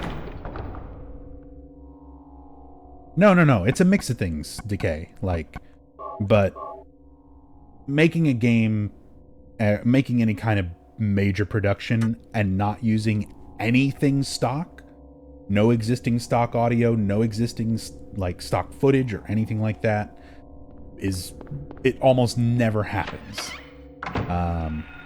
It increases the amount of production you have to put into things, and it's like, as much detail and production did go into these games, they still got a bit of timeline for development and release. You know, they still got budgetary and time constraints to fit. So sometimes they gotta take a sound out of a stock, you know, sound effects, existing sound effect pack, basically, and distort it and do something else to it. But the creative ways they use those stock sounds make them, for the most part, harder to pick out, especially in these games, the first 3 games. Silent Hill 4 is where things kind of start getting a little bit more lazy in the audio department, where Silent Hill 4 has a ton of stock sounds that are completely unaltered. They're just taken from one source and dropped into the game. Like, we need a monkey noise. There it is. No distortion, no anything on it. Just, here's our enemy, here's our monkey noise. Here's a burp noise, completely unmessed with. Just, there it is. Here's a jaguar. So, yeah, it's copied over really, really quick with Silent Hill 4. And a lot of that has probably had to do with it being, that it was not as many key members of Team Silent working on 4. And 4 was also probably a lot more constrained on its development because they were making it practically side by side with 3. Like, they had only just gotten into the development of 3 by a couple of months by the time they started also working on 4. So it was their first time as a team tackling, essentially making 2 games at once and spreading a lot of their team kind of thin. So I can only imagine, especially since Yamaoka was doing the audio on both of those, it's like, he's putting all this time and work into doing stuff for Silent Hill 3, and Silent Hill 4 kind of got the lazier end of the job. I hate saying lazy. It's not lazy. It's just the time had to go somewhere, and it went into Silent Hill 3, not 4. Alright. Clouds flowing over a hill, sky on a sunny day, tangerines that are bitter, lucky 4-leaf clover, violets in the garden, dandelions along a path, unavoidable sleeping time, liquid flowing from a slashed wrist. That poem really ramps up at the end. And we've got our puzzle. 4 square indentations on the door. So we need to arrange them in basically a clockwise formation, and it's just match the colors. So clouds flowing over a hill would be white, starting at the top. Sky on a sunny day would be blue. Tangerines that are bitter would be orange. Lucky 4-leaf clover would be green. Violets in the garden would be violet. Dandelions along a path would be yellow. And the unavoidable sleeping time is basically nighttime, or black, or no color. Squared Bubble, thank you so much for the Twitch Prime sub. Very much appreciate that support. And liquid flowing from a slashed wrist would be red.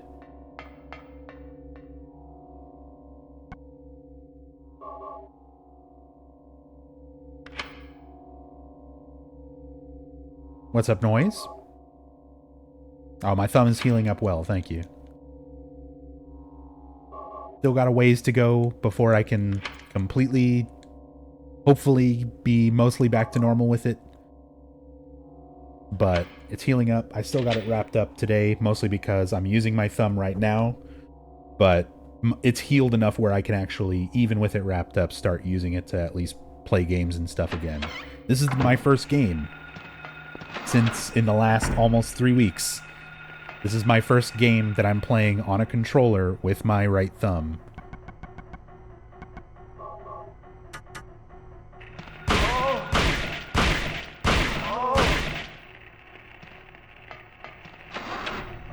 First game that I've gotten to play in almost 3 weeks.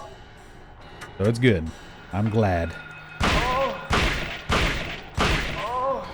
Because, man, as said, it could have been so much worse. From the way, as deep as it was, and from what the doctor was telling me in the ER when I was getting it all put back together, it was like a centimeter away. It was deep enough. It was just not quite at the right angle. Where if it would have been just a little bit different angle, I could have severed the tendon in my thumb, and I wouldn't be able to move it.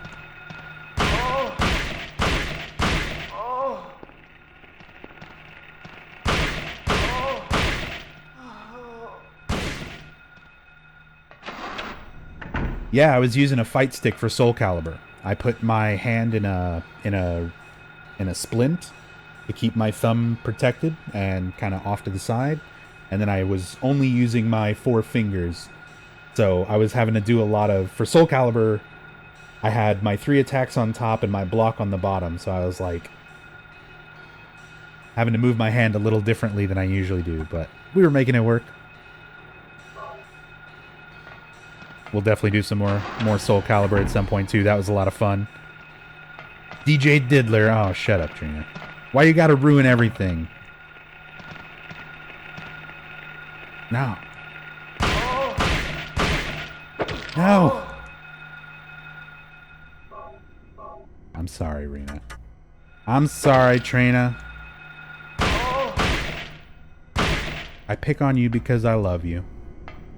You know. You know how it is.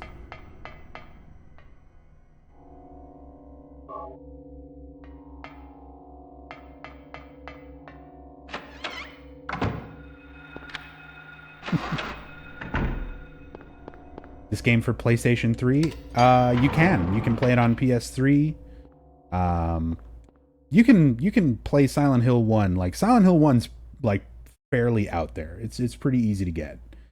So with the PlayStation Network version, you can play it on PlayStation 3, or you can play it on PSP, or you can play it on Vita, or transfer it to a PS TV, which is what I'm doing. And I think it's only like $10, something like that. $10 or less usually on PlayStation Network, so it's not like a super expensive game or anything either.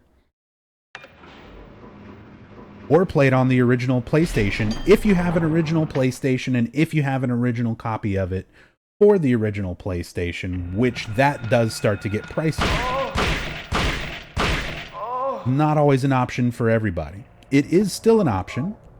If you care about having everything authentic and original, or you're just a hardcore collector, do it. If you just want to play this game, you can get it. There's plenty of other ways to get it. It's not like Silent Hill 2. Like, the rest of the series is harder to get. This is at least available. You can just go on PlayStation Network and buy this and play it on your PS3 or your Vita or your PSP or whatever. Silent Hill 2, like, you have to get the original. You got to get the original PS2 or the original Xbox or a PC, a physical PC copy.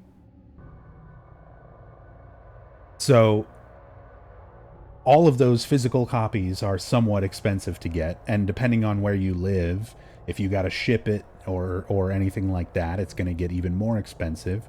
The only digital versions of Silent Hill 2 and 3 that you can get are the HD collection through the PlayStation Network stuff. So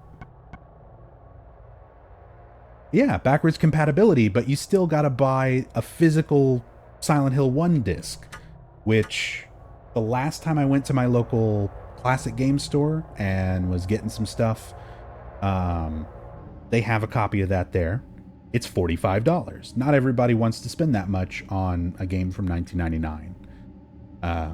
Not everybody has that kind of money to drop on a game and a console on top of that and everything, memory card. So, as said, Silent Hill 1, there's options out there depending on if you have money, if you don't, if you have newer consoles, or if you only have classic consoles, whatever your limitations kind of are, there's options there. Silent Hill 2, like, you're fucked. It's either try to have the original setup or you're stuck with the HD collection. There's no in between.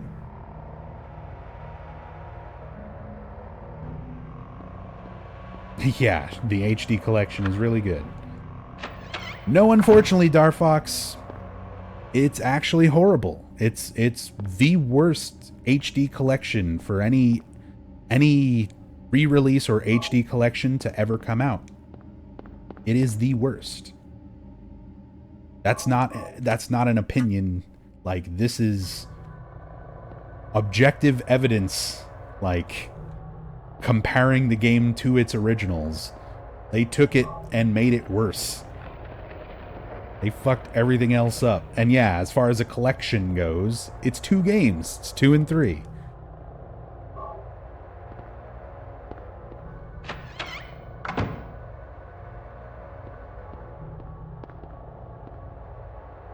But yeah, if you want to get into the whole HD thing, if you don't know why the HD collection is so bad, type !HDC in chat. You can get a link to some more information and videos going super in depth, all the little comparisons.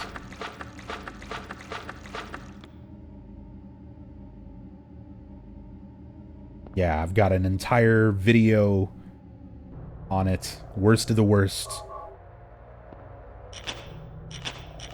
that covers both 2 and 3.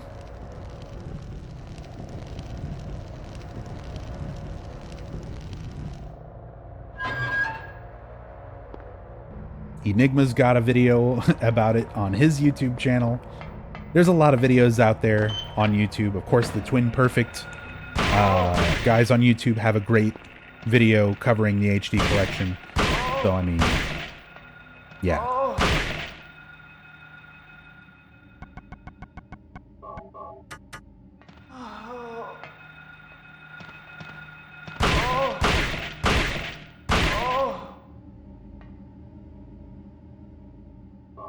PS3 version got patched, unlike 360. The patch didn't matter.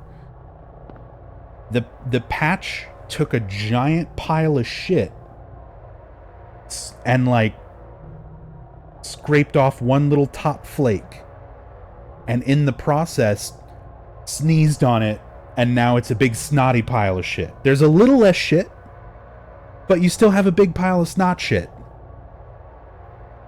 Like, trying to justify, like, that patch in any kind of sense, you might as well just play it unpatched. It doesn't matter. Unpatched typically is more fun because you have more interesting glitches that tend to happen. Maybe there are fan patches. So there's fan patches for the PC versions of, like, 2, 3, and 4. If you want the real Silent Hill HD experience, you want to play 2, 3, and 4 in higher definitions and better quality and all of that, get 2, 3, and 4 for PC. For Silent Hill 2, get the Enhanced Edition mods installed and set up. I think I've still got a command linking to that if you do !SH2 in chat. Same thing for Silent Hill 3. You can make them all widescreen. You can make them all higher definition, higher resolution, better texture rendering, better FMV quality, better audio quality. You can get what it should have been, what the HD collection really should have been, thanks to the efforts of fans over the years. The fans basically had to do it themselves, because Konami does not give a fuck. So, As said, if you're ever down to no options, which unfortunately, that's just how it is for a lot of people. You don't have any other option than the HD collection, but if you have a computer that was built after 2002, you can play much better versions than the HD collection.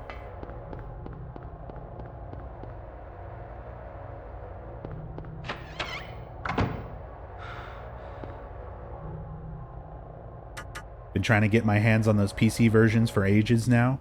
Yeah, that's the problem, is there's no digital release. Silent Hill, the only Silent Hill PC game, or PC port that has any kind of a digital release is Homecoming. Homecoming on Steam. And you know what? Surprise, it's a terrible port. It's busted, it crashes frequently, it freezes frequently. It has unskippable cutscenes that are skippable in the console versions.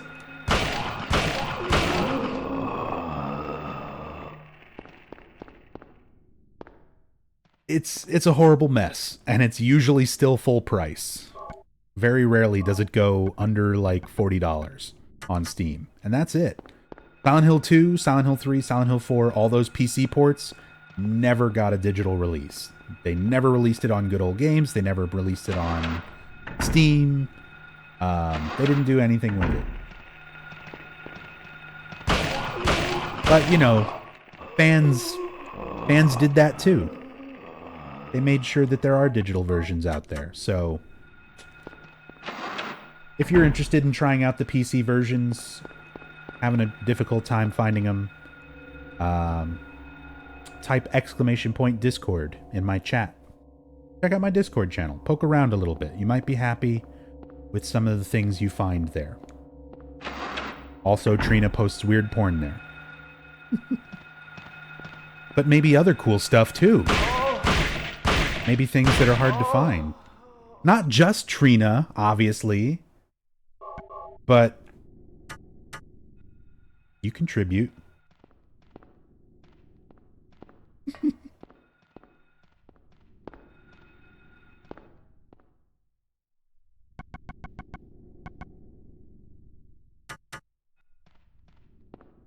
All right, got the examination room key.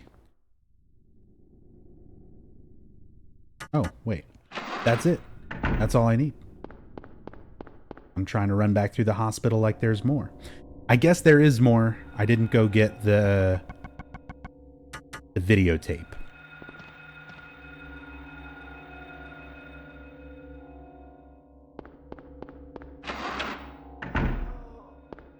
But I'm also 4 hours in.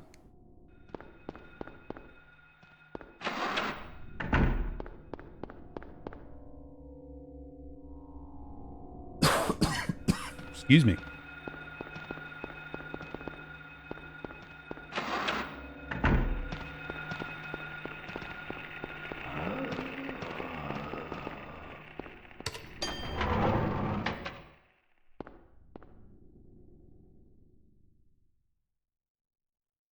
I like how the fourth floor disappears again.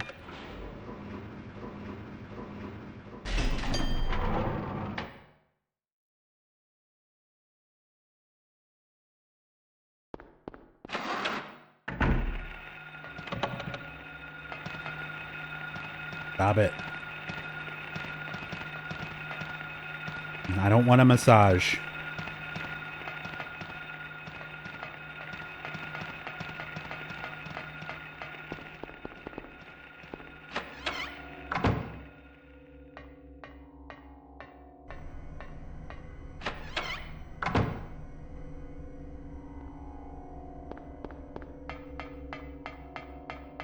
This was the first game my parents ever bought me for PSX. No wonder I'm the way I am.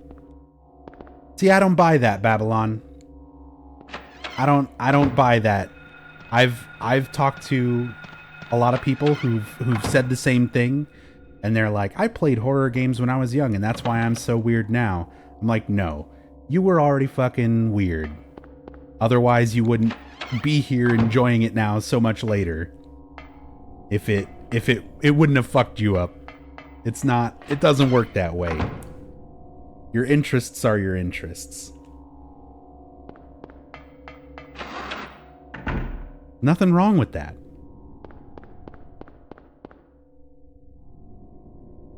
What's wrong with weird? I'd rather be that than a vanilla? That's the thing. Everybody's weird. There's only so much sense of normalcy you can really apply to like things. And a lot of that is, you know, whatever. Societal norms. That changes from place to place, culture to culture, time period to time period. If you can do something and you enjoy it and you like it, whatever age or whatever, as long as you're not hurting anybody or anything like that, do it up.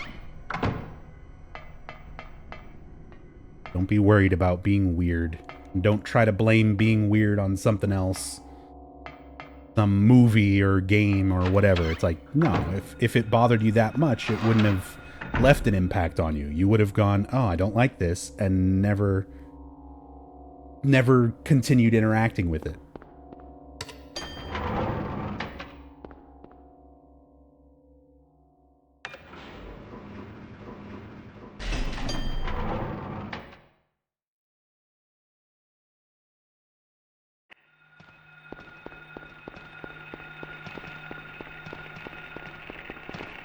Ah.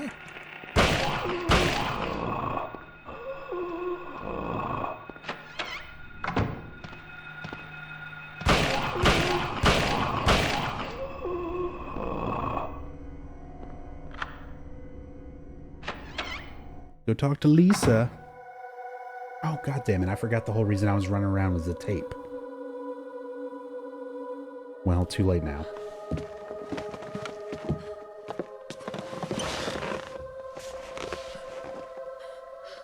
I gotta move on.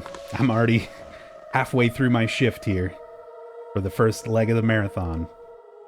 And Finally, we gotta pick up the pace a little bit to be halfway through the game. Who are you? My name's Lisa Garland. What's yours? Harry Mason. Harry, tell me what's happening here. Where is everybody? I must have gotten knocked out. When I came to, everyone was gone. It's awful. So you don't know anything either. Great. I just don't get it. It's like this Did I is miss all an some alert? kind of Squared bad Bubble, dream. did I thank you for your sub? Yeah. I'm sorry if I didn't. Nightmare. Thank you so much for the Twitch Prime sub. Let Very me much ask you, appreciate it. Have you I was seen probably a little ranting. girl around here? Short, black hair, 7 years old? A 7-year-old girl. What, she's your daughter? Yes. A 7-year-old girl. I can't say that I have. I was unconscious all this time. I'm sorry. That's all right. Do you know anything about all that weird stuff in the basement? No? Why? Is there something down there? You don't know? Don't you work here? We're under strict orders never to enter the basement storeroom. So I really don't know. What did you say was down there? Well, it's... Damn! My head. What's wrong? Harry? Harry, let me help you. Harry? Was I dreaming? You were too late. It's you. Yes, Dahlia Gillespie. Tell me everything you know. What's going on? Darkness. The town is being devoured by darkness. Strength must overcome petty desire, childish sleep talk. I knew this day would come. What are you talking about? I don't understand a word of this. Believe the evidence of your eyes. The other church in this town, that is your destination. This is beyond my abilities. Only you can stop it now. Have you not seen the crest marked on the ground all over town? So that's what I saw in the schoolyard. What does it mean? It is the mark of Samael. Don't let it be completed. Hey, wait! So there's Dahlia reinforcing that idea that the seal you've been coming across is the mark of Samael, that it's actually a bad thing, despite it being the exact opposite. It's Alessa doing what she can to stave off the nightmare.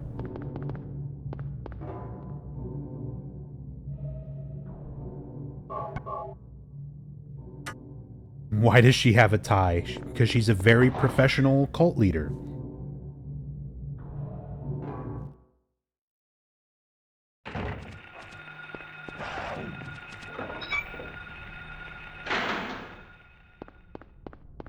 I don't know. I mean, it's shaped and everything. It looks like a tie. It might be part of like a scarf or something. I mean, it is kind of PlayStation 1 graphics, but even in the renders and stuff where it's like higher quality, it looks like a necktie. She's just, that's how she dresses. Like a professor at Hogwarts.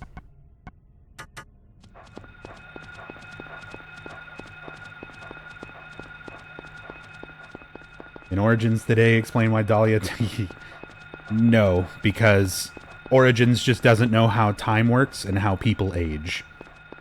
And I've got a pretty good idea that a good majority of the people who worked on Origins didn't play Silent Hill 1.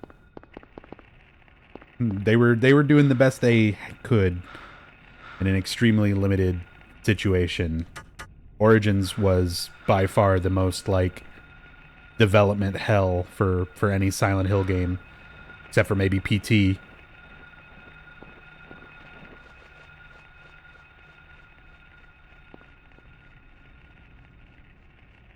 Hype.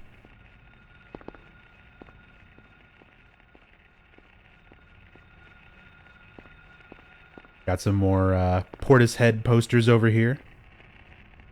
Same as the ones in the diner.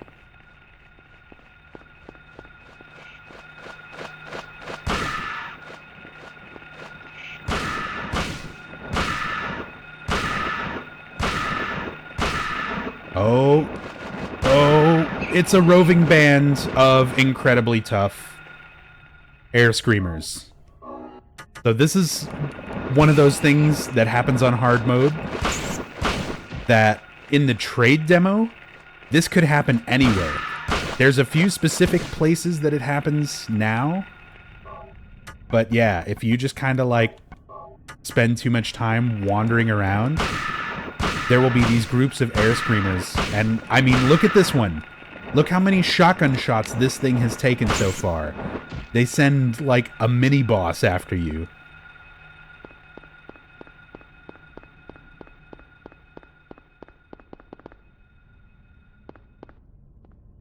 But I needed to fight them. I wanted to kill them so that I could look at this really good poster on the wall. Because we've got another reference image.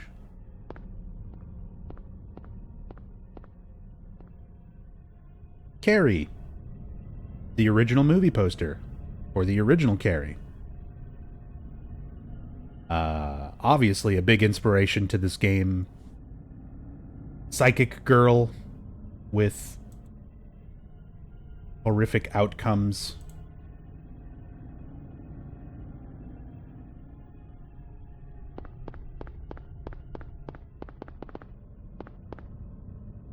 There we have the Green Lion Antique. It was the key that Dahlia left back in the hospital.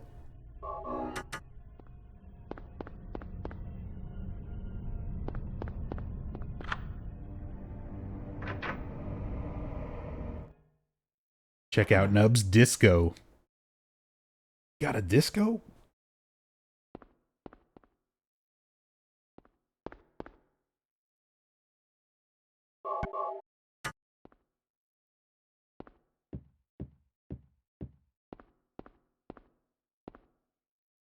There's a trace on the floor that somebody moved the cabinet. Push it.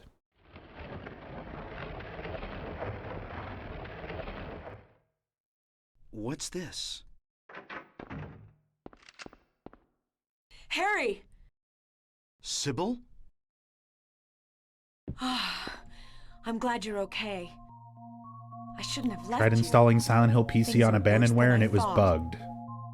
It's nuts. I mean, there are a lot of What are you doing here? I thought you left weird town. versions and stuff out there, I saw you go Jorgasm. in here, so I followed Not all of you. them are safe, not all are compatible. couldn't Also, there get was out. no PC release for the first All game. the roads out of So town if are anything blocked. you found says anything about a Cars PC version for completely stopped this running. game, it's lying. It's an Phones emulator and for the radios are still PlayStation out 1 too. version, because there is no PC version. What about my daughter? Only Did you for see her? 2, 3, 4, and Homecoming. I did see a girl.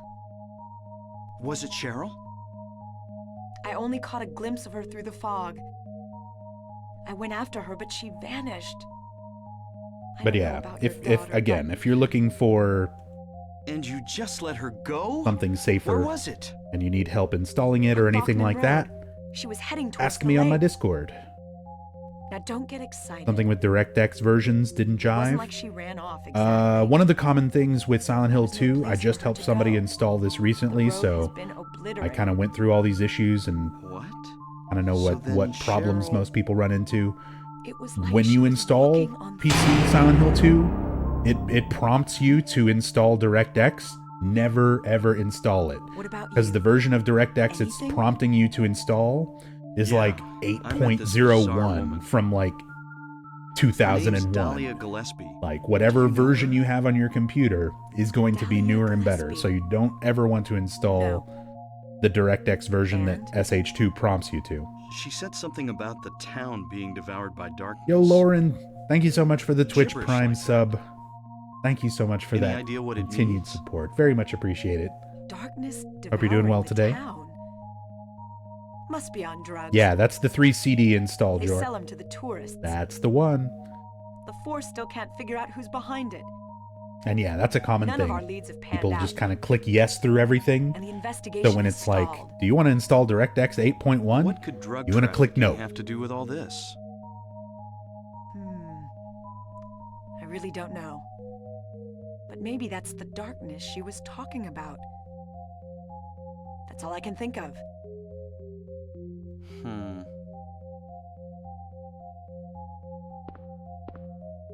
What's this? Just discovered it.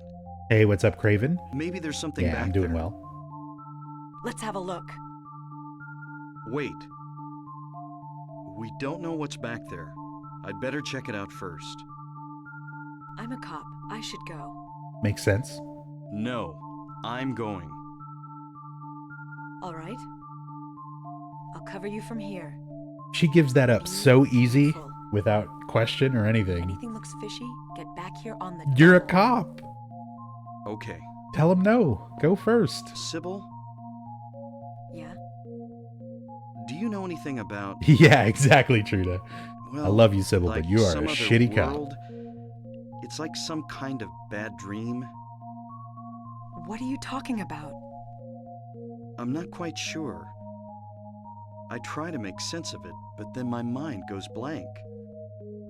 Everything's dark there, and I hear sirens in the distance. I met Nice, this Todd. nurse, Glad you got that Lisa. working. It's like I was there, but not really. It's all a blur, like some kind of hallucination, you know? I have no idea what you're talking about, Harry. Oh. I was just wondering. Never mind. Harry, Must be on drugs. you're tired. Yeah, maybe. So Sybil brings up the drug thing because she's here for kind of a different reason. And that there is a drug trade going on in Silent Hill. Like they've been having a problem with a drug trade in the town of Silent Hill. And that's what I was mentioning earlier with Kaufman being wrapped up in a lot of seedy stuff in the town.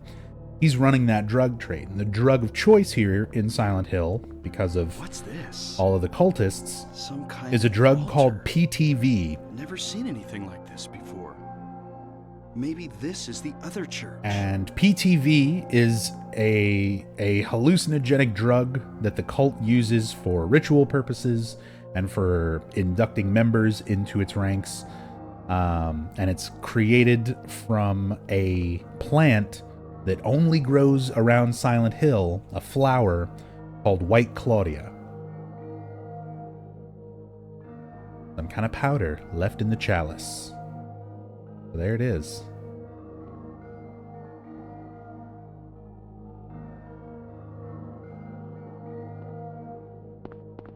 Let's get this melee weapon that I'm never going to use. Some graffiti here next to the altar. No God.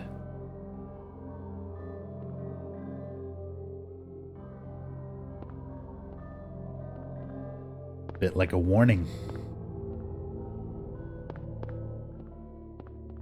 Maybe somebody who just didn't agree with the cult, or a cultist who doesn't believe in the traditional sense of a god.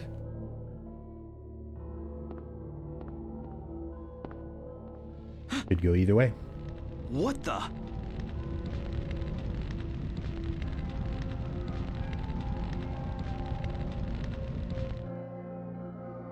Harry? Are you okay? Harry?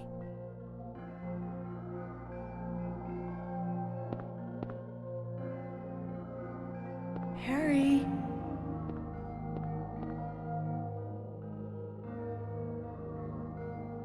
When are we getting our Silent Hill cop drama where we go around busting people's White Claudia labs?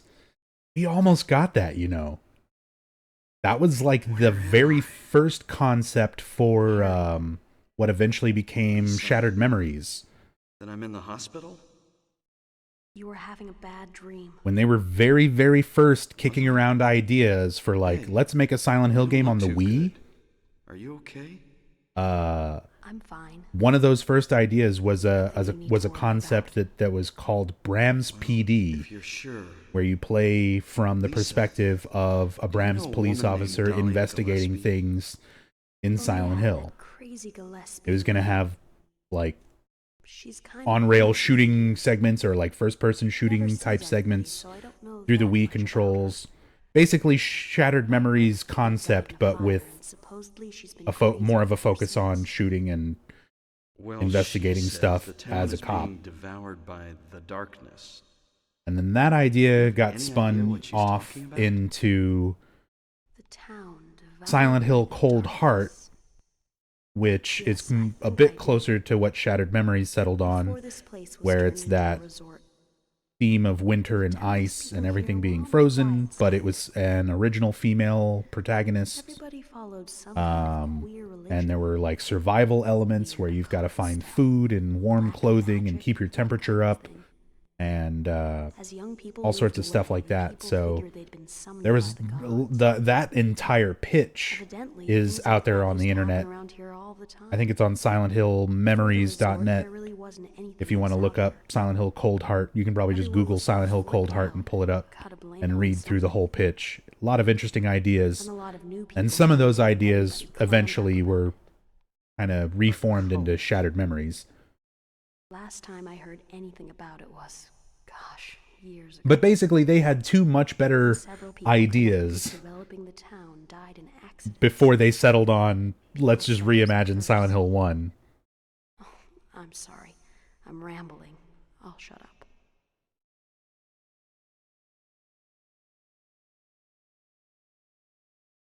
Sorry, I talked over Lisa. Was that another dream? Nope. Did I pass out again? Yes, but I imagine reality shifting around you must really fuck with your head and perception. I don't want to think so, but maybe this is all just going on in my head. Could have had a car accident and now I'm lying unconscious in a hospital bed. I don't know what's real anymore. Sybil said Cheryl was heading towards the lake, but the road to the lake is blocked. Aren't there any other roads? Lisa would probably know. So does the Abandonware Silent Hill 2 PC release work if you can install it right now?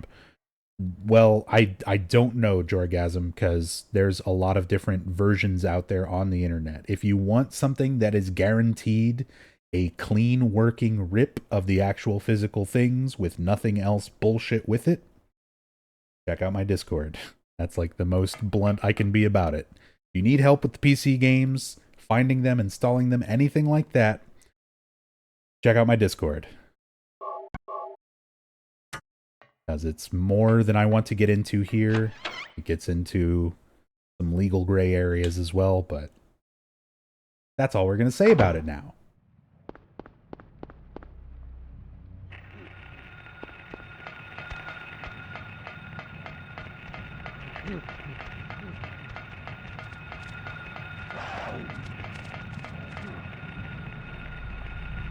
Are you the voice actor for Silent Hill 1? Nope. Nope. Just a fan who loves these games, and luckily I have a similar tone of voice, so I do a pretty good Harry Mason impression. But they actually do, like, there was a lot of mystery surrounding who was Harry's voice actor for this game for a long time. Most fans for years, I mean, over way too long, everybody thought that it was a different voice actor by the name of Michael Gough, Michael Gough, Gough, has done a lot of voice work for a lot of other games. He was working in Japan. He's done other stuff with Konami around the same time period. And the voice actor for Harry Mason's credited as Michael G. So it's one of those things where everybody looked at it and kind of went, okay, this makes sense. The thing is, somebody finally just straight up emailed Michael Gough, and he said, no, it's not me. Daddy, help me. Please, where are you? Cheryl!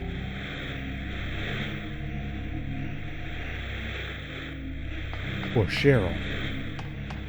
So it's not Michael Gough, and just recently, like earlier this year, some fans reached out and talked to a bunch of people, and they found who the actual voice actor was. And it's a man by the name of Michael Gwynn, who, funny enough, actually knew Michael Gough through acting and through other projects and through one of the classes that he took for acting and stuff. But it was a different guy by the name of Michael Gwynn, who also did other stuff. He's the Otherworld, like, narrator voice for Ridge Racer. And he's Dracula in Castlevania Symphony of the Night. Which is really funny, because my first time playing Symphony of the Night, I always thought Richter sounded a lot like Harry Mason. But it's actually Dracula who's Harry Mason. And a different actor entirely as Richter, who just happens to sound also like Michael Gwynn.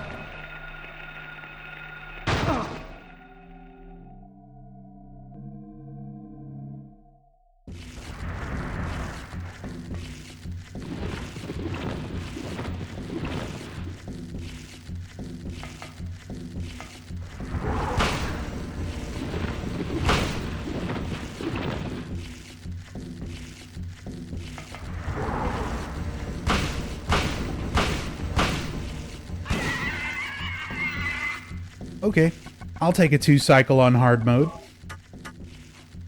I'm good with that. That's a pretty good fight.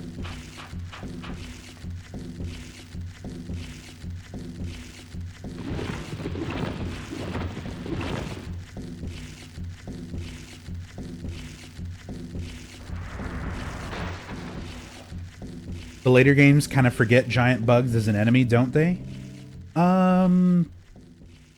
I mean, Homecoming has, like, the big beetle things, basically from the movie, that can, like, latch onto you. But yeah, for the most part, they kind of drop a lot of the insect-type creatures.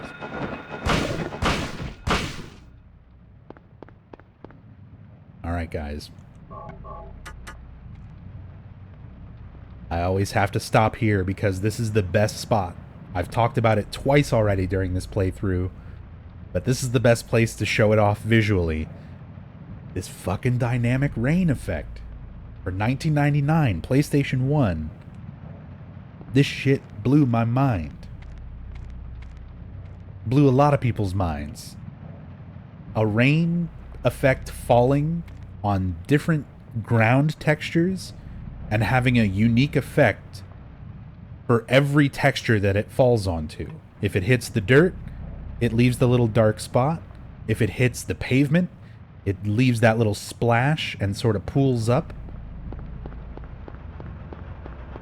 And you come right over here, and it hits the grate. And you can see it's doing the same thing I pointed out earlier, where it'll catch on the grate and hold for a little bit and gather up and then drip off. For PlayStation 1, that's an insane level of detail.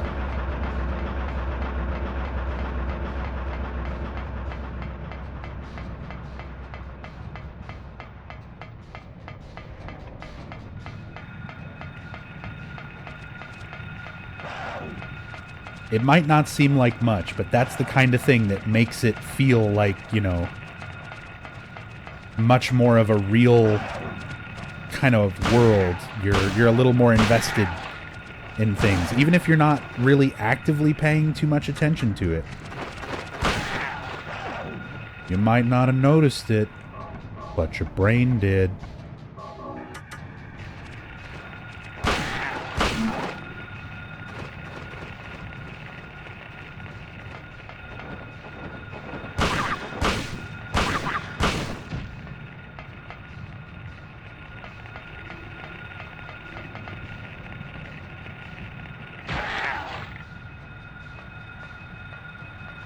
Who's still alive?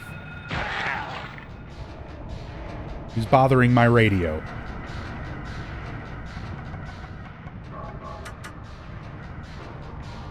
I don't have my reference images to quickly pull up for this, but I just gotta stop and look at it every time. Here's the movies that are showing at the Silent Hill Theater. I can't quite get a good enough shot without cam-hack stuff. You can see it well enough with the self-view mode, though. At the very top in the middle there is a poster for a movie. Oh god, what was it called? This one is called Shoot. The title of the movie is just Shoot. And if you get where you can kind of see it there, that top middle, it's literally the cover of Raiders of the Lost Ark. There's Harrison Ford, his face, in Silent Hill 1. And then on this side, Crusher Dan. That's what it is. Crusher Dan. It's Bruce Willis. And it's the cover of Die Hard 2. They put a little bit of MS Paint hair on him. But that's Bruce Willis's face in Silent Hill 2.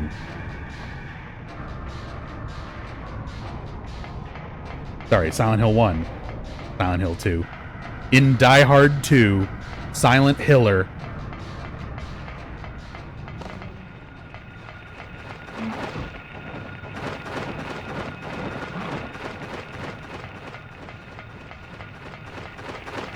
Silent Harder.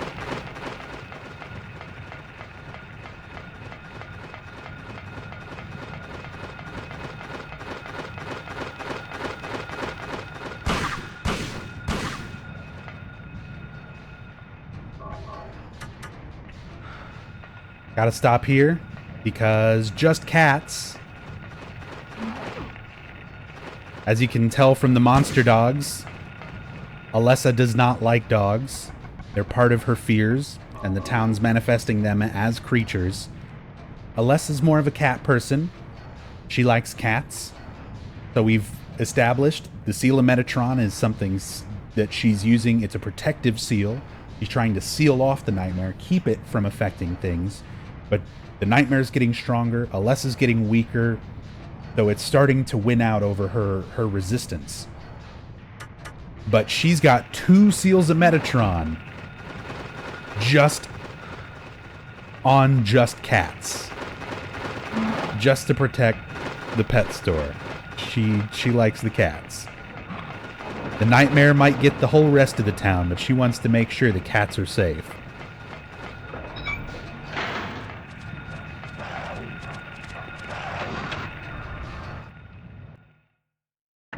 Hey, what's up, Hayden?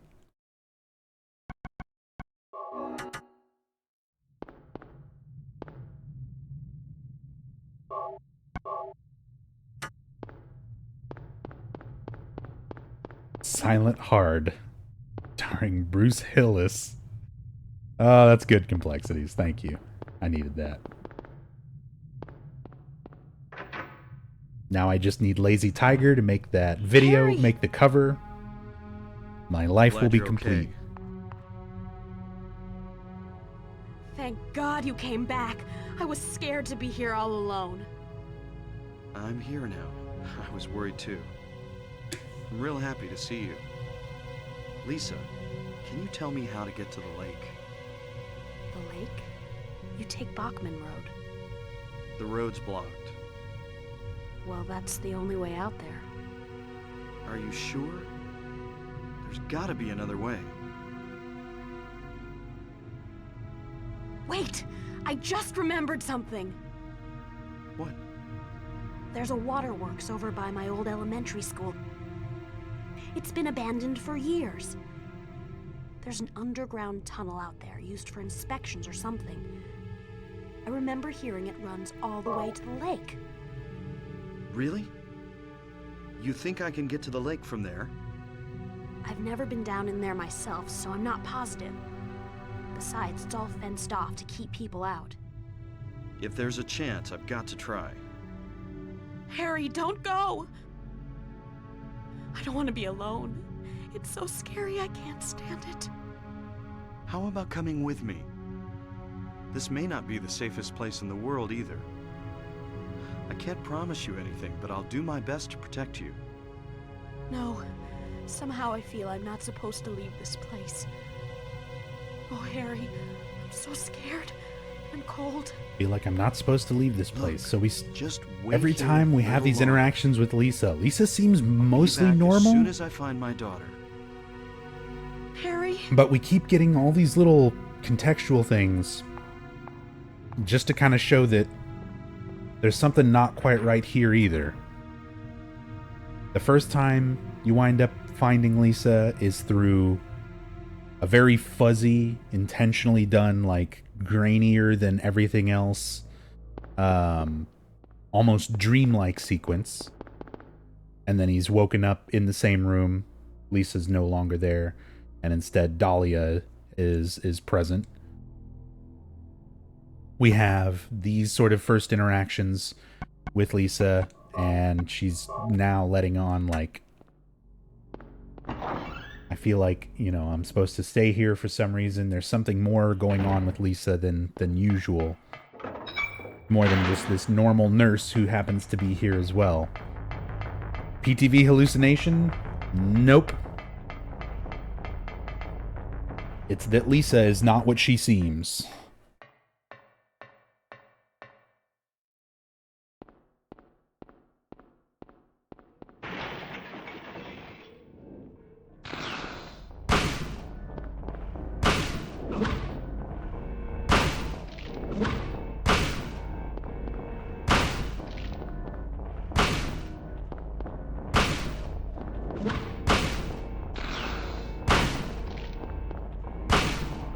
With this boss,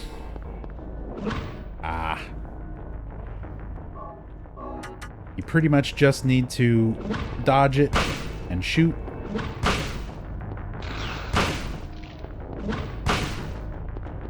It doesn't do any good just spamming shots on it. You waste a lot of ammo doing that. I had a shotgun. Here we go. Switch over to handgun. Still got plenty of that.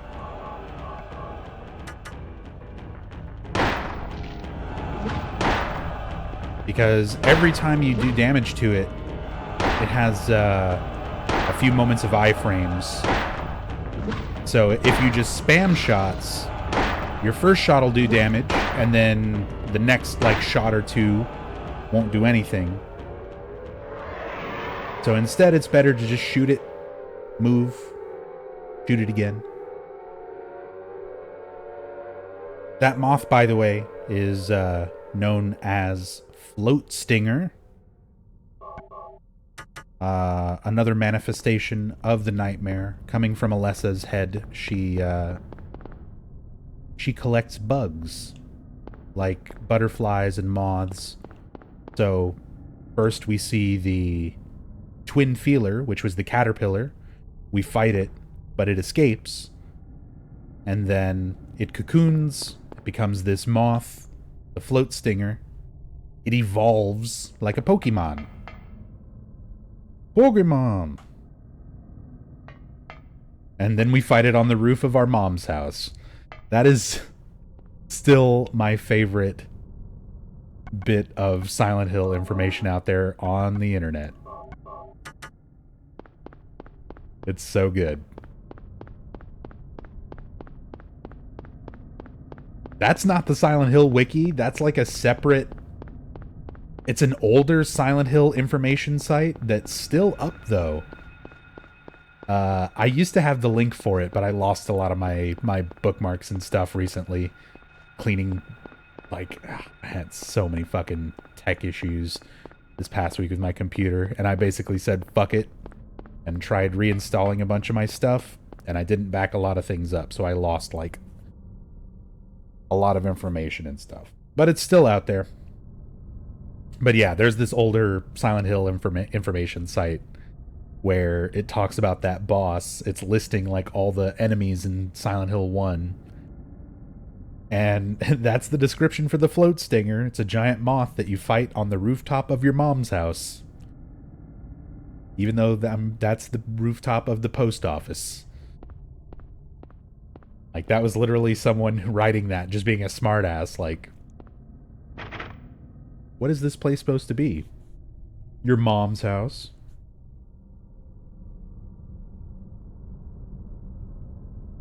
The lock is worn out.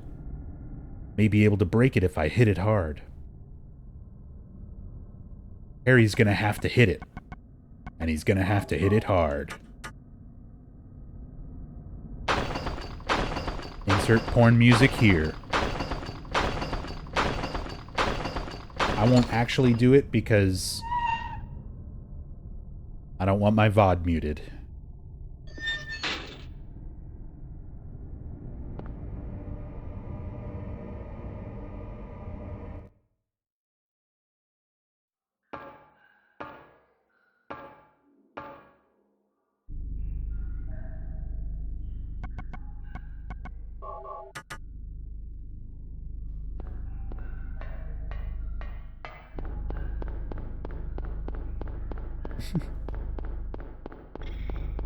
Alright.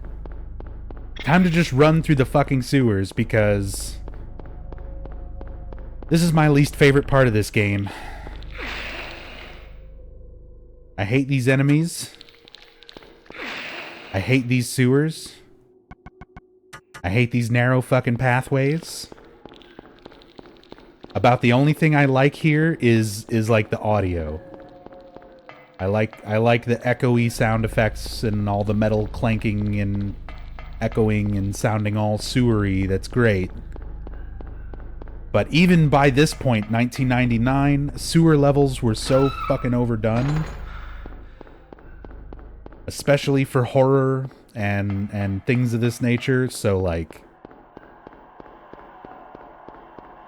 this is where things kind of slow down. There's not a whole lot to, like, talk about here. There's not a whole lot of, like, particularly interesting things, you know. It's a sewer level.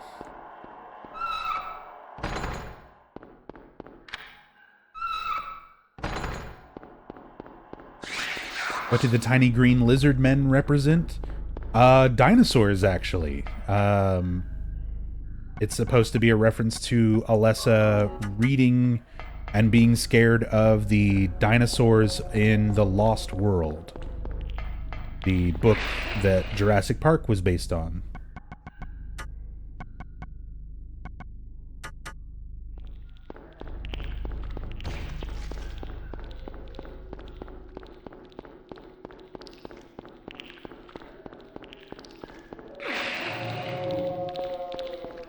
Oh, come on.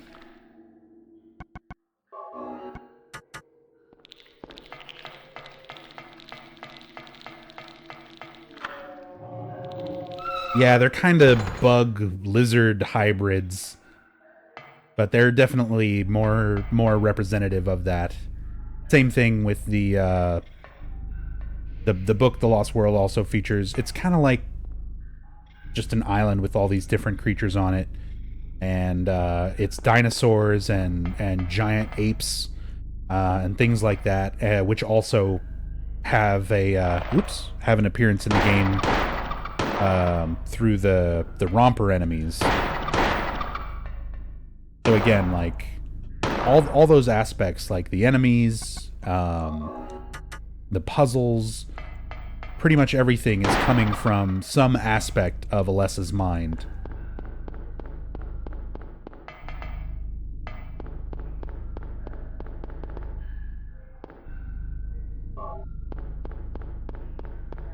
Kids are scared of the most random stuff?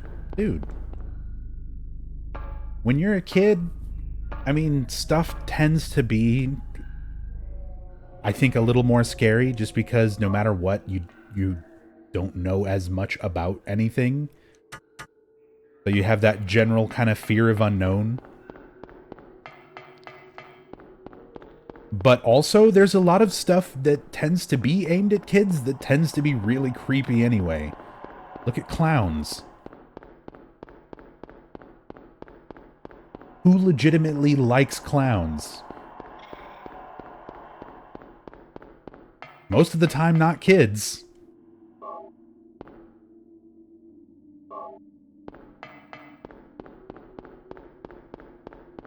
Things just get scarier as you age. I don't know, it's kind of weird. That's one of those things where fear, I've talked about this on stream, like, fear and the things that scare you and the way that all affects you psychologically is constantly changing.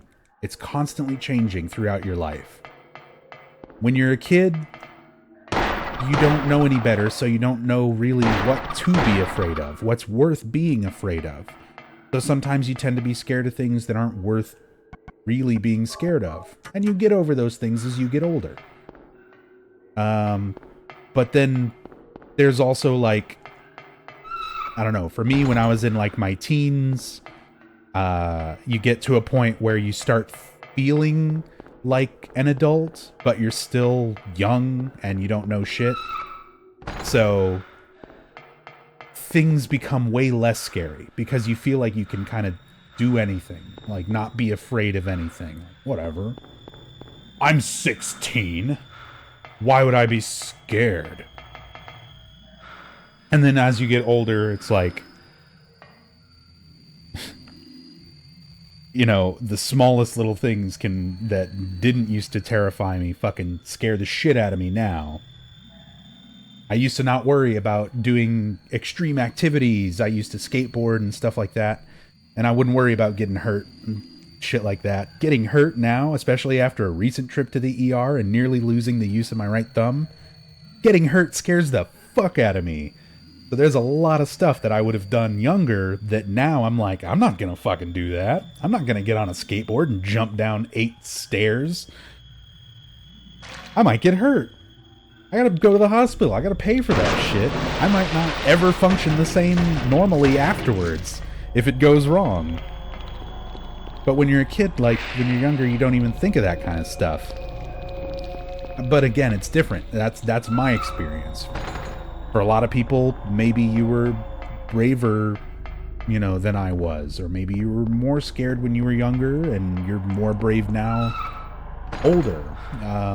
Like I've said, for me, stuff in Silent Hill 3 was always more relatable. I have more elements of Silent Hill 3 that I relate to on a personal level. I lost my dad when I was young.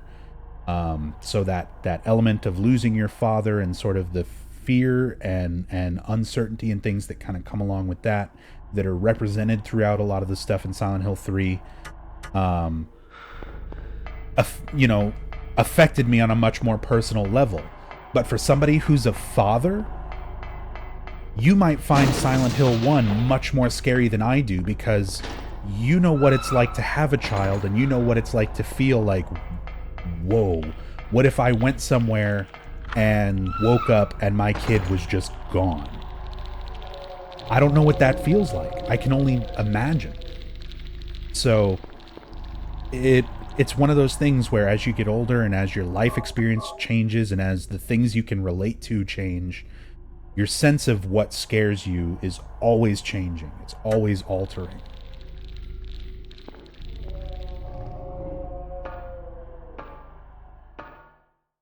How old am I? I'm 30. I'm about to be 31 in January.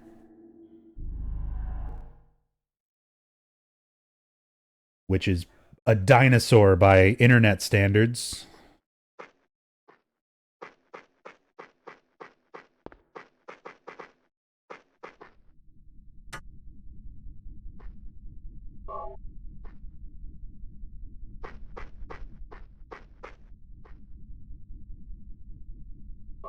$31. Oh, no. I don't mean you guys. You're all here and enjoying Silent Hill 1. I figure most people here are going to be 20s and 30s.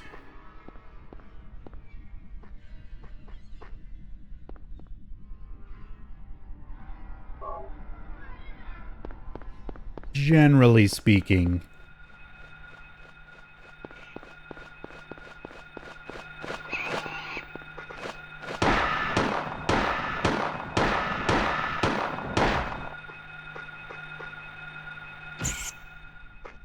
Oh, Andy's bookstore.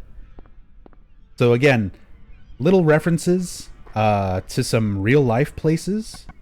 Again, a lot of elements of Silent Hill were based on real places around Maine.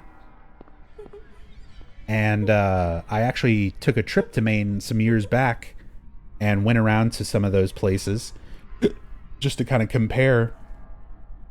And one of those places, Freeport, Maine,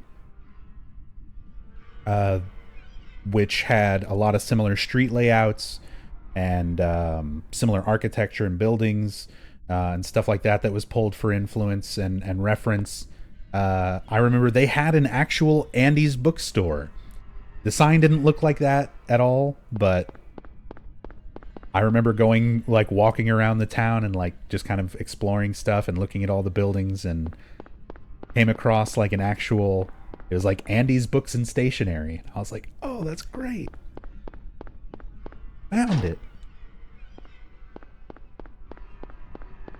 It's also really cool going to Cushing, Maine, and seeing the Olsen house, which is the Gillespie house that you see in the intro of this game.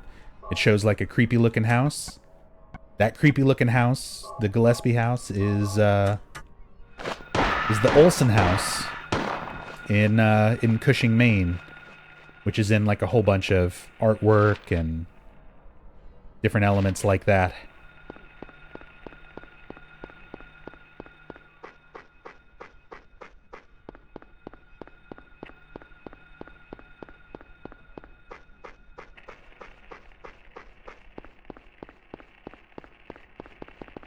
So there's a root in real life? Oh, of course. I mean, most fictional things come from some sort of real life inspiration. It's just really cool learning over the years through interviews and through comparisons to different places, like some of the specific areas that they used for spots of Silent Hill. Daz D, thank you for that Twitch Prime sub. Very much appreciate it. Thank you for that support. I did, Jor.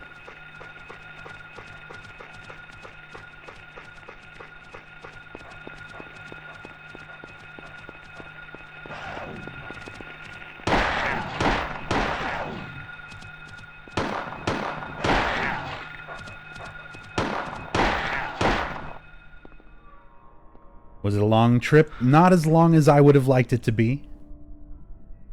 But yeah, I was out in Maine for a couple of days, almost a week. Hey, look, another burger place.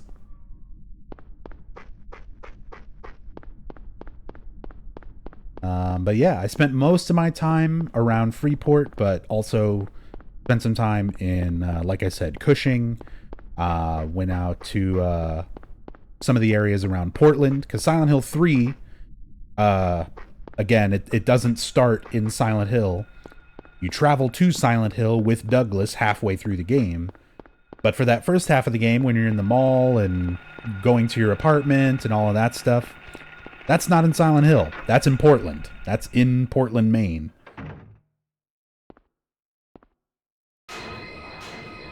So, like, that mall is based on a real mall.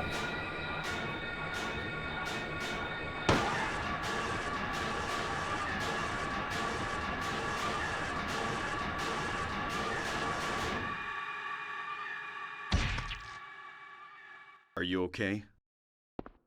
There's Kaufman I trying to guess fuck so. those monsters again. But I'm beat. I thought I was a goner there. So how'd it go? Did you find a way out?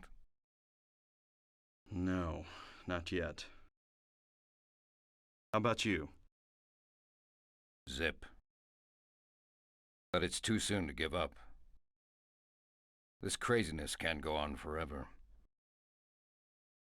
A military rescue squad should be here any time now. If they come through the town, we're home free. I hope so. I better get going. This isn't the time to stand around Not flapping yet, our Decay. gums. Do you know a girl called Alessa? No. Oh yeah, I've seen it, and some other people on my team have streamed it. It's one of those ones that I'll get around to at some point.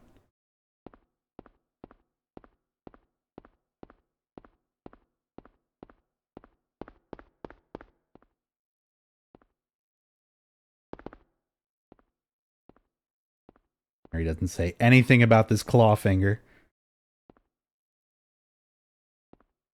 That's fine. As long as we can steal the stuff that Kaufman left behind. Must have dropped this. Looks like it's full of stuff. Kaufman key. Receipt. I recommend thorough exploration when you play it.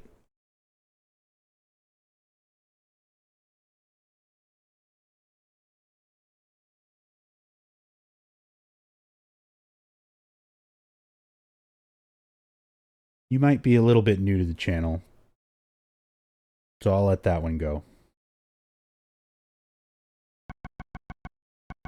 But in case you haven't figured out by now, thorough is kind of my way. Kind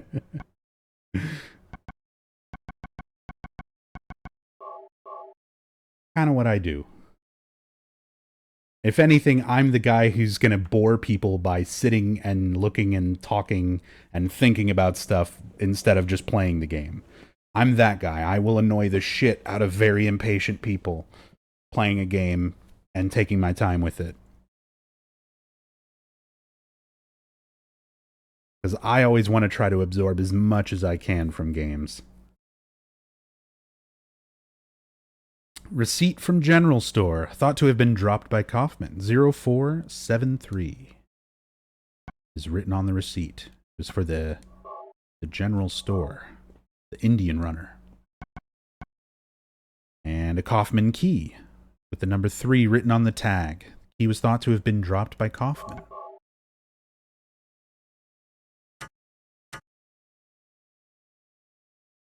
Hey, Nebula.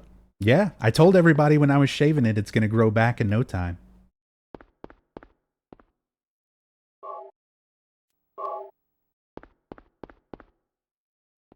Buzz Fizz beer.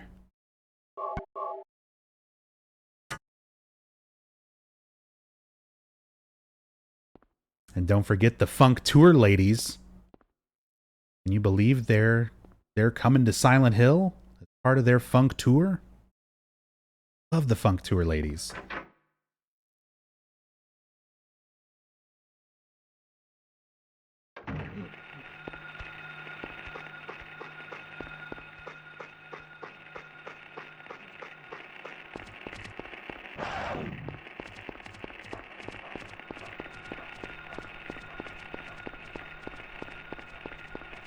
Oops. Yeah, that's right, Romper. You leave me alone. I got to the door, so you're not allowed to touch me.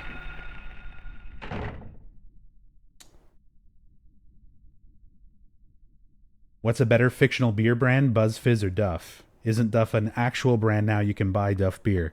You can. It's at, what is it? Universal? Some theme park has like a Disney... Not Disney. But some theme park has like a big Simpsons thing. It is Universal? Yeah.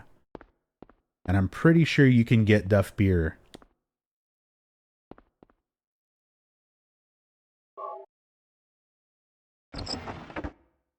Hello, Genuine Bruv. Welcome.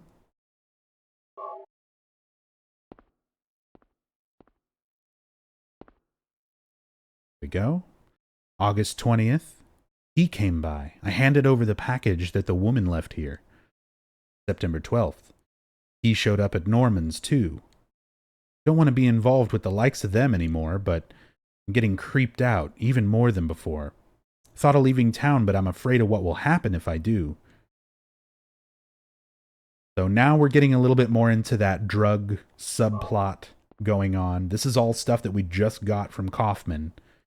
So this is where it all starts kind of tying that together, realizing that Kaufman's involved with all this stuff, all this drug trade going on. He's manufacturing and distributing this drug PTV from the plant White Claudia and making a profit by selling it off to the cult people who use it for, you know, rituals and inducting members and all sorts of crazy shit. Little reference here to Psycho, Norman's grand opening, the Bates Motel.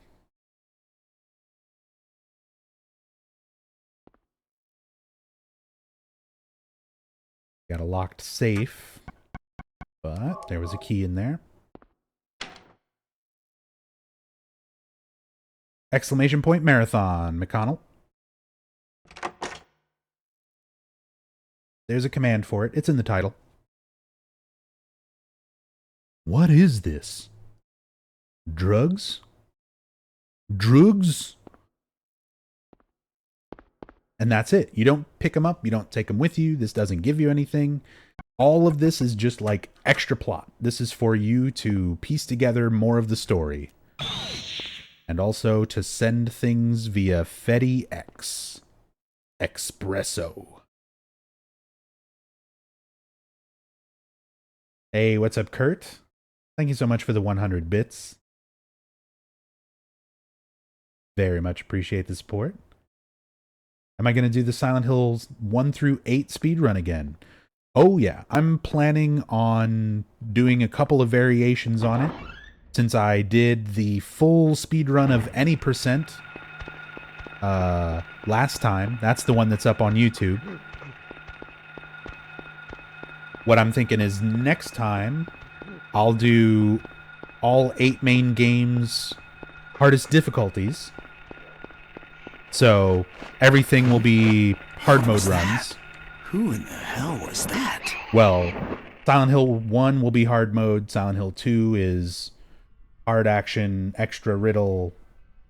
Silent Hill 3 is extreme 10 action, hard riddle, so on. Ravenheart. Speaking of hard riddles. Raven, good morning. I'm surprised you're awake. Hope you're doing well, dude. Thank you so much for the 10 months of subscription support in a row. Again, Raven, for you guys who don't know, part of Team Silent right here on Twitch, along with myself, our good friends, and Eternal Enigma, UFO Techie, Maxi Lobes. We're all taking part in this marathon all weekend long. This is just the very tip of the iceberg. The first of 8 games. Which one is Silent Hill 8? Downpour. So the first 4 games are the Team Silent games. So Silent Hill 1, 2, and 3. Silent Hill 4, The Room. After that is the 4 Western games. Origins, Homecoming, Shattered Memories, and Downpour. And then, yeah, that's the other thing, talking about the speedrun. So I want to do hard mode, full series speedrun at some point, and I would like to do all the games. So Silent Hill 1, Silent Hill Play Novel, Silent Hill 2, Silent Hill 3, Silent Hill 4, Silent Hill the Arcade, Silent Hill Origins, Homecoming, Shattered Memories, Downpour, Book of Memories. All speedrun back to back. Oh, and PT. Newspaper. Also a porn magazine, but newspaper. It's the same date as the one in the hospital. So again, because we looked at the note in the hospital, we get to read this note now. Investigation stalled. PTV dealers still at large. Suspicious deaths continue. Like the anti-drug mayor, a narcotics officer dies of a sudden heart failure of unknown origin. So this is where we get more information about the PTV drug going on. Mysterious deaths happening for anybody who was like investigating into this drug trade. This anti-drug mayor suddenly dies of heart failure. Narcotic officer, Officer Gucci, suddenly dies of heart failure. So you put this together. This is again all information that we're leading onto based on stuff we found on Kaufman. So Kaufman's the one arranging all of this. He's doing all of this. He's keeping the drug trade under wraps as much as he can, and just to make a profit off of these crazy cultists. But he must also believe in what they're doing to some extent, because he's also very important to keep Aglaophatus on him, which is the whole point of this side quest. We're getting that Aglaophatus. Posters on the wall. Don't look at that now, though.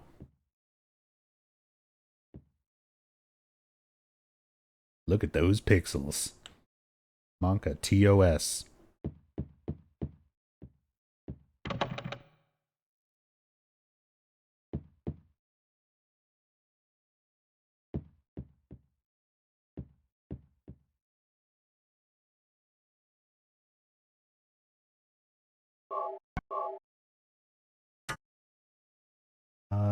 Hang on.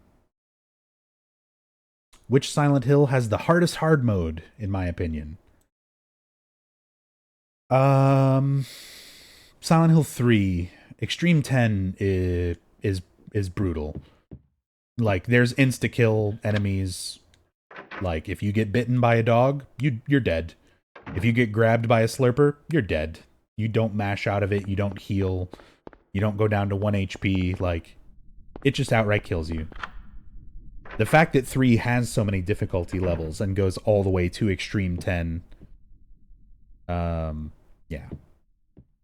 Going by hardest difficulties, 3 definitely takes it. Although, if we're just talking, like, general game difficulty, I feel like, generally, Silent Hill 4 is the harder game. Because even on easy difficulty, it's pretty commonplace to die in Silent Hill 4 in some parts, just playing casually. So it's one of those things where I feel like that game is just brutal right out of the gate, even though it's only got easy, normal, hard mode. EX10 dog is instant kill if it does the grab attack. If it does like the bite attack, where it grabs your leg and like starts shaking back and forth. Normally, on any other difficulty, you can mash out of it. On Extreme 10, it just kills you. Same thing for the slurpers. How do you deal with them? Don't get hit by that attack. That's it. That's it. Try not to get hit by that attack. Don't let him grab you.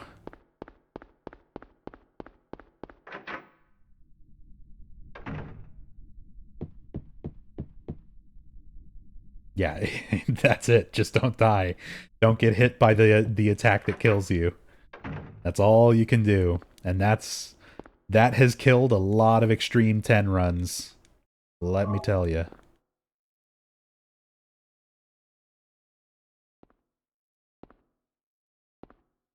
Yeah, and of course, hard mode riddles for Silent Hill 3 are notorious for the insane level of difficulty. Right off the bat is Shakespeare. Hope you know Shakespeare. Because the game sure isn't going to fucking tell you.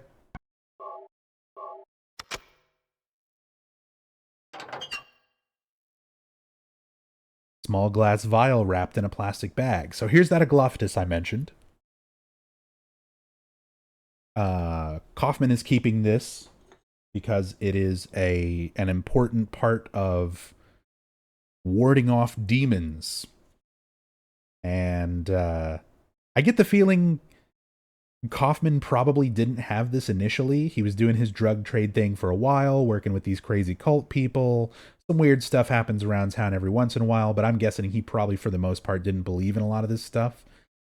And then lately, like the events leading up to this, and everything with Alessa over the last 7 years, I'm guessing by that point, Kaufman was like, okay, they might be more than just crazy cult people. There might be some legitimacy to this demon they're trying to bring back, or this god they're trying to give, rebirth. So he goes out of his way to get this Aglophtis and keep it on him. And more importantly, he's got enough for 2 full bottles. He has a bottle that he kept in his office in Alchemilla Hospital, which is why Dahlia Gillespie was there earlier. We picked some of that up. We have it in our inventory. Because Dahlia needed to smash it. Give me that. So that she felt like he What didn't is have this? it anymore. While Kaufman still has some. That's none of your business. Instead of It's messing with his, that, how it's about his coming up with a way to get out of ace here? up his sleeve. You shouldn't be hanging around here goofing off. What do you think you're doing?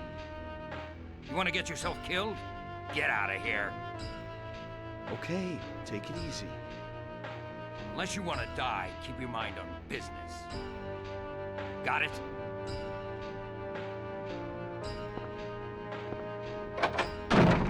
Man, he was pissed, and in such a rush, too. I guess I wasted my time. Better hurry. I'm worried about Cheryl. So that voice, that bit of dialogue that I just read there, is actually voiced in the trade demo. That demo version of, well, I say demo version, it was a full version of the game, just before retail release, with some slight changes to it.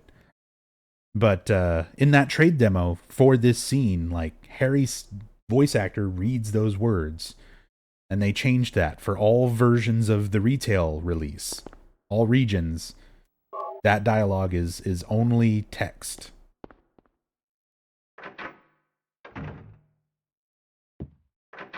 Oh yeah, Terramort. Like, I didn't pick up the Aglophtis on my first playthrough either. Like, I had no idea that this little plastic bottle I just picked up would be used to, like, scoop some up off the ground. Yeah, like Raven said, they don't make it too blatantly obvious that it's something you can even take.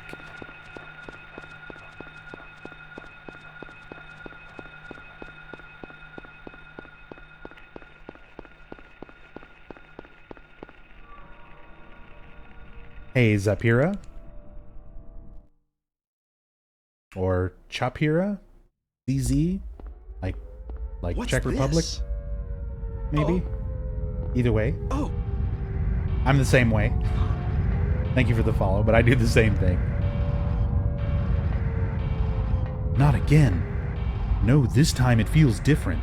Rather than shifting from reality to a nightmare, this is more like reality becoming a nightmare. I don't like this feeling, like something bad will happen, as if bad shit hasn't been happening. No doubt something terrible is going on. So that bit of dialogue there is one of the things I like pointing out the most, because a lot of people tend to feel that Silent Hill is split up into multiple dimensions or different worlds. They even refer to it as the Otherworld, so I think a lot of times people take that a little too literally. But that description that Harry just gave there is probably the best, most accurate way of describing what actually happens in Silent Hill.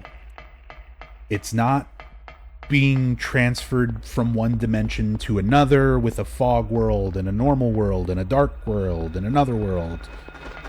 It's reality becoming a nightmare. Like, reality itself is twisting and changing through this spiritual power into the shape of someone's nightmare. In this case, Alessa's.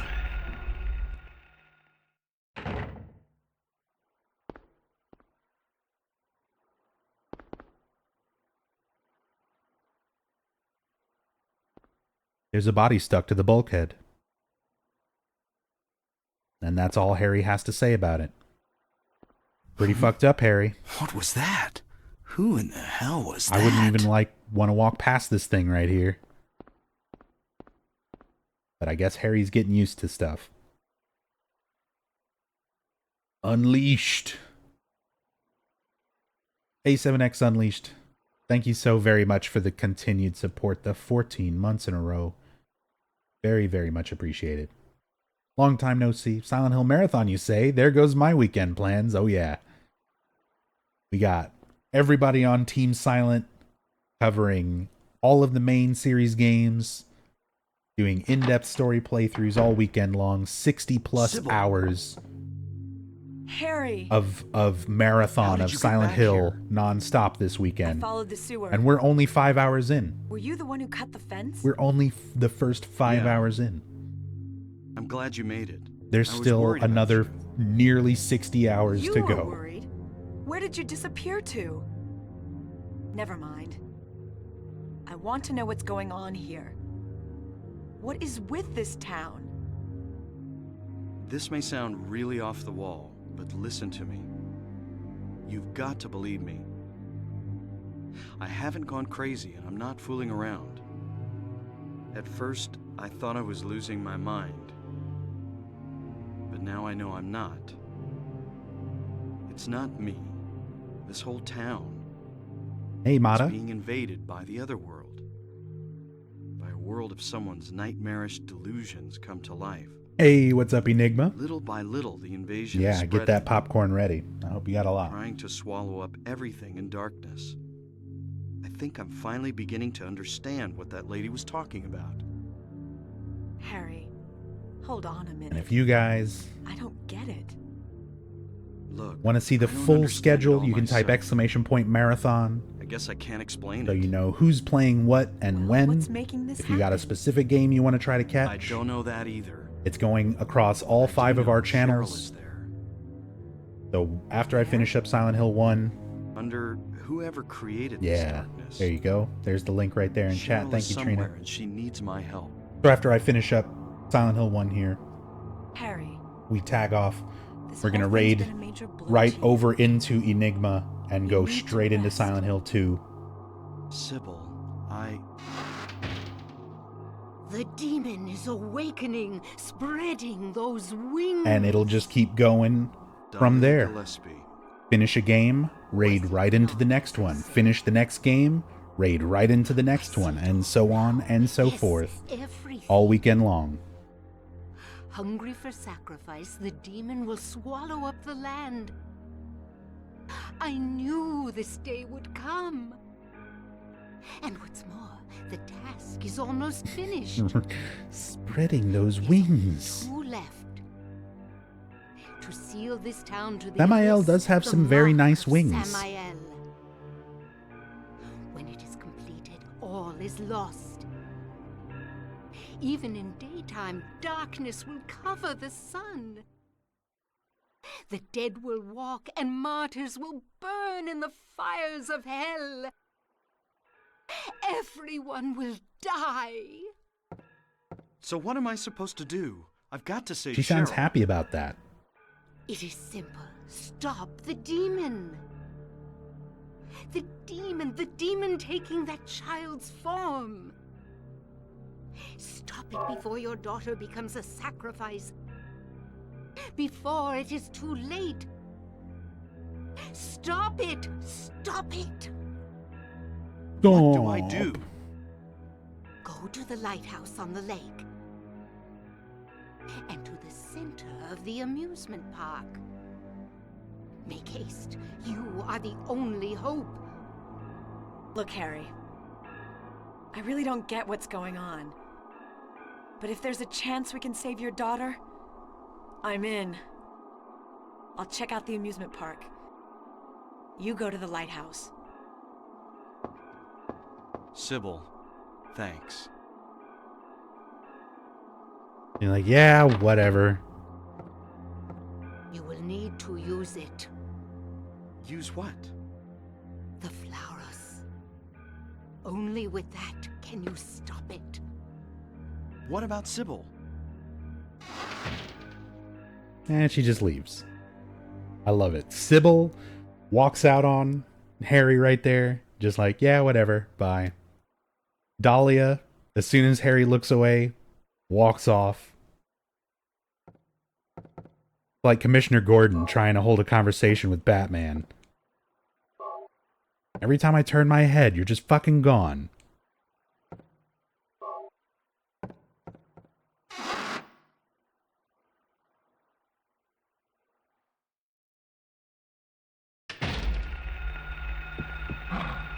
Okay, you know what? Let's make a save. Let's make a save, because it's hard mode lighthouse run, everybody.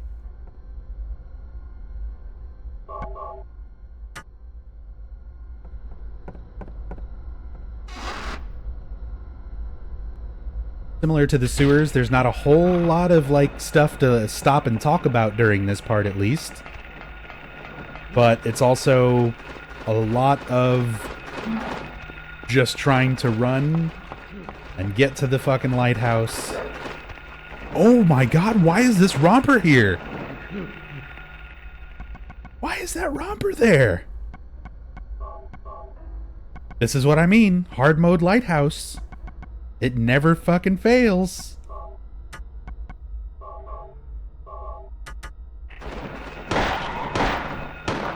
Just run. Just run.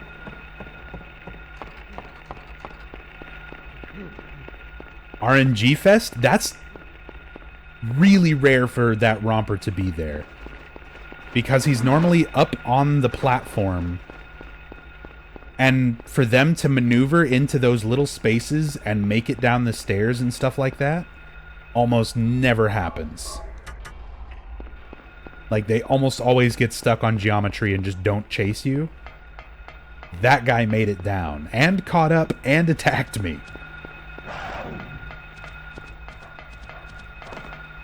Like, that really seriously never happens. It's super rare.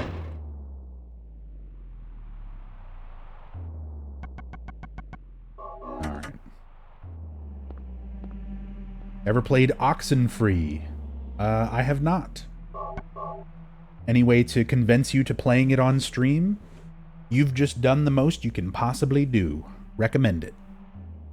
Because, I mean, I know not all streamers out there will just take like a recommendation. I actually do usually look up any stuff that people ask me to play.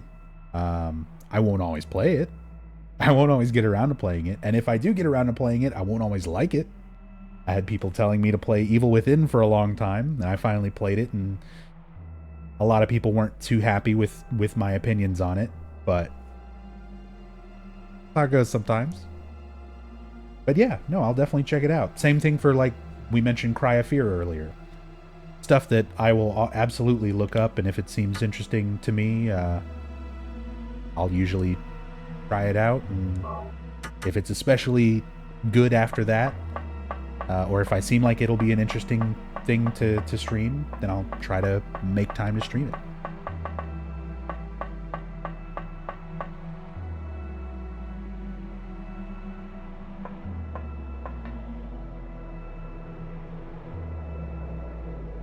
That zombie has lights in his room. Wait. I can turn them off if they're bothering you. Damn, I was too late. There we go.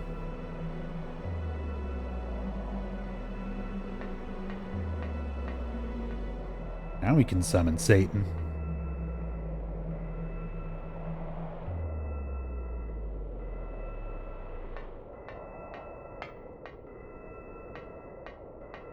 This is such a creepy... Just that sound. The whooshing and that sort of ringing. Well, it stopped now, but... And it's got this weird dreamlike effect. Similar to when we were talking to Lisa, everything sort of motion blurs.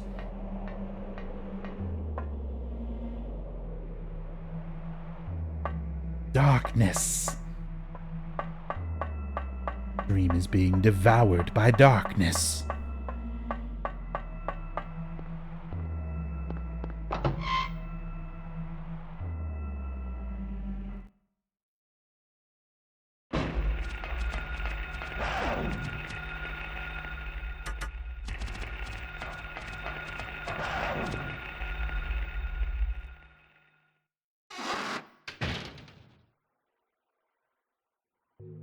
Sybil hasn't come back. That creep's sure to show up at the amusement park pretty soon. Let me be on time. Man, I played this game so many times in so many different kind of like analytical perspectives just to try to figure out who Harry means when he says that creep.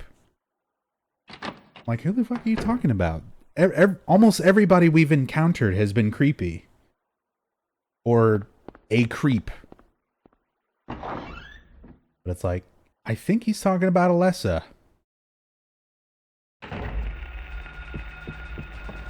Because right now he's still convinced that Dahlia is helping him. So I don't think he'd be talking about her. Or same deal for Kaufman. So, kind of narrows it down. He's still viewing Alessa as the source of all this. Like, she's the one who took his daughter from him. He just wants to leave. Sybil have gotten to the amusement park from here?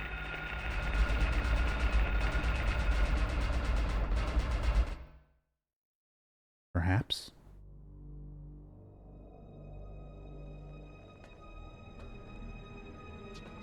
Looks like she's doing pretty good.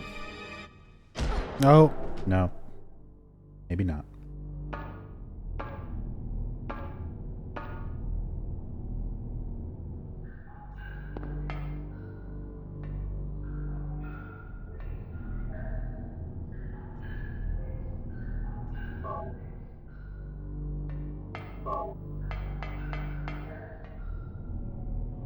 So, Sewers Part 2. Just like Sewers Part 1, I'm going to run through it. Because unless you're going for, like, ranking and stuff, stopping and fighting and doing anything else in the sewers is absolutely not worth it. There's not a whole lot to really stop and take in. I guess it's more obviously being influenced by the Otherworld now, with these giant seals of Metatron everywhere.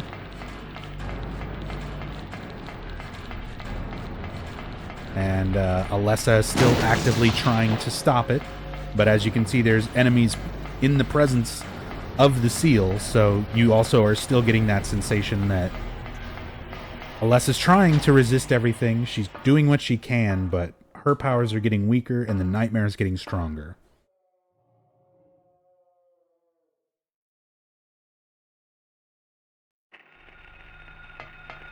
So there's a glitch you can do here. think I've got a save already. So I'm not going to do this yet. I'll load up a save file and show this at the end. Yeah, this is on PSTV. So if you catch one of these particular little shadow babies here, and you splash them with this Aglophilus that you picked up in the hospital, the game, for whatever reason, thinks that you're splashing it on Sybil during the boss fight with Sybil that's coming up. And it just warps you to the end of that fight, but it breaks the cutscene that comes after it. So I'll show that a little bit later, but for the time being, I'm going to do just the regular way of doing this.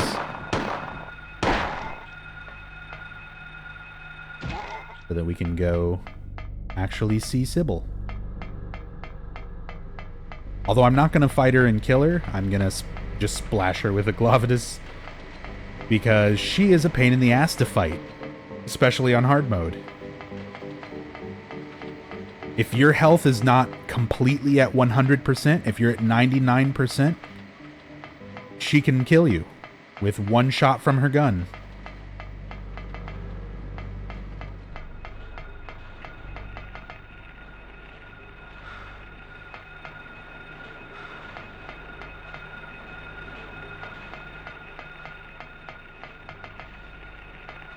It is kind of cool, though. I like just going through. There's another little squeaky shadow baby there. So, don't look down at that. There we go. I want to look at the ice cream shop. This is a little ice cream shop, part of Lakeside Amusement Park. Magic Ice Cream.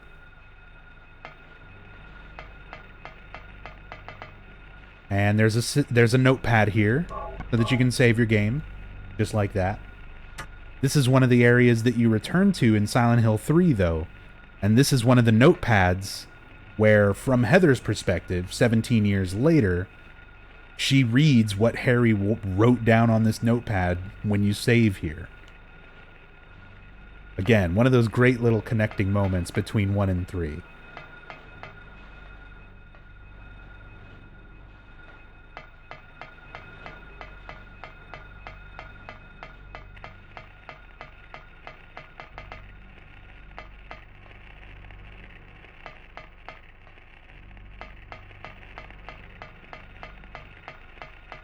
When a run ends, the person hosts the one that'll take over. Yep. We will raid right over into Enigma's channel for Silent Hill 2. Once I'm all done with this. Although, we've still got quite a bit left. We're 5.5 hours in. So there's still another 2.5 hours worth of stuff I'm going to show off and talk about and cover. We're coming up towards kind of the last little parts of the game, but we're getting into some more interesting stuff to talk about again. And like I said, I'm going to load up some save files and show some other things.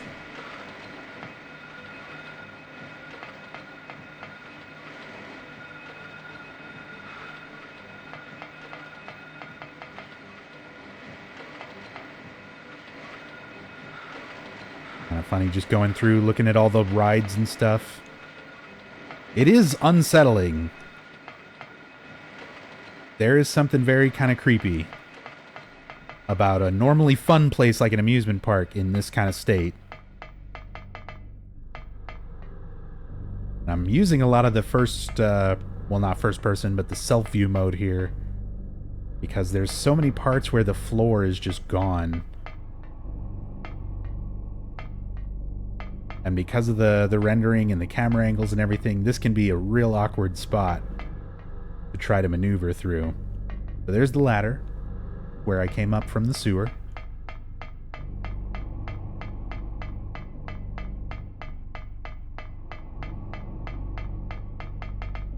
That dead ends.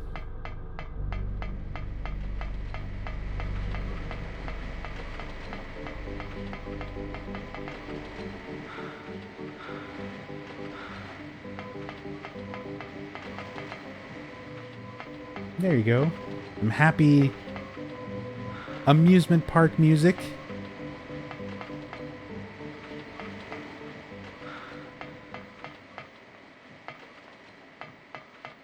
Now it's better. Now it's a fun place. It just needed that music.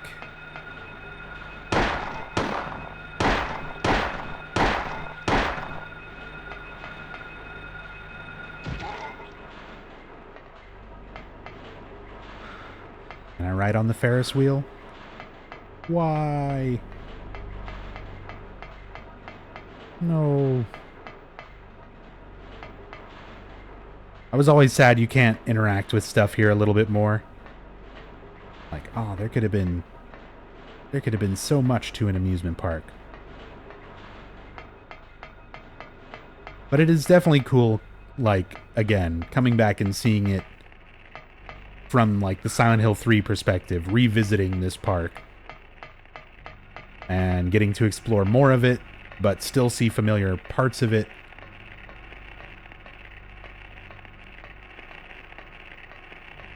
But here we have the merry-go-round. Or, as it's called in Silent Hill 3, the Happy Carousel.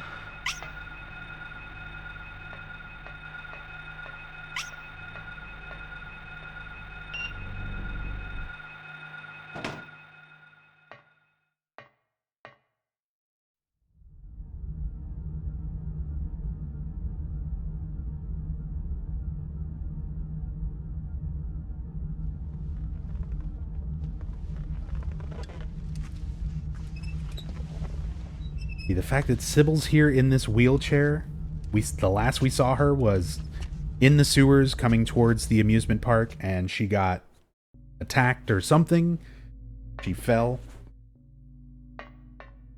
And now she's possessed by one of those slug-like enemies that we see possessing the nurses and doctors in Alchemilla Hospital.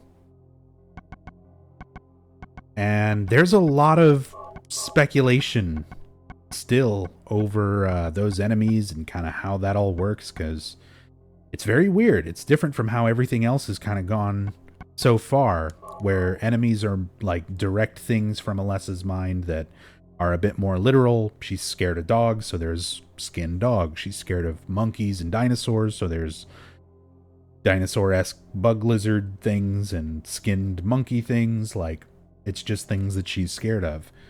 Whereas, like, the nurses and doctors, the people, the more human-like things, are not manifested themselves, but rather possessed by something, you know, which is that slug kind of looking thing. And I can only imagine, like, there's so many different ways to interpret that. Is it just something that she doesn't like in the form of that bug that's affecting people in that way? Or is it something a bit more symbolic, like the idea of the corruption of the adults around her that she relies on? So it's like she relies on her mother, she relies on doctors and nurses to take care of her, but they're all corrupt. They're all working for their own gain. They don't actually care about Alessa herself, only using her to their own ends.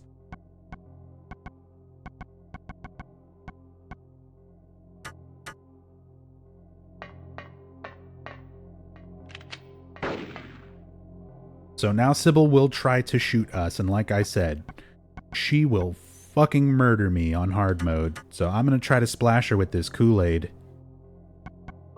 Got it.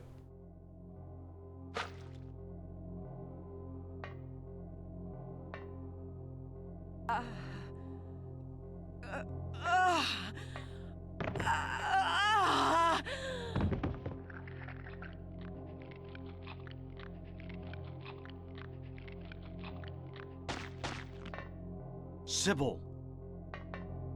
Wake up! Snap out of it! Sybil! Harry, what happened? Shh! Don't talk. I'll take care of you. Harry, Why did they take your daughter? Why her? I'm not sure myself. But, you know, Cheryl isn't my biological daughter. Dun dun dun. I actually haven't told her yet. She probably already knows anyway, though. We found her abandoned on the side of the highway. Nobody knew where she came from. We didn't have any kids of our own.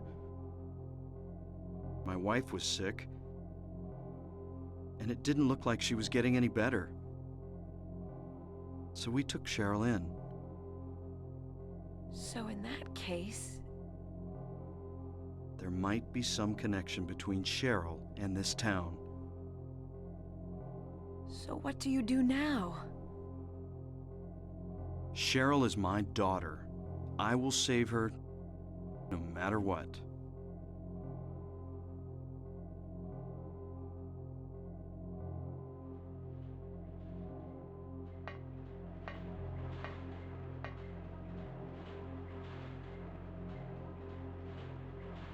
Hey, what's up, Lazy Tiger? Hey, Mafia. I figured you'd show.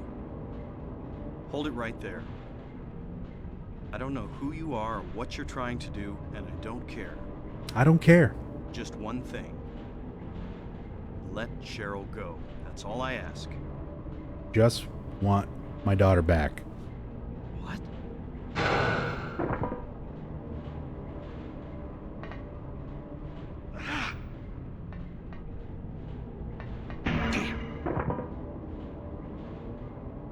So Alessa protects herself with a psychic barrier. But that's why Dahlia wanted Harry to take the Flauros. She knew that Alessa had that protection, and this was the only thing that could break it.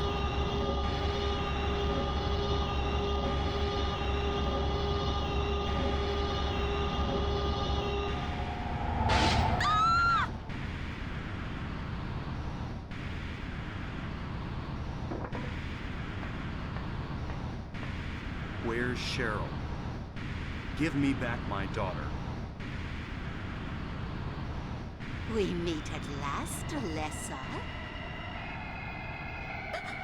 This is one of the first times where you start getting the real direct Where's insinuation Cheryl? that Where's Dahlia is the bad guy here. Alessa, this is the end of your little game. Mama? Could she be... After Alessa says mama, You've been a Harry's ghastly like, little "What?" pest, haven't you, Alessa? I was careless, thinking you couldn't escape from our spell. But Mommy didn't know how much you'd grown. That's why I couldn't catch you all by myself. But what a pity, yes? Now you're half indebted to this man for his help. Hey, what are you talking about? Alessa, my dear little girl, there is one thing left I need you to do for me. No! Get away from me! Bad girl. "He'll need you to birth a god, Everything's ready. Let's go home. whether you like it or not." What's going on here?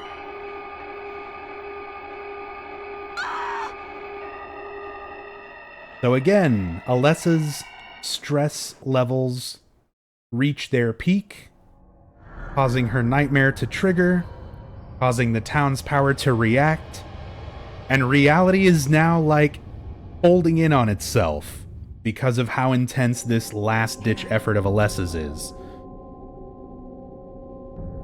Lisa. What happened? Where's Alessa and Dahlia? Harry, listen. Something you said before has been bothering me. I just can't get it out of my head. What is it, Lisa? So I went to look in the basement, even though I was scared as hell. Like you said, there were these creepy rooms, but nothing really unusual down there. But while I was down there, I got this weird feeling. Like I'd been there before. Like something happened there. But I can't quite remember somehow. What was it? Harry, help me. I'm so scared. I can't take this. It's only a temporary thing. You're in shock from when you were knocked out. Don't fret about it. You'll remember after a while. No. You don't understand. Wait! Where do you think you're going? Lisa. Damn, what's that? That sound. From down there. It's coming from the basement. So what exactly happened to Lisa down in the basement? You think that's Lisa? You think that's Lisa herself we're talking to, hanging out in the hospital this whole time? We're almost there. We're almost there. The explanation is coming soon.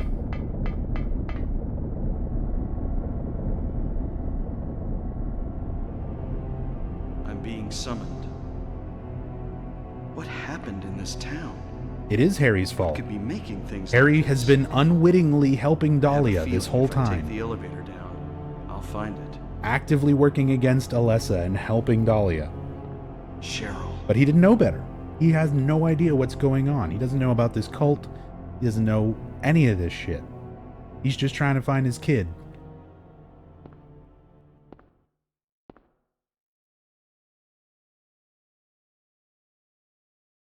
So here we are. In nowhere. It mostly resembles Alchemilla Hospital. But again, after Alessa's reaction, this is reality essentially just going as chaotic as it possibly can at this point. It's everything folding in on itself. Alessa's memories, Alessa's fears, everywhere that everything has happened so far, all kind of coming together at one final singular point.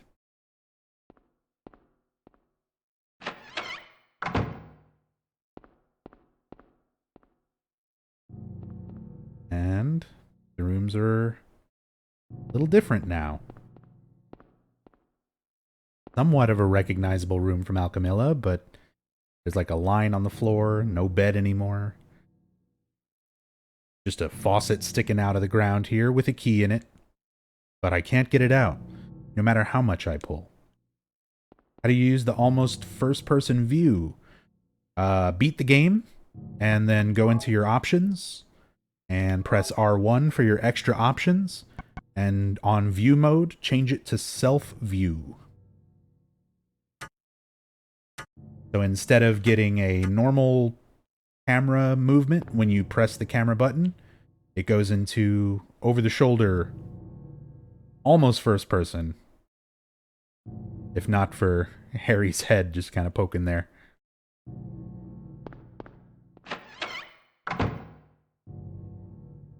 Oh, sure, no problem, Lupus. I wish I had known about that much, much sooner myself. Because I played this game for a long time when I was younger, before ever knowing that that was there, and wishing I could look at stuff closer. And then that's exactly what that angle is for. It's for looking at stuff up close. Why can't you get the key, though? It's stuck. Stuck in the faucet. I bet it's got something to do with this. I get the feeling we can't rely on logic or reality here.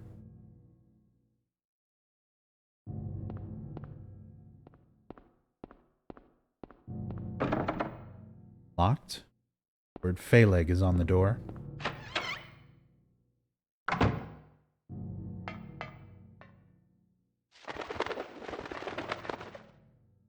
The bird cage is locked. There's a key in it.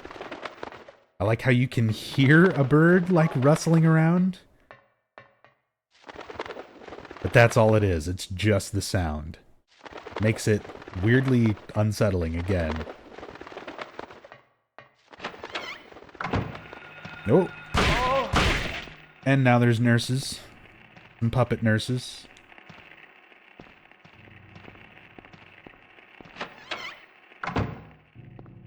And now we're in the Green Lion Antiques. Way on the other side of Central Silent Hill from Alchemilla. Yet somehow here as well. An old clock. There's a square hole in the center of the clock. What was that? The hands of the clock. Who in It's the a key. hell was that? Hey, Sleeping Dogs, thank you so much for the 15 months in a row. I'm sorry you're going through some difficult times. I know it's been hard for me a little bit lately too, as well. A lot of people, you know, been dealing with some difficult stuff, so I know it's obviously Twitch and entertainment and things like that. They're not made for anybody to just ignore problems, but to be able to deal with stuff, sometimes you just need some distractions, even just for a little while. So, hey, if some streams and some Silent Hill and some fun stuff like this can help even just for a little while, it makes me super happy to know that. But thank you so much for the support. Can't get to it because of the glass cover. Just smash it. Just smash the glass, Harry. You can see, when you save your game, this place is literally called Nowhere. It is neither here nor there. It's representations of all these places, but none of them in actuality. Just a wall. There was a hole here. It's gone now.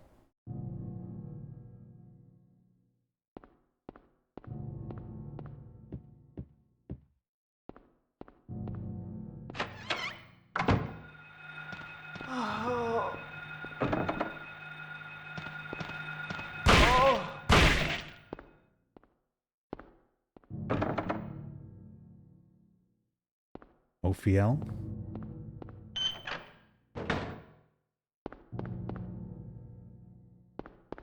So we go down the stairs, which takes us to the basement of Alchemilla Hospital. I mean, Alessa's classroom in Midwich.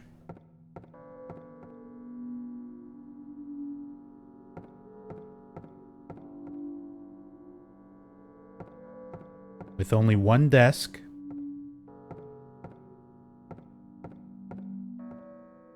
And more blatant religious iconography.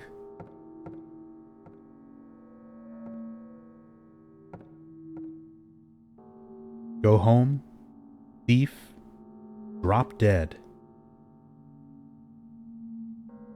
So again, going back to Alessa's, time as a child. Where even in school, even in elements of her life away from home, she suffered bullying and abuse from others.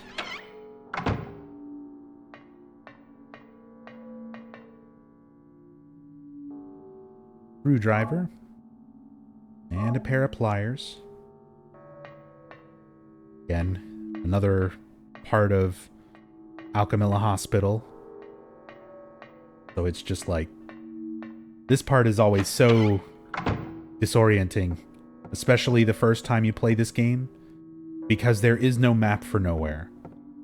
Like, there's no map for this place. Why would there be? So you really do have to just wander through it and kind of make your own mental map of how these nonsensical rooms connect.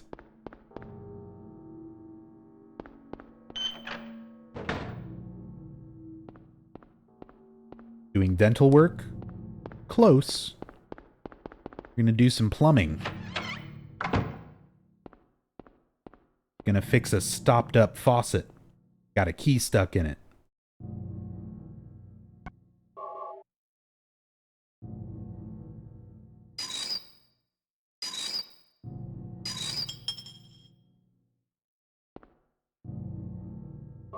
Gives us the key of Ophiel.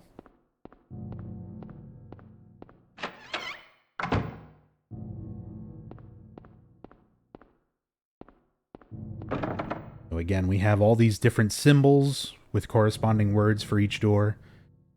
Phaleg, Ophiel, Haggith,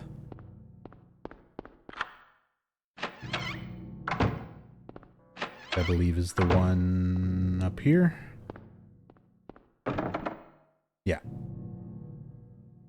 And again, a lot of this pulls from some real-world elements.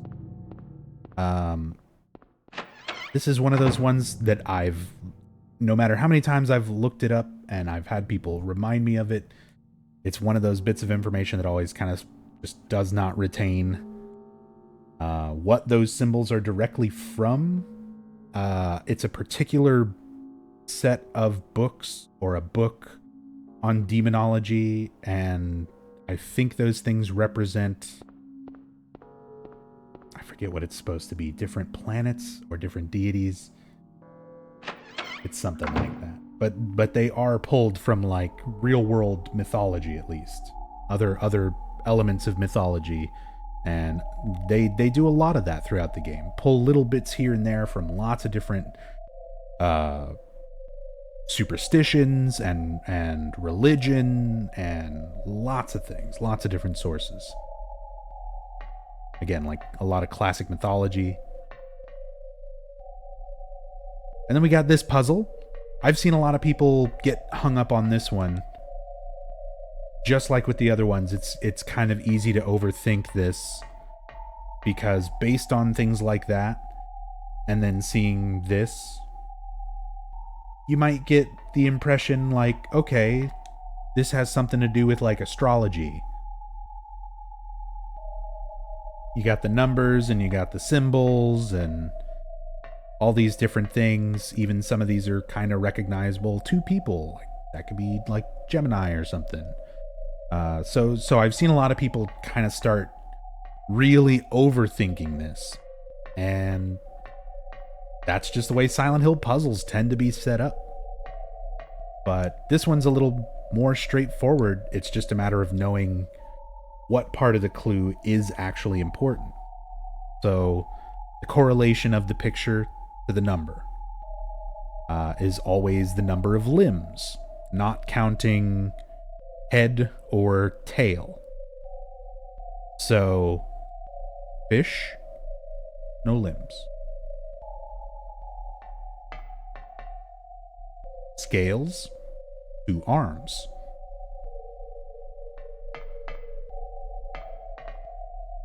Crab, 10 legs.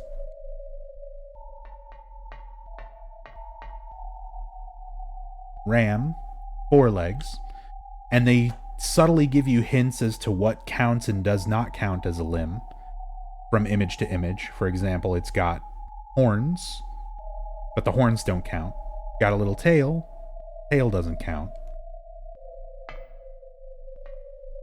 So if you go look at our images here that we can interact with, you got a centaur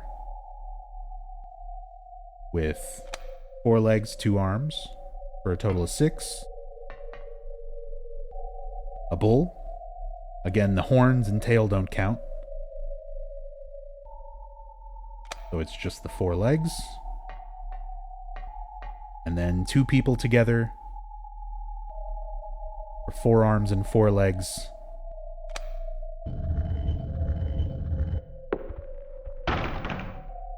And you free the Stone of Time. Exactly, Narum. They, like, everything kind of building up to this point is sort of done in such a way to make it seem like it's supposed to be zodiac or astrological, yeah, but nope. Number of limbs, count the limbs, is the puzzle, and it's so easy to overthink it. Cat's eye. I'm assuming you say that. You pronounce that cat's eye. Thank you so much for the Twitch Prime sub. Very much appreciated. Thank you so much for that support. Glad you're enjoying the channel and the stream. I mean, it does still have something to do with it, but knowing that is not part of the answer. Yeah. And it's easy, very easy to mistake it that way.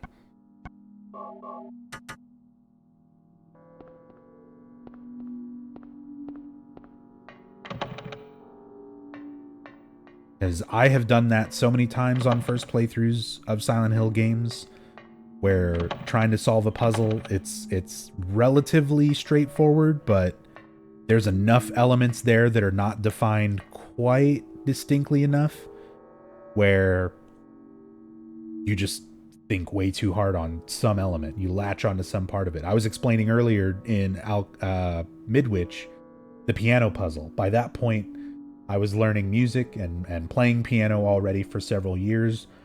So when I was looking at it, I was looking at the capitalized letters in the poem as being notes on a scale or on the keyboard, like the particular keys, and like the blood on each key would be like up or down, and I was like, oh, maybe that's sharp or flat.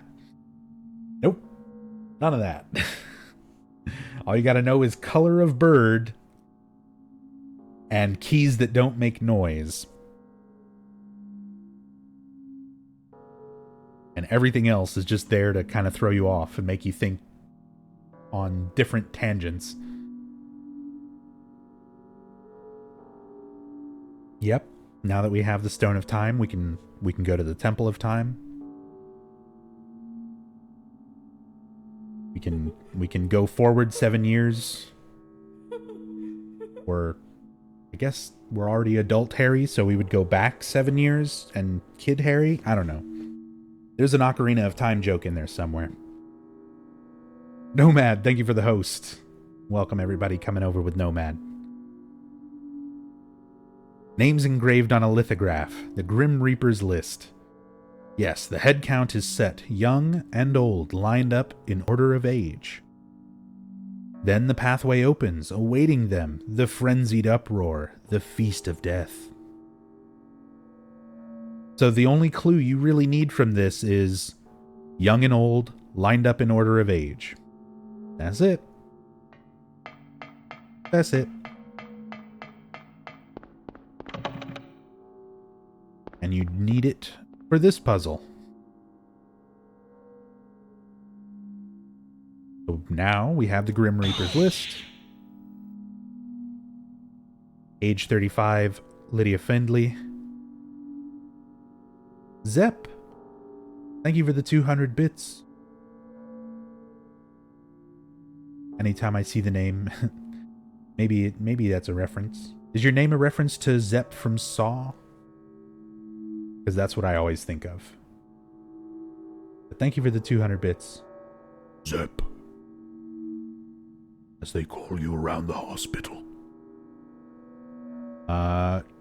Anyway, we got Lydia Findley, age 35, Trevor F. White, age 60, Albert Lords, age 18, Roberta T. Morgan, age 45, and Edward C. Briggs at age 38.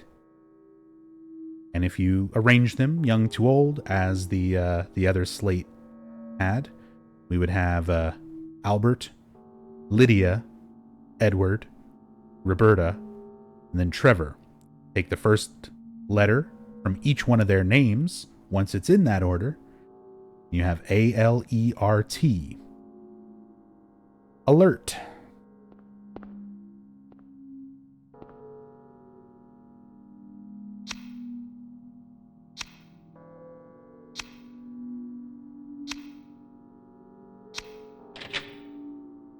Even the design of that particular puzzle, the way that the letter interfaces is made to look like a Ouija board.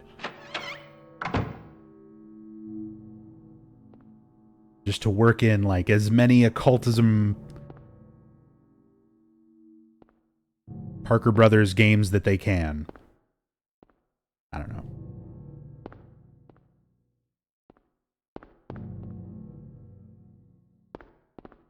Nothing helpful.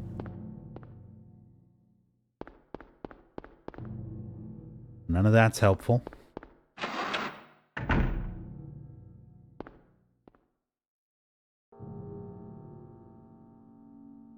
This room, I can remember getting to this the first time and being like,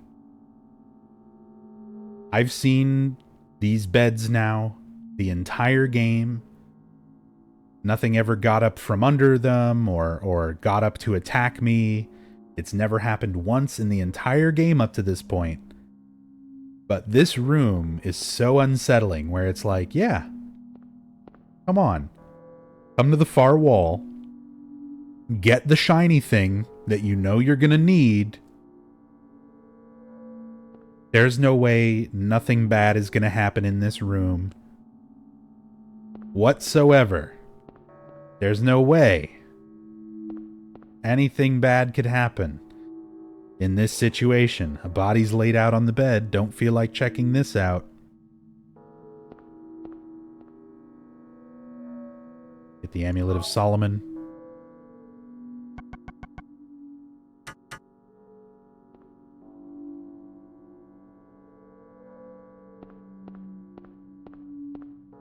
And nothing happens. And it's still like, it's still just enough though to really make you like, if you're not familiar with the game, you've never seen it, you don't know what to expect.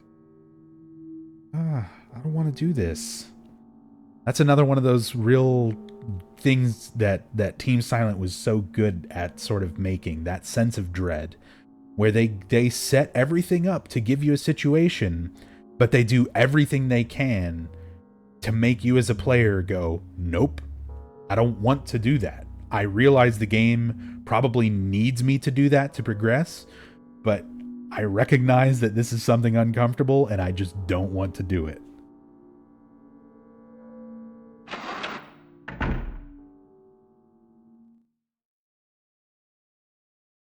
Harry, Lisa, what's the matter with you? I get it now. Prepare your feels, though. Why I'm still alive even though everyone else is dead. I'm not the only one who's still walking around. I'm the same as them. I just hadn't noticed it before. She's the same as them. Lisa. You hadn't noticed it before. Lisa is the same as them. Stay by me, Harry. Please.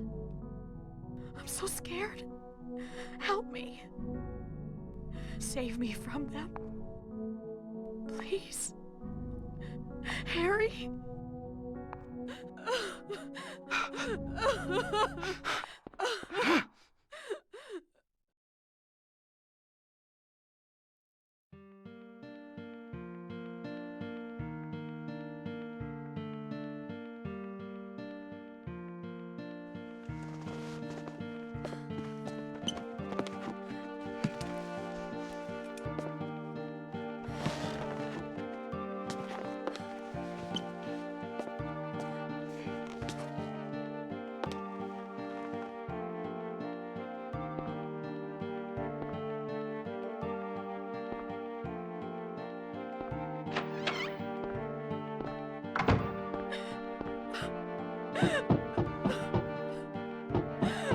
Lisa?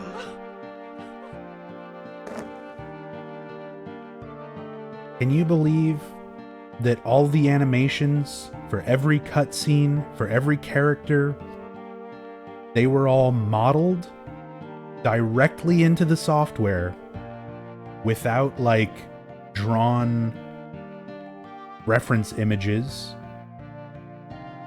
They were modeled, rendered directly into the software, and then animated all by one person, Takayoshi Sato, and Konami didn't want to credit him for that.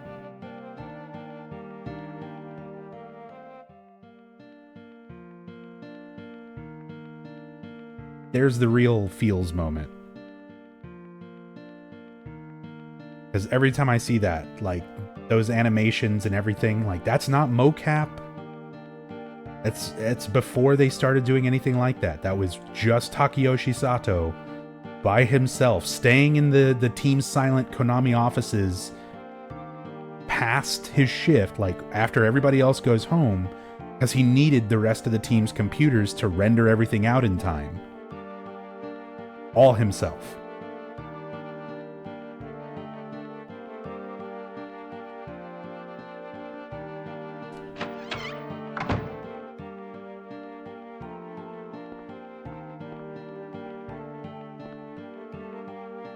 That's why they basically gave him almost complete creative control for the next game, Silent Hill 2.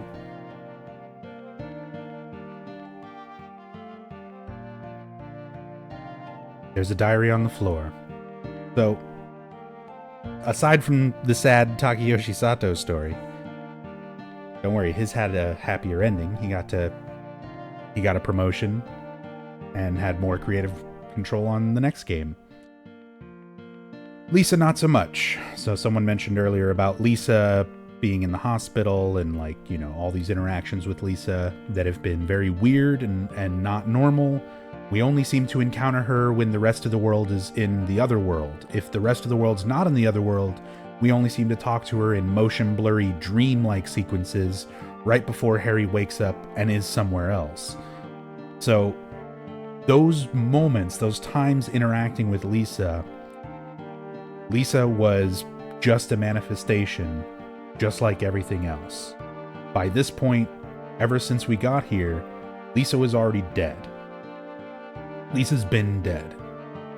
But she hadn't realized it yet. She didn't notice it yet. I'm guessing she got to maintain more of her humanity because of the compassion that she was able to show, that connection of being the person kind of closest to Alessa while she was at her darkest time, in the midst of the nightmare, in the basement of the hospital, with the cult against her, with Kaufman against her, with nobody else there helping.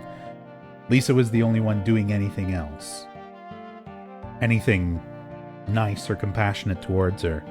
And even Lisa got overcome by everything that was going on because of getting involved with Kaufman and getting involved in the cult. Just by being a nurse at this hospital. She got wrapped up into all of it, and it ultimately is what led to this. So this is her diary. Ask doctor to let me quit being Ask doctor to let me quit being in charge of that patient. It's too weird. Still alive, but with wounds that will not heal. Whoa. Told the doctor I quit. Won't work at that hospital anymore. The room is filled with insects. Even with doors and windows shut, they get in to spite me. To the hospital. Feeling bad. Need to throw up, but nothing comes out. Vomiting only bile. Blood and pus flow from the bathroom faucet. I try to stop it, but it won't turn off. Need drug. Help me. So, Kaufman persuades Lisa, forces Lisa basically to care for Alessa secretly in a hidden room in the basement of Alchemilla Hospital because he needs to keep her alive as his part of the deal, helping the cult out with their ritual until they can reunite the souls. In order to keep her compliant, Kaufman gets her addicted to PTV, gets her addicted to drugs, and presumably she dies of overdose from that. They delve a little bit into what could have potentially happened to Lisa in a comic book, one of the Silent Hill comic books, and that one was actually written by Hiroyuki Owaku, who was one of the lead scenario writers for this game. So, as to any kind of real validity or not to that, it was also artwork done by Masahiro Ito. But it is kind of a separate telling sort of side story thing, so yeah.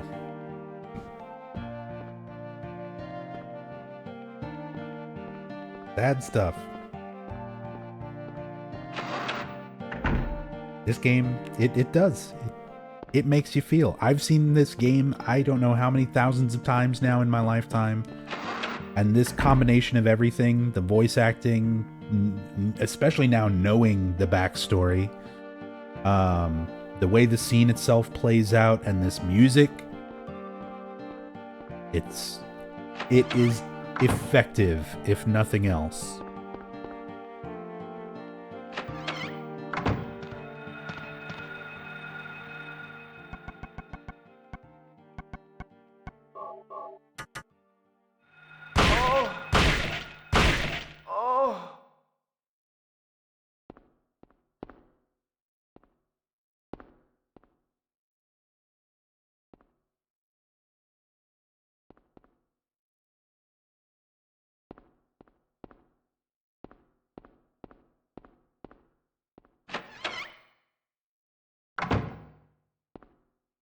And she could have been a star. We're still a ways away from Origins. We'll let Maxie handle that later.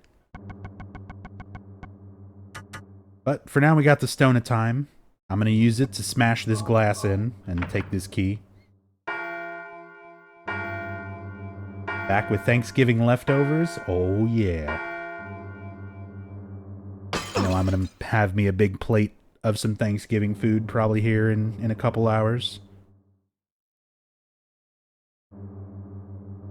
And again, for those of you just getting here, this is the very first game as part of a full series 60-plus hour marathon all weekend long. I got about 2 hours left of showing some stuff and finishing up Silent Hill 1. And then we're going to switch over. We're going to raid right into An Eternal Enigma's channel, where he will be doing the same thing, but with Silent Hill 2. And so on and so forth. We've got a whole schedule planned for the entire weekend of basically non-stop Silent Hill. Everybody is helping me out with this through Team Silent, so right there in chat, Ravenheart and An Eternal Enigma and Maxi Lobes, as well as UFO Techie, all coming together to make this happen. So definitely, if you're not already following them, definitely give them a follow. You can type !team for a quick link to our team page to follow all of those wonderful guys, all these great streamers.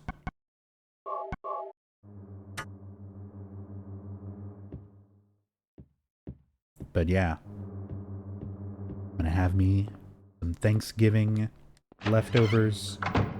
Enigma is playing Silent Hill 2. Gonna be a good day. Gonna be a good day, Tater. Alright, so what do we got? The Haggith key. That was this door.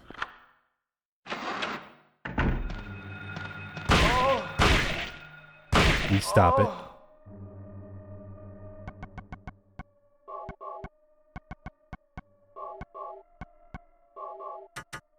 Try to save the rest of my shotgun and rifle for the final boss. Because I'm going to try to actually shoot them to death instead of just doing the no ammo trick. I mean, you kind of resign yourself to doing that. If you put bullet adjust on. Because otherwise, if you try to, like, waste all your ammo before the final boss. I have like 300 something bullets, rounds between all my guns. I don't think I'm gonna do that. So I'll probably just try to shoot him a bunch.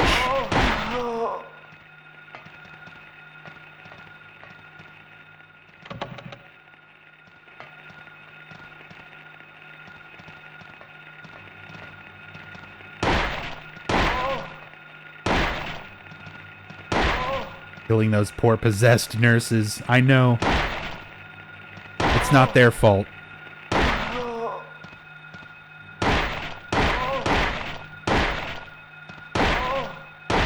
But it's also too late for them.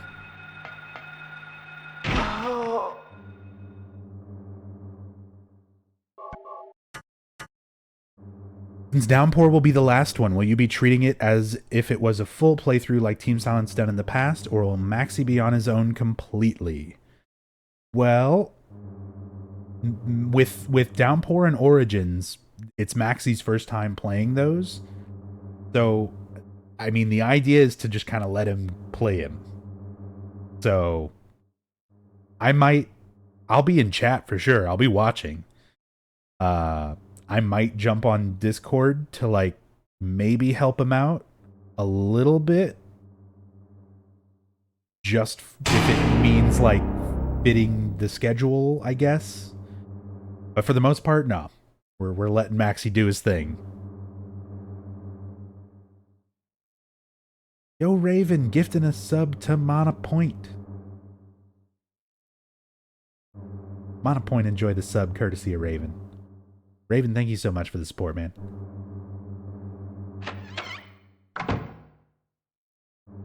And hey, we're back in the town center, the shopping center where we fought Twin Feeler. The Crest of Mercury. More rifle ammo here.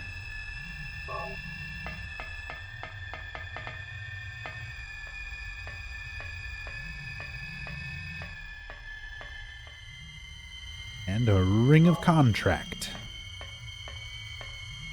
We've picked up a bunch of stuff. Let's kind of go through. It's been a while since I went through the inventory. Not a whole lot to say about like the weapons and things that got picked up. Small one-handed axe, moderately effective as a weapon. Still got a screwdriver for screws. Rusted, but usable. Got this Ring of Contract. Rustic, hefty-looking ring of unknown material.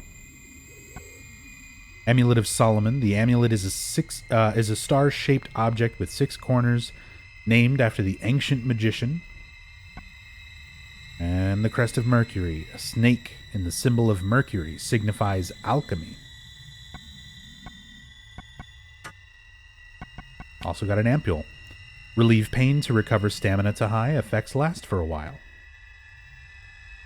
Such a good healing item.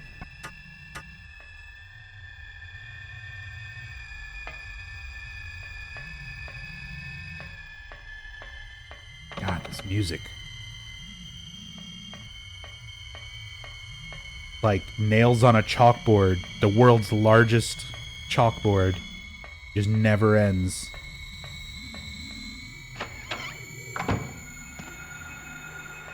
Ow!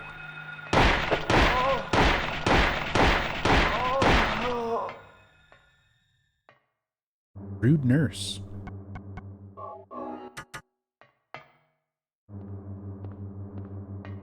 If you kill Sybil, does the game end there? Nope. It changes your ending. But the game does not outright end.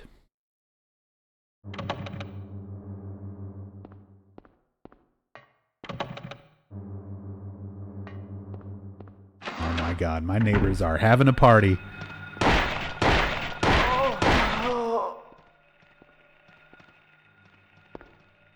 I can just hear like drums from like across the street.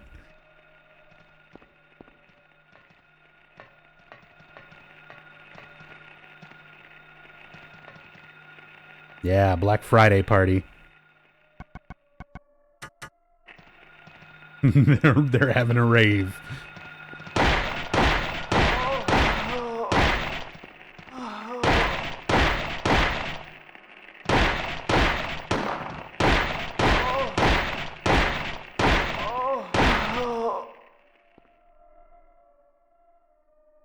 After the game, go over and crash it.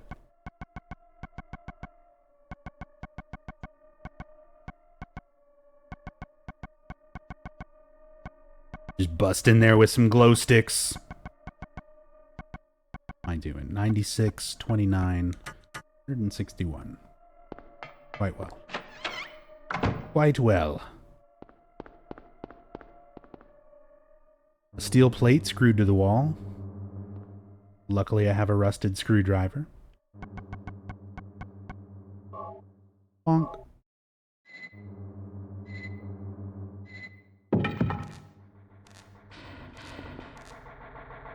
There is a key, but electricity is flowing to the key. I'll get shocked if I grab it now.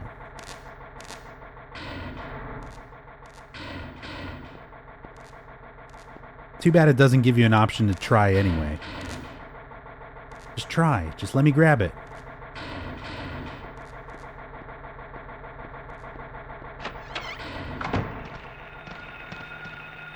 Stop.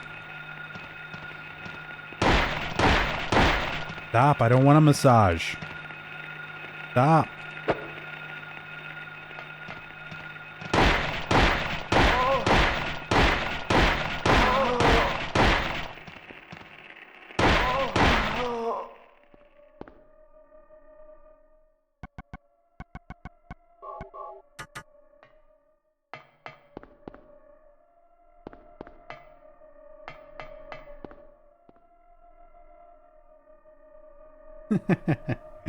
Talking into his phone and doesn't know anyone.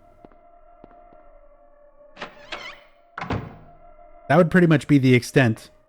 'Cause I don't know my neighbors over there. Who the fuck is this? What was that? Who in the hell was that? Exactly. That would be the reaction to me leaving. Who in the hell was that? Crunchy, thank you so much for the 21 months in a row. Very much appreciated. Thank you so much. Yeah, Thumb is doing much better.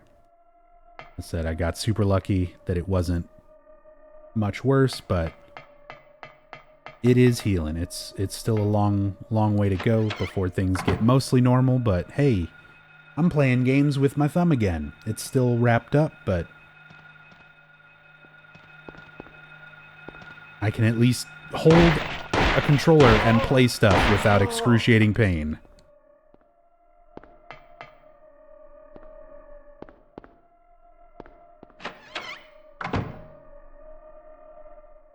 Okay, so I picked up a camera with flash.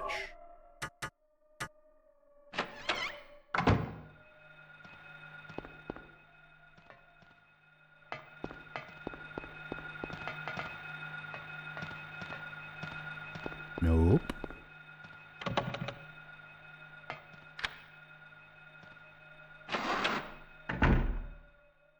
Exclamation point hand. I think the command is still up there. Yeah, there you go.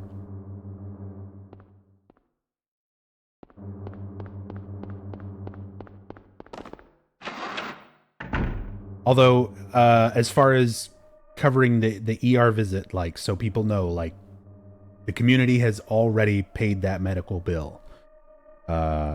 Within a week of streaming, amazing, generous people here helped me cover that, because, yeah, I don't have insurance, and healthcare in the United States is a fucking joke. So, I mean, I had to go to the emergency room. That set me back $1,000. I was sweating bullets, stressing it out all week, thinking I'm not going to be able to make AGDQ happen. I've got a run scheduled. I've got to cancel, and all of this stuff. I was stressing it, and people came together and made it happen. So, that amazing, amazing generosity from everyone, just to make sure that went as smoothly as it could have.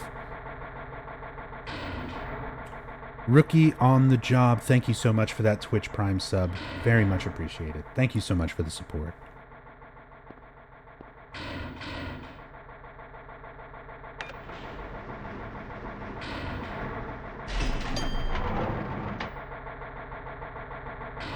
And hey, what's up, Vicious?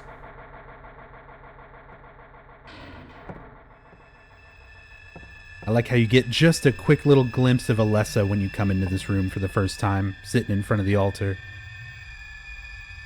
Pretty much that exact same altar we found earlier, but a very different room now.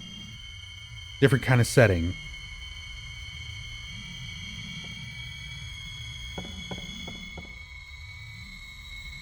Light to the future.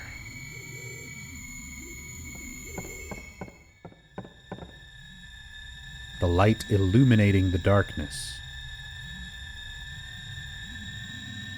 So it's kind of a more hopeful image versus a more dark and depressing one. I don't know, they're both pretty bad. Getting impaled doesn't seem like fun. But the light and the camera with flash are supposed to be your hint to use this here. Reveal these symbols.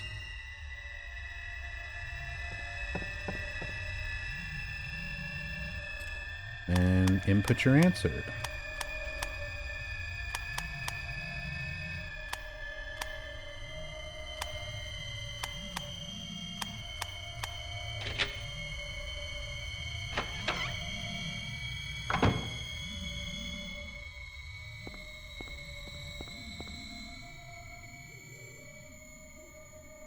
There's a botanical reference book. Don't need to read it now. Oh, I missed... What did I forget to read? This is one of those ones where if you read the botanical book, it tells you about White Claudia. It's a perennial herb. It has oblong-shaped leaves, and its seeds produce a hallucinogenic effect, which is why the cult uses it for producing the drug PTV. They use it for their rituals.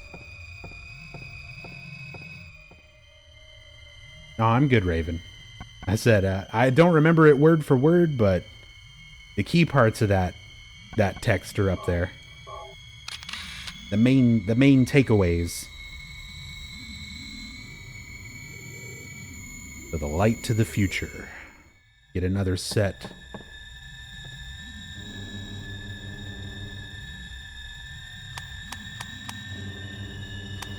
Another set of symbols. Be plugged in on this side.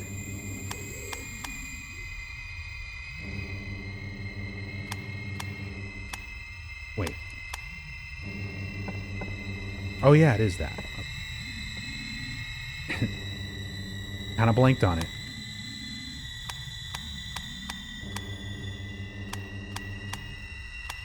Guess it has been a little while since I've done runs of this.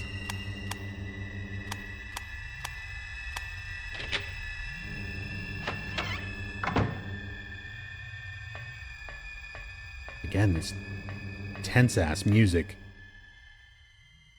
And a birdcage key. With an engraved handle.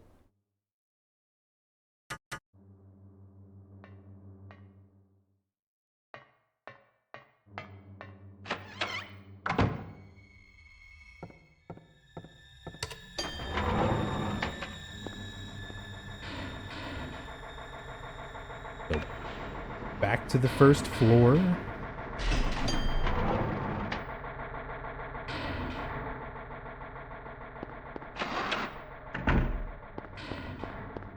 There was the room with the bird cage. Bird cage, but no bird.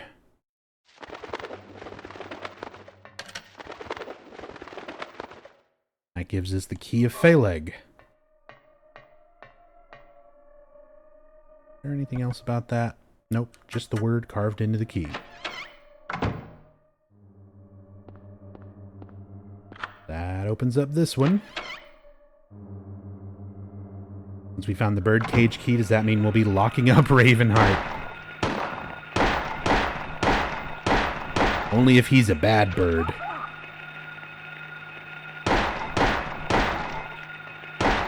No.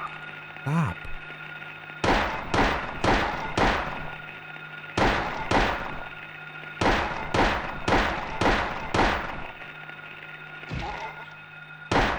Leave us alone. Leave us both the hell alone.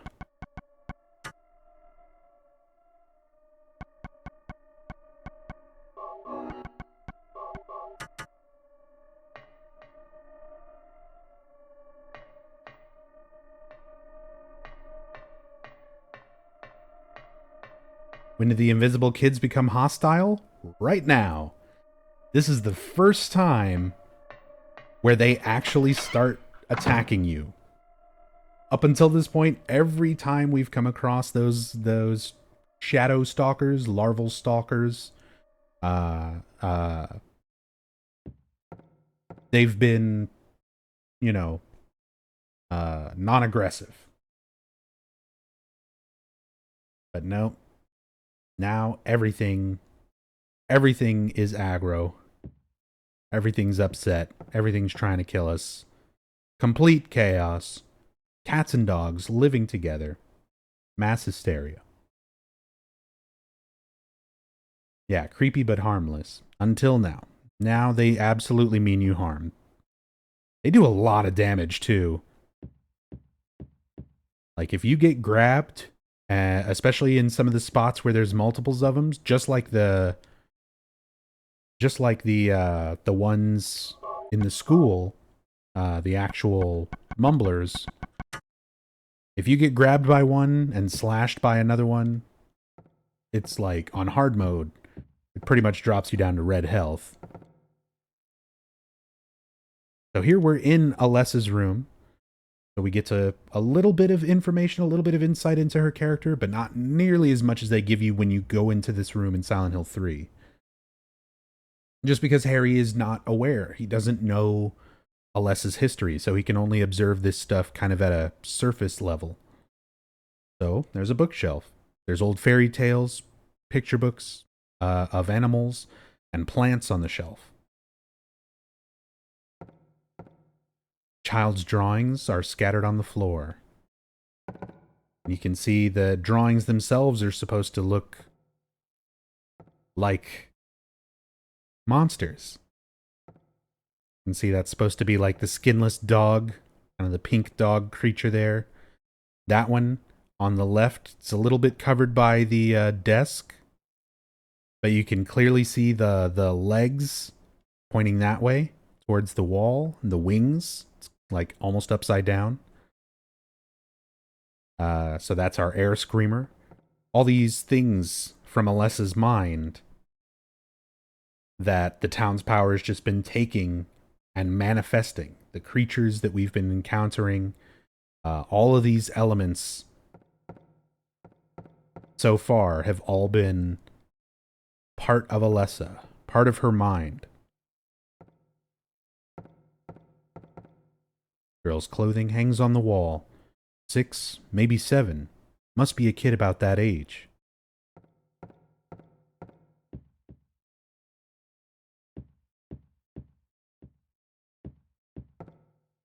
Specimen of butterflies and moths hanging on the wall.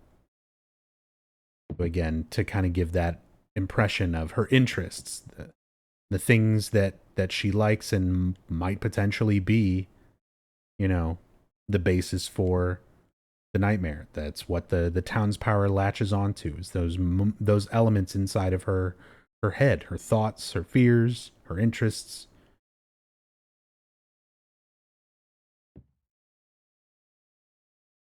So that's why we see the insect-like bugs. That's why we see the twin feeler and the float stinger bosses. But one of the other main things I wanted to make sure I was in here for is make sure I've got this save point. So I'm going to show a death. This one is great. We get here, there's a dagger. Very obviously something we should probably take. It gives you a little bit of a hint by drawing interest to the chain first, before just grab the dagger. The chain is missing a link. Okay. There's a dagger of Melchior. Take it. We'll take it. Doesn't say anything else, so, you know. I'll just be leaving now.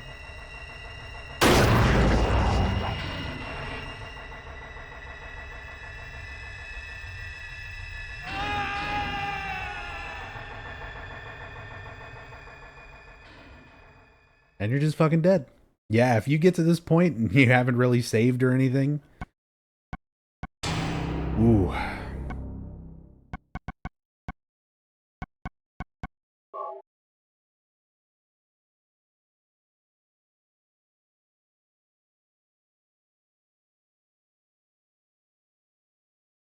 You ever imagined what Harry's dialogue would be like if he was more descriptive? About like Heather is when she examines something? Yeah. And I mean, there's definitely a few things here and there that,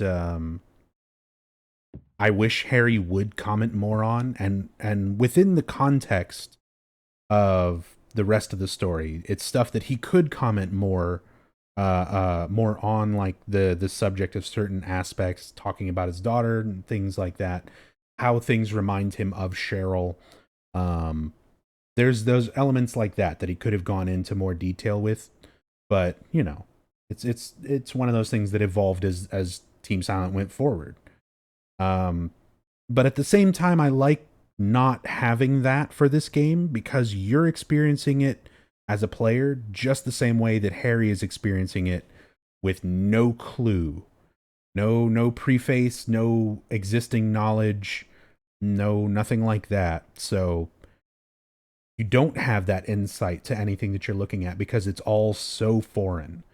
You're like in Silent Hill 2, you start analyzing everything because it is your nightmare for the most part. It is James Sunderland, who you play as the protagonist, you know, like you're figuring out how everything relates to him as you play through.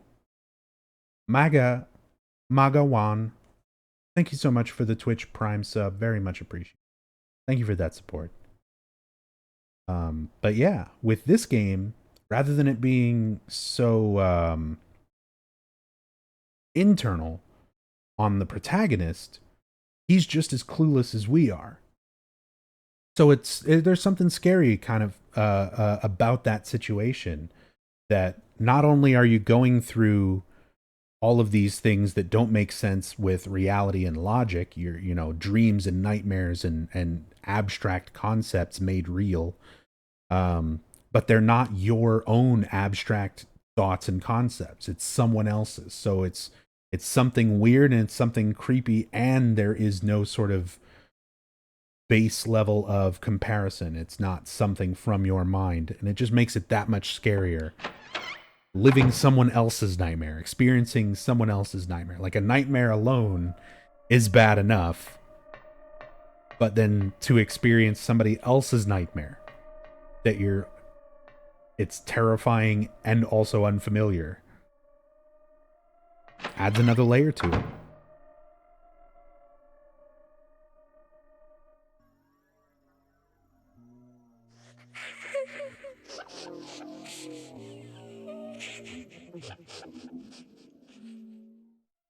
Again, getting these little clips here and there now to emphasize, after that last interaction with Dahlia, like, Alessa is the victim here. It's all piecing together that she needs help. She needs Harry's help.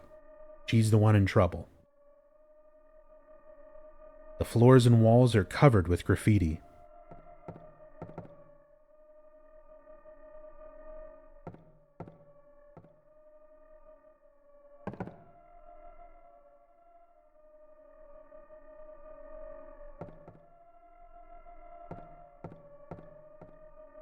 Let's see, help me, written on the door as part of that graffiti, along with a lot of other messages. Help is written, but also kill.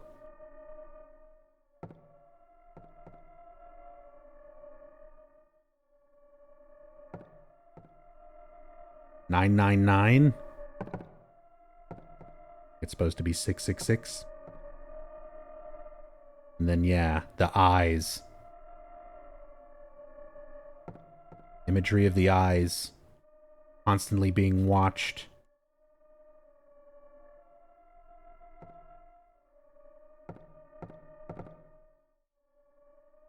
Grant us eyes inside. You get an Ankh. Elliptical talisman with a cross inside.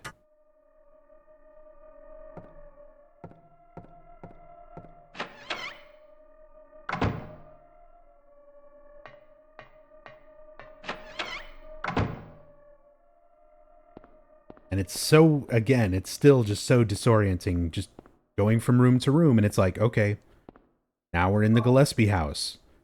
Now we're in, Midwich. Now we're in Alchemilla Hospital again. Again, reality just more or less folding in on itself at this point.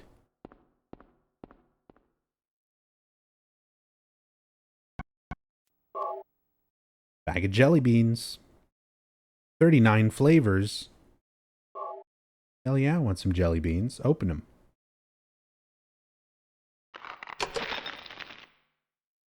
And it's a good thing Harry is the clumsy type who can't open up a bag of jelly beans without scattering them everywhere. Because there's also a key of Bethor, which is necessary. And we looked at this earlier, but let's look at it again for those who missed it. There's Toad. There's Toad from Super Mario Brothers. Little mushroom hat, the 3 spots on it, 2 eyes and a mouth. Little dark part, his little shoes.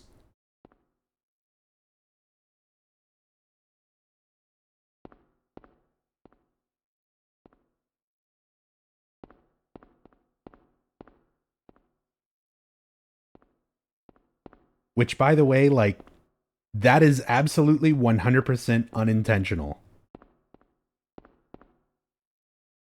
It is just, it's one of those happy little accidents that Bob Ross guy always talks about, where it's just this wall texture that they use and mirror and layer, and it just so happens in a few parts where it mirrors and copies over,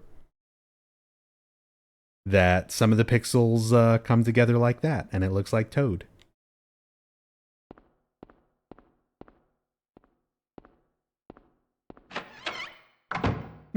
Chibi.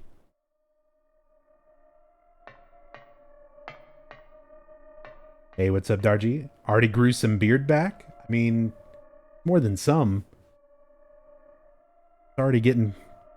It's already a full beard, and it's just going to get longer from here on in.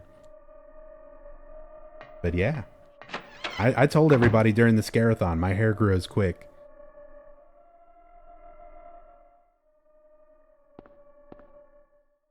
Alright, so this time, grab that dagger of Melchior and use our ring of contract.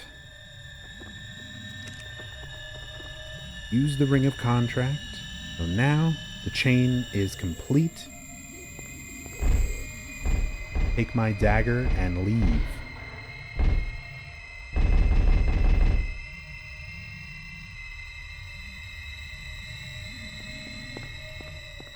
And it just bangs on the fridge and gives up, I guess.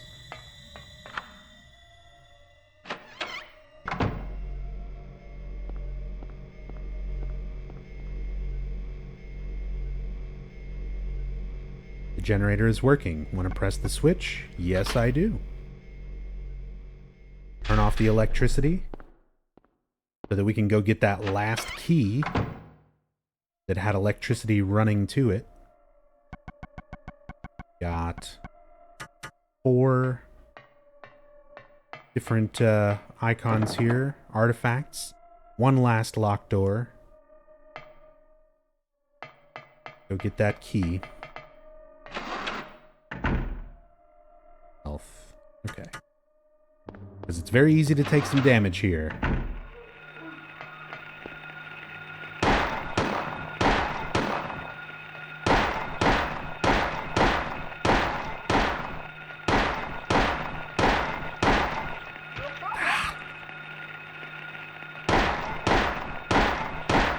Thought I'd get him down in time. Nope. You get back on the ground. Here we go. Shadow Baby's neutralized.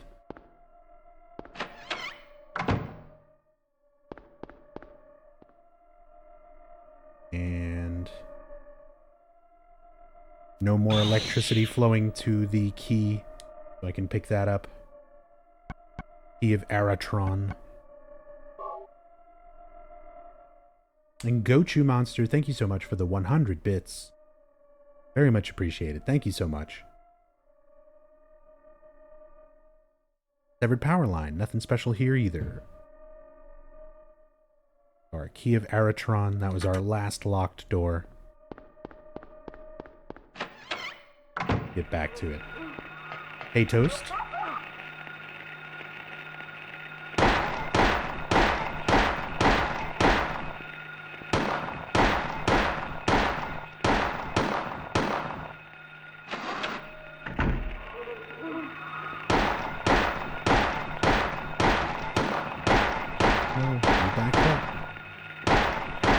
Back up, sirs.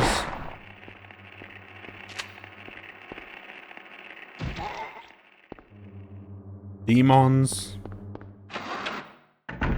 What happens if you finish your game early? I won't.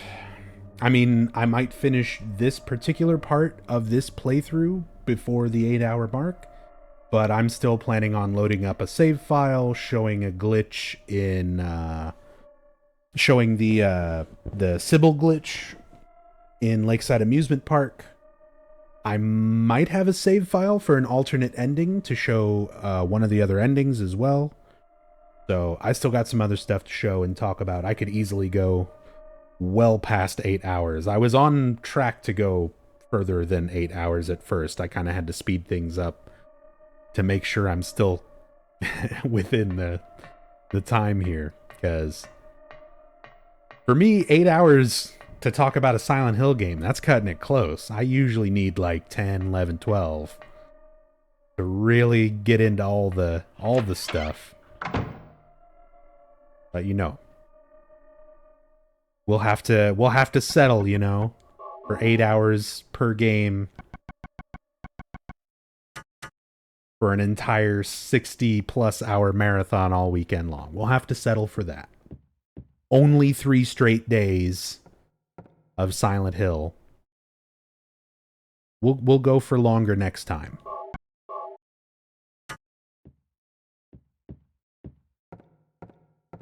It's locked.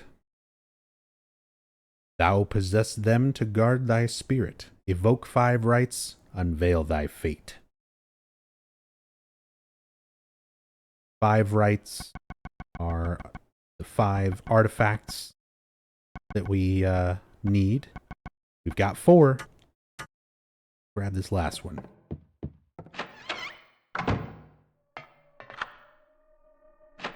Also some key dialogue here. Everything is going according to plan, sheltered in the womb. But it's not done yet. Half the soul is lost. That is why the seed lies dormant. And what soul remains captured in that husk is buried deep down in the subconscious. Are you trying to say it won't work? That wasn't our agreement. No, these are just stalling tactics. If we lend a hand, we will be able to get power. Never fear, the promise shall not be broken. But the power we could draw now will be very weak. Almost nothing. Unless we get the other half of the soul. We'll use a magical spell. Feeling this child's pain, it's sure to come. But that will take time. Poor Alessa, just laying there, tormented, tortured, burned, nightmared, while all these horrible people stand around you talking about how they're going to use you for their own personal gain.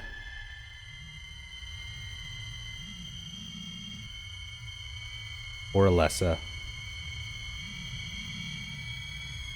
Remember 2 of those people? Who are the other 2 guys that aren't Dahlia or Kaufman? Doctors cult member affiliates. They don't get names. They're not ever mentioned ever again anywhere.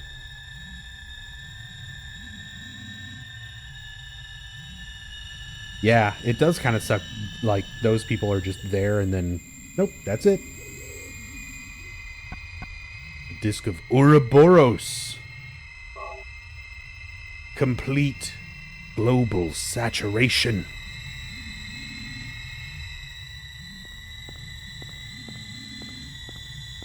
Is one of those voices the same voice actor as Harry?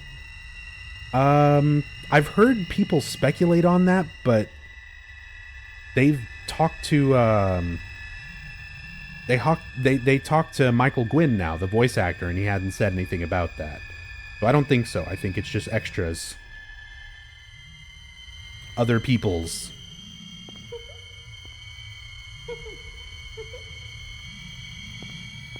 Hey, Queen.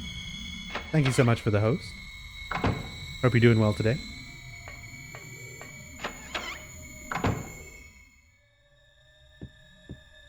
And she's like, what, 15? 14. She was 7 years old when they were first initiating the impregnation ritual. That's when the boiler explosion happened. That's when Alessa got burned. During the process of saving Alessa's life and keeping her sustained so that they could finish the ritual, they took her to Alchemilla Hospital. That's where she splits her soul. The half of the soul that she splits off with the last of her power, basically, goes off to become Cheryl. Cheryl is raised for 7 years by Harry Mason before they come back to Silent Hill at the beginning of this game. So by that point, Alessa is now 14.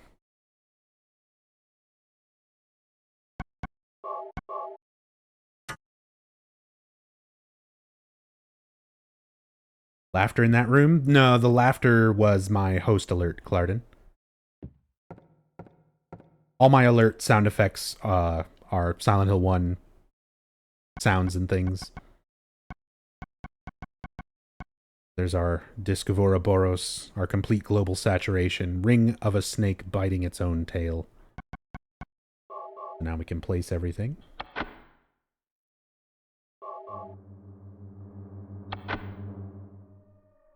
And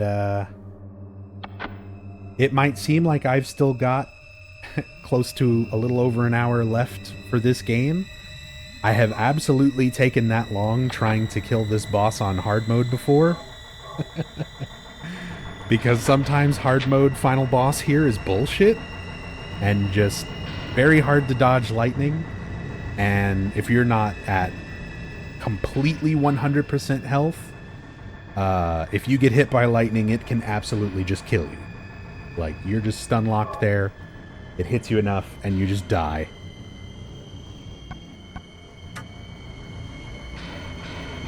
Is this hard or hidden very hard? That's not a thing.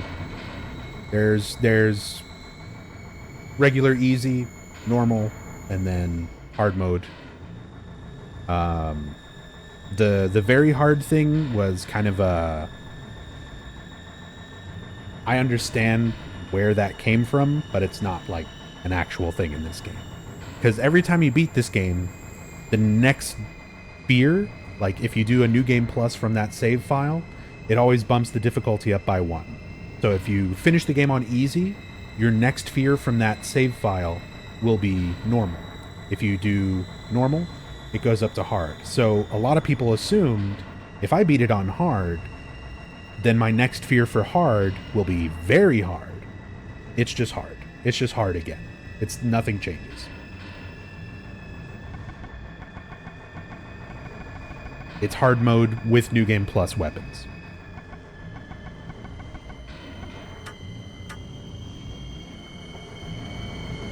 Alright, I'm gonna start with the shotgun. Go from there. Another big sequence here.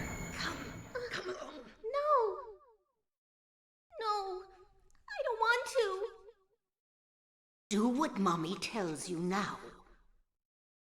I just want you to lend me a teeny bit of your power. That's all. No. I don't want It will make everyone happy, and it's for your own good, too. Oh, but Mommy, I just want to be with you. Just two of us. Please understand. Oh, yes, I see. Maybe Mommy has been wrong. Mommy! Why didn't I see this before? There's no reason to wait. Herein lies the mother's womb, containing the power to create life. I could have done it all myself. Mommy? Don't think 3 depends on combat any more than 1. Oh yeah, Raven, from that video about like Silent Hill 3 is the turning point when the games started to get bad or change from their original, because 3 was super action oriented. It had more monsters and it had more focus on combat, even though like the only thing that it did was it added a block. Everything else, every other element of Silent Hill combat that they talked about for that review of 3 is right here in 1. You got your methods of evasion. They just cleaned up how quickly they respond. Your quick turns, your running and all that, it's all still there. Readying weapon and moving with readied weapon, locking onto an enemy who's nearby while doing this, all still there. Having varied attacks. Oh. I have an overhead swing, but also I can swing wildly left and right. Weak and strong attacks have been there since the very first one. Not like Silent Hill 3 changed anything. It took the exact same concepts that were always there and just made them function better. And as said, the only completely new mechanic that was added was a block. That's fine. It makes melee combat more reasonable. But even then, it's only slightly. Weren't all the games after 4 made by Americans? Not all by Americans, just non-Japanese development teams, which most of the gaming world refers to as Western. But Origins was Climax UK. I was shocked. Downpour was made in like the Czech Republic or something. In spite of the lost soul returning at last. Homecoming was Just a little longer and all would have been for American. naught. It's all because of that man. So was Shattered. No, Shattered Memories was Climax again. Even though So really, it's just Homecoming. stopped. His little girl has to go. What a pity. Freeze! What in the devil's name? Ugh! Dahlia. Well, well, well. To think you'd make it this far. Where's Cheryl? What have you done to her? He's right What are you there. talking about? You've seen her many times, restored to her former self. This is, by the way, the only time we see Alessa's actual physical self. That's her. She's right. Burned up and wrapped up in this That's absurd. dirty bedsheet or whatever she's in the wheelchair. I'm the only one who thinks so. Why? The Alessa we're seeing on the ground right now is a manifestation, a projection. That's what's left of Cheryl's half of the soul. For the 7 Alessa years since that took terrible control of it again and has been manipulating it into her own form in order to spread the seal of Metatron around the town. suffering a fate worse than death. Alessa has been trapped in an endless nightmare from which she never awakens. He has been nurtured by that nightmare, waiting for the day to be born. That day has finally come. The time is now. The time is nay. Everyone will be released My favorite from typo. pain and suffering. They spelled nigh wrong. Instead, they spelled nay, like a horse makes. This is the day of reckoning, when all our sorrows will be washed away. When we return to the true paradise, my daughter will be the mother of God.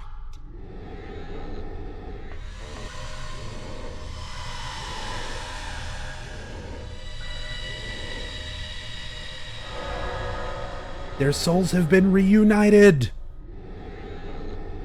Alessa has evolved into Saint Alessa. And Dahlia has evolved into Shot in the Tits. Quit screwing around. Return things to how they were before. Kaufman! Did I ask for this? Nobody uses me. You won't get away with this. Oh, Your work is over. We don't need you anymore. What do you think you can accomplish by coming here? I want to add the sound effect. Be getting cocky. Bet you can't see this. Gladys! I thought I got rid of that! I just like to imagine Kaufman just... that's where the Silent Hill porn parody should be. Bet you can't see this and keep your cool. You're easy. Zzz. And there's more where this Kaufman just whips it out. Stop it!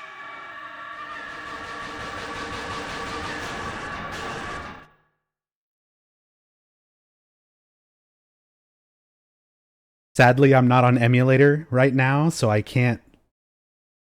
That's my favorite bit that Raven does. He just loops this for like 10 minutes straight.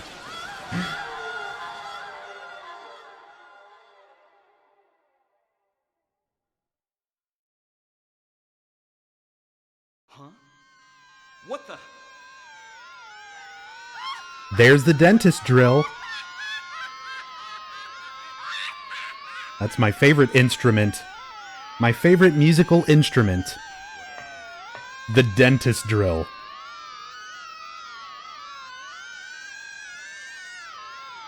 Like, that's legitimately what was used to make that sound. And then it's run through a synthesizer to warp it. Such an unsettling, horrible noise.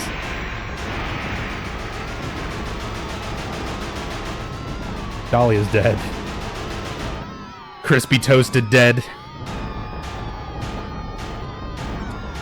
And, there's Samael.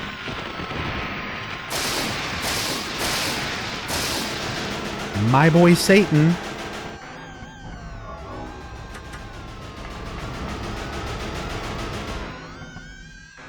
Almost died right away.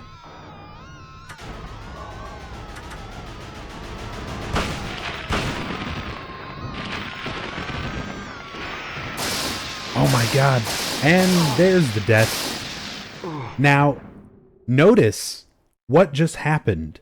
I used an ampule, which not only fills my life up to full, but gives me a regen effect where my HP keeps going up, and I still got one-shotted by that lightning. This fight on hard mode, if you miss dodging the lightning, is just so brutal. And actually dodging it every time, like consistently, is super, super hard to do. I'll try another method. I'll try this circle strafe method. Just a little.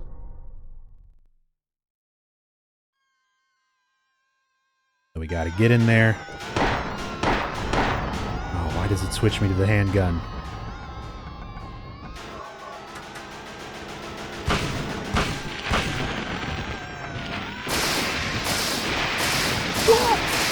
There wasn't even a bolt. The bolt was like 4 feet behind me.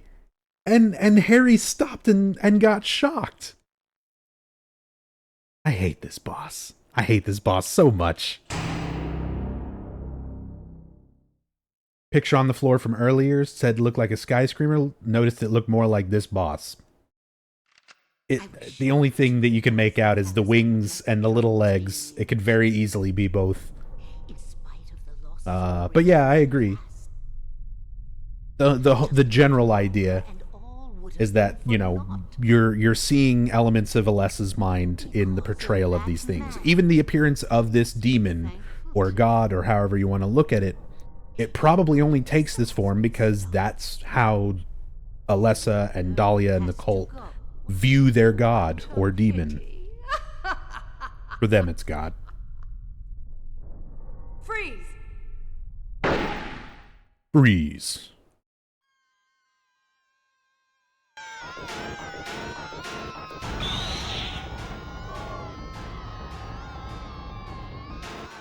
Haunter, thank you for the 100 bits.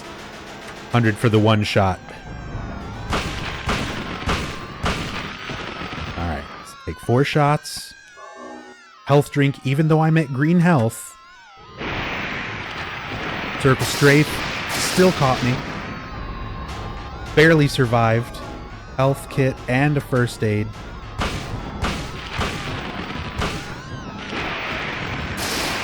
Still caught me. God dang it.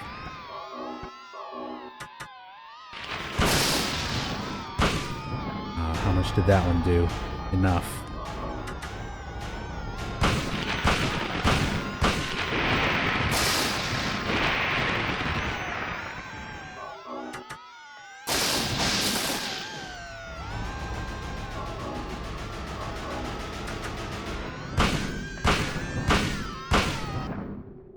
Okay. Just tank the damage, shove health kits in your face, and it works. Who needs to dodge when you have 27 healing items?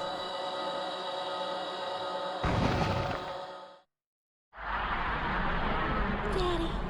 So that's Silent Hill 1. Not done yet. But enjoy the ending. This will be the good plus ending. I'm going to let all this, the credits and everything play out. And after that, I'm going to load up a file and show some other stuff. Some an alternate ending if I can. I should have a save, even if I need to run the last part of the game again. I think I got enough time to do that. Show off a glitch that I didn't show earlier and some other cool stuff. I'm going to take a quick break. I'll be right back. Enjoy the ending.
So there's a good chance that the blooper animations were just Takayoshi Sato doing like test animations.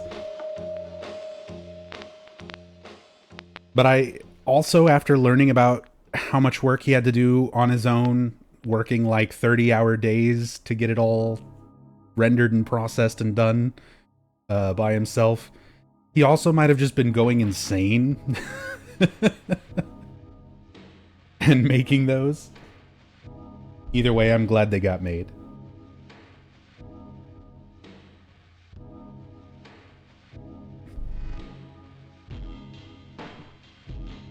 But there we go. That's hard mode. Good plus ending.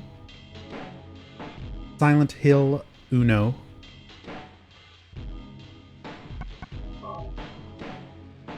But we're not done just yet. Still got some cool stuff to look at here. Let me throw this finished, completed game on the pile. Let me see where these saves are. I've got an amusement park one. Let's watch the intro again, for anybody who didn't catch it the first time.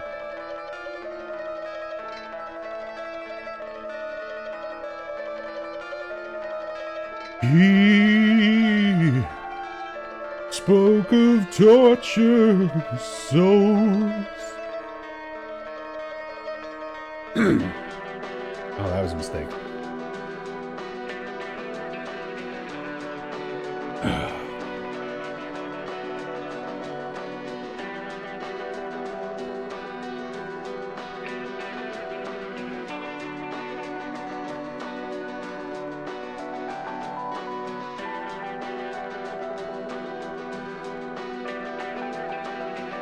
Isn't it bullshit they didn't include the result screen music track in the official OST?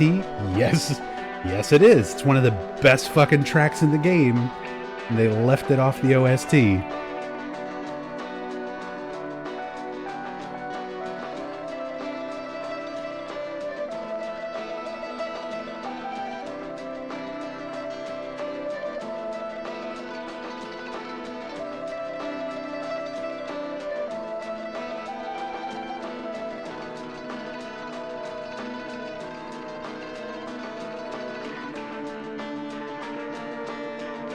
Yeah, there's a lot of weird stuff that went on with the official OST releases. Luckily, there are, like, true complete OSTs out there now, again, put together by fans, that include all those missing tracks ripped directly from the, from a lot of the, original games and files.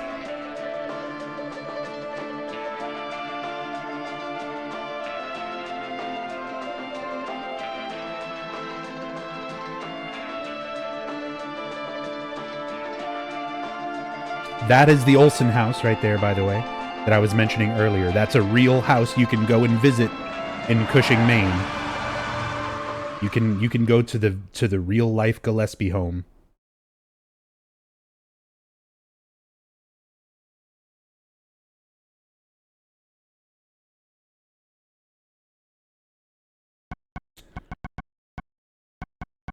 All right. Wow, where is that house in real life? Cushing. Cushing in the state of Maine.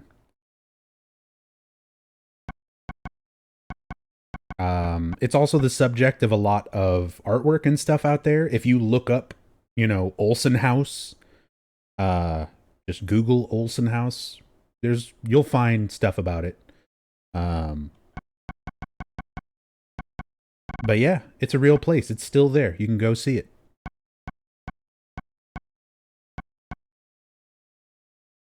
So let's go to the theme park. And let's try and get one of these squeaky boys. I think there's one, like, right by the save point somewhere that will work. I feel like I've seen Maxie do it that way. And I never do it this way, so it'll be an adventure.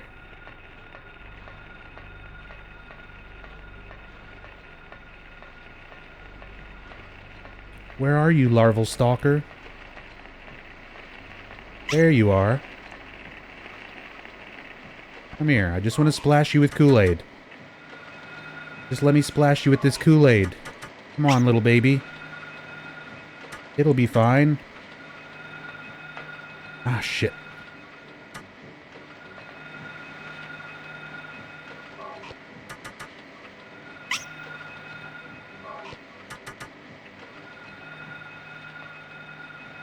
Shit. Let's try again. It might not be that one. There's another one near the beginning that I could probably get to in time. That's the one that's usually used in, like, speedruns. But I'm pretty sure this one works. I feel like I've absolutely seen Maxie do it this way from a save file. Where is he?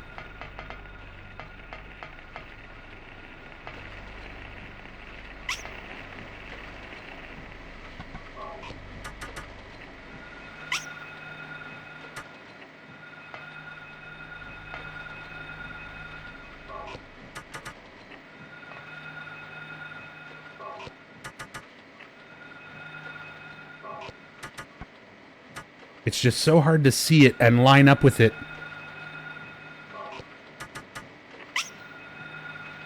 Try again. We'll try again.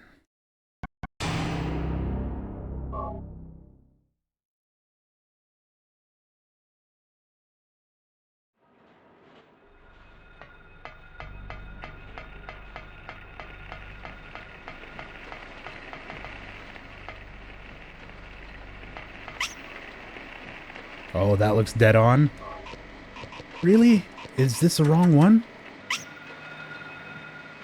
Is there, like, another one nearby here? Because that should have worked. That was, like, spot on. So was that. I think there's a different one. I think there's another one here. I'll look around. This is gonna happen. Lucinda with the raid. Lucinda, thank you so much. Welcome, everybody. We just finished up Silent Hill 1, but it's not all over yet. Still got some time here, and I wanted to show some glitches and extra stuff if I can. But we're about to kick it right over to An Eternal Enigma once this is over, and launch straight into Silent Hill 2. But yeah, still going to show off some other stuff here before that. So let me see, is there another larval stalker near this save point?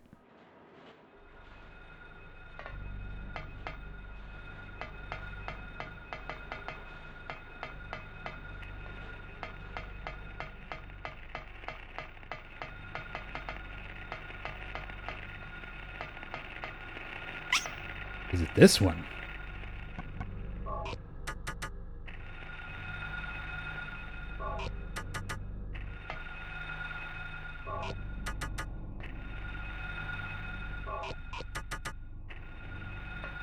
Did I miss it?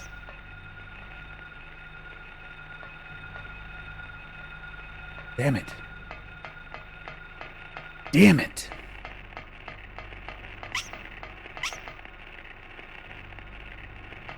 You there. Are you the one?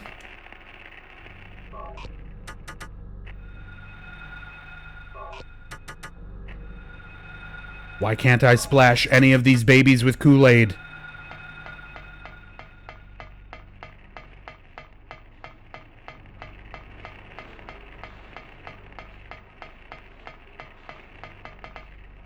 Okay, so here's the save point.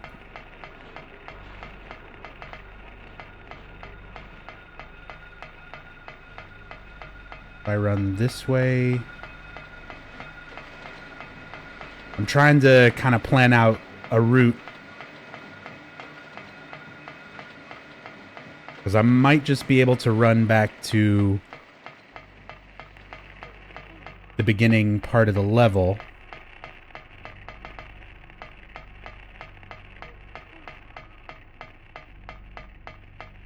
So that I can use it on the one that I know for sure works. Gotta go find Sybil. No time to go back.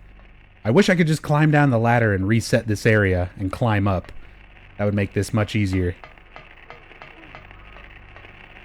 You followed me all the way over here? Get out of here.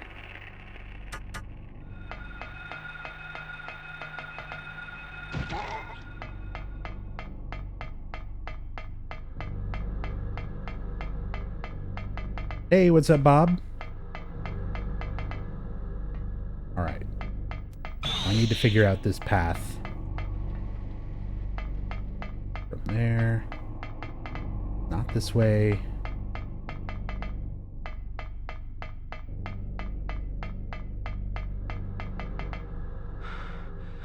Bad Wolf, thank you for the 100 bits. So it's up to the fence.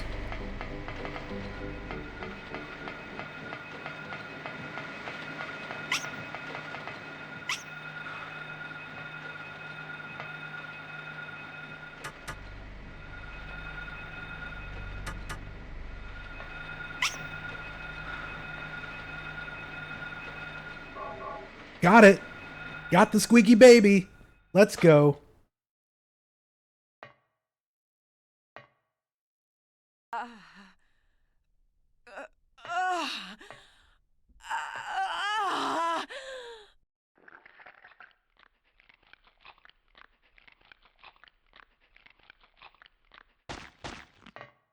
Sybil!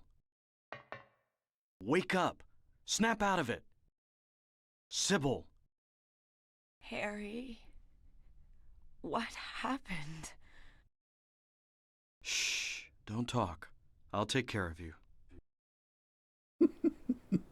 Harry, why did they take your daughter? So this glitch is the best. Why her? This is a speedrun strat because sure you can myself. use it on the very first shadow larval stalker that you Cheryl come across isn't after my coming up out of the biological daughter. sewers. So if you use it, actually you haven't essentially told you skip yet. the entire amusement park and the Sybil fight. Probably already knows So anyway, this though. is used for the speed run. We found her abandoned. But yeah, on the side of essentially, the for highway. whatever reason, some of those Nobody larval knew where she came stalkers from. are programmed We didn't to have any to kids of use our own. Aglophithus on them as if they're Sybil. My wife I was don't know sick. why they are programmed that way. Nothing It else didn't look like she was reacts getting with any better. Aglophithus in this entire game, except for So we took Sybil Cheryl in. and those things, and it's only some of them. So in that case, And essentially, if you use the There might be Aglophithus some on one of connection between those, Cheryl and it this skips you to town. the end of this fight because it's basically So what reading, do you do okay, well, you now? used Aglophithus on Cheryl is my daughter. Sybil, I will save her. except it replaces matter what. Sybil's model and all of the way that their model interactions are supposed to work between Sybil and Harry, because Sybil's being replaced with a larval stalker. So the hitboxes and collision and the way everything is supposed to interact is all thrown off, and Harry is teleporting towards the smaller model, Figured you'd show. trying to make those interactions right work, there. and it just breaks You are, everything. what you're trying His to model do, just I freaks don't out care. and zips all one over the thing. place, and he's folded all up. Let Cheryl go. That's all I It's ask. great. It never gets old. I love it. What? Every time I do a speed run, it's always like I feel bad when I'm on good pace because I'm like, realistically, I should skip this, but I love watching it like every time. Harry.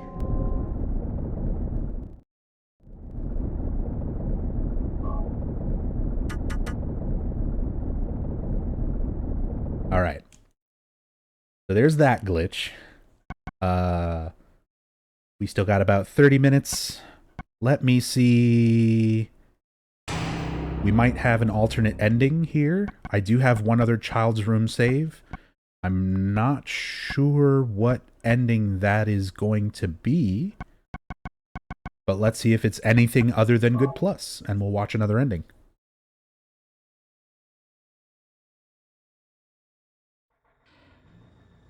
So let's see, what do we got? Green menus, which is normal mode, I believe. Blue is easy. Green is normal. Purple's hard, I think.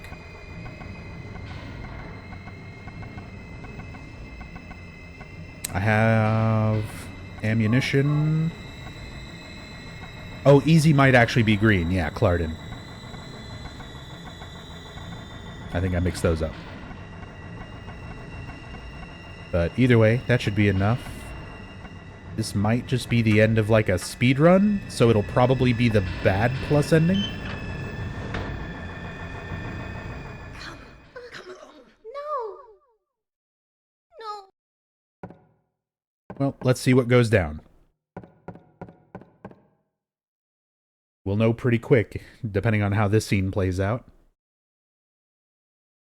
Sybil will always be there, even on a speed run. Because again, it's faster in a speed run to save her with that glitch. In spite of the lost soul returning at last. Just a little longer and all would have been for naught. It's all because of that man. We must be thankful to him. Even though Alessa has been stopped, his little girl has to go. What a pity. freeze! What in the devil's name? If Kaufman shows up here, then we know this is also Good Plus ending, and I'll just reset. Dahlia. Nope, no Kaufman. Well. To think you'd make Or it wait, this far. I think it'll be a little after this if it is. Where's Cheryl? What have you done to her? Yeah, because it's not until he shows up and shoots her. You've seen her many times, restored to her former self. I'm in no mood for jokes. Don't you see? She's right there. That's absurd. You are the only one who thinks so. Why? Why are you doing this? It's been a long 7 years. For the 7 years since that terrible day, Alessa has been kept alive, suffering a fate worse than death. Alessa has been trapped in an endless nightmare from which she never awakens. He has been nurtured by that nightmare, waiting for the day to be born. That day has finally come. The time is nigh. Nay. Everyone will be released from pain and suffering. Our salvation is at hand. This is the day of reckoning, when all our sorrows will be washed away. When we return to the true paradise, my daughter will be the Mother of God. Oh. Yeah, no Kaufman.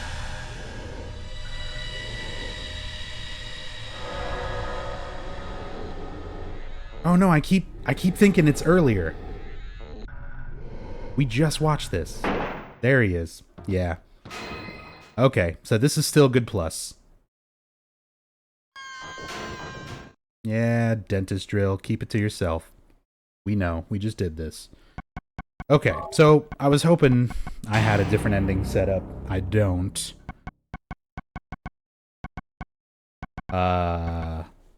Someone wanted to see Sybil riding the horse on the merry-go-round.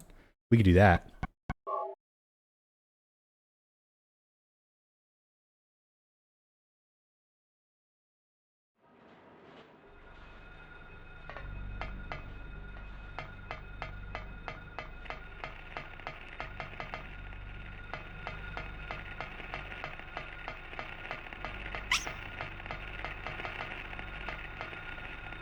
I always think it's over here.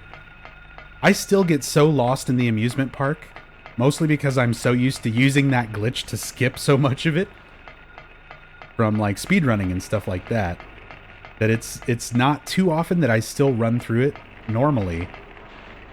And even when I do, this place is so dark, and because there's like just ground going off nowhere, I always have such a hard time navigating. But I mean, for somebody who plays these games a ton, I love that. I love being able to play something that I've played a million times and still be like, I don't know exactly what I'm doing.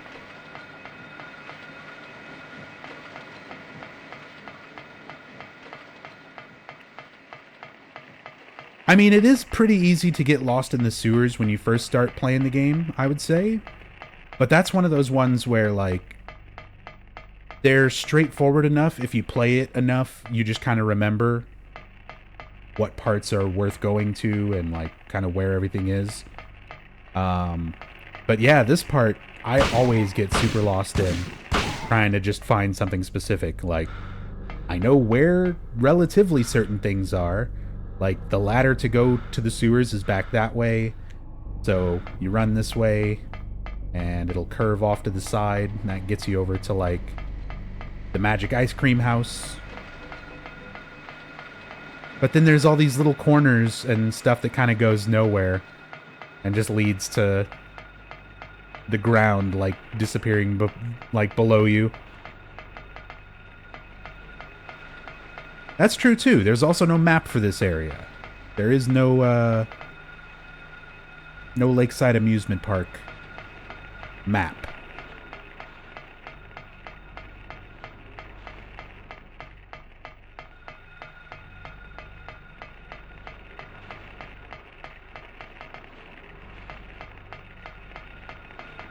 I just want to ride on the Ferris wheel instead.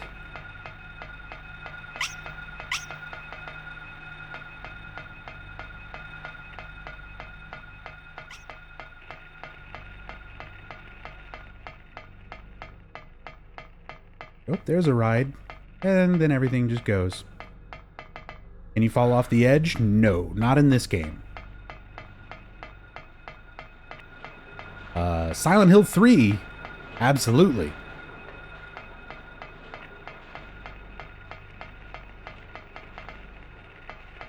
But not in this one.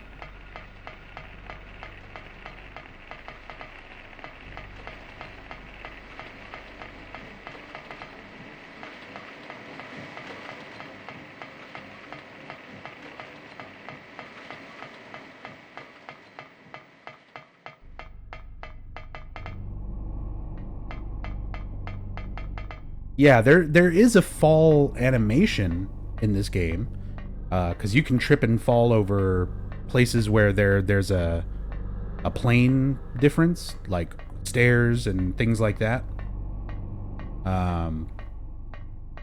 But there's not fall damage. There's not a place where you can fall and die.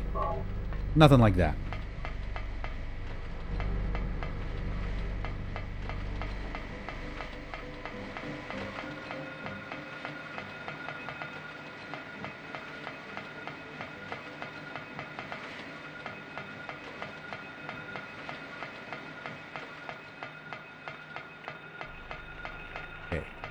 There's my point of reference. Let's try to figure this out right now. Left side goes nowhere.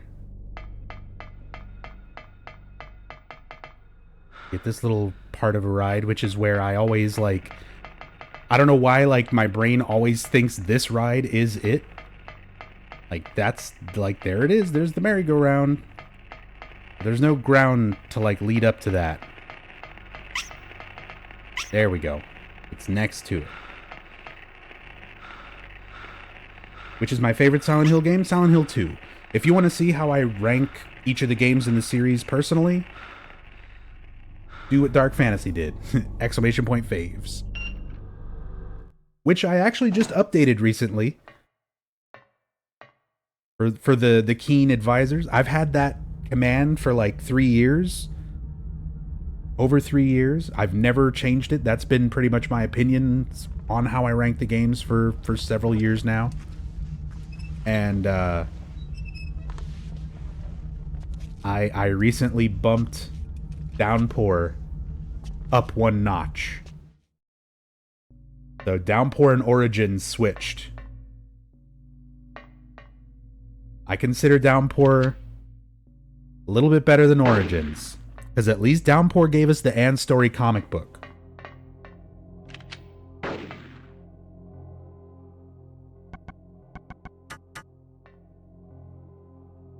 on, Sybil. You want to ride on your horse?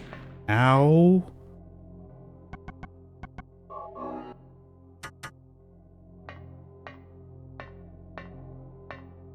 How many years until Downpour overtakes 2 is your favorite? Hey, you never know. Opinions are allowed to change. That's what's good about them. They're not like ideals or beliefs or something stronger. Just your thoughts and feelings on something at any given time. You gotta be willing to let yourself change that shit.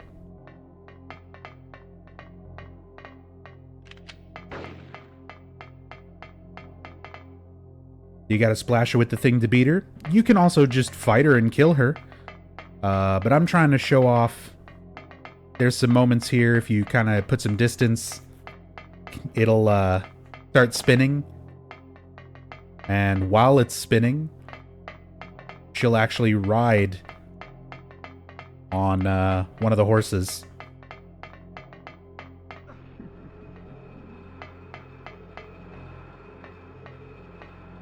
There she is.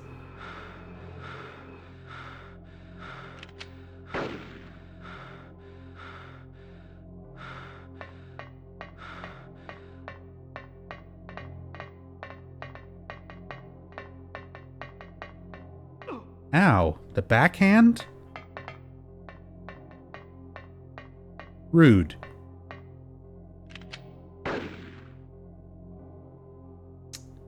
The gangster shot? Holding the gun sideways. That's a kill shot. Oh, look at that. I never tried to look through this view while you're just laying on the ground and don't get up.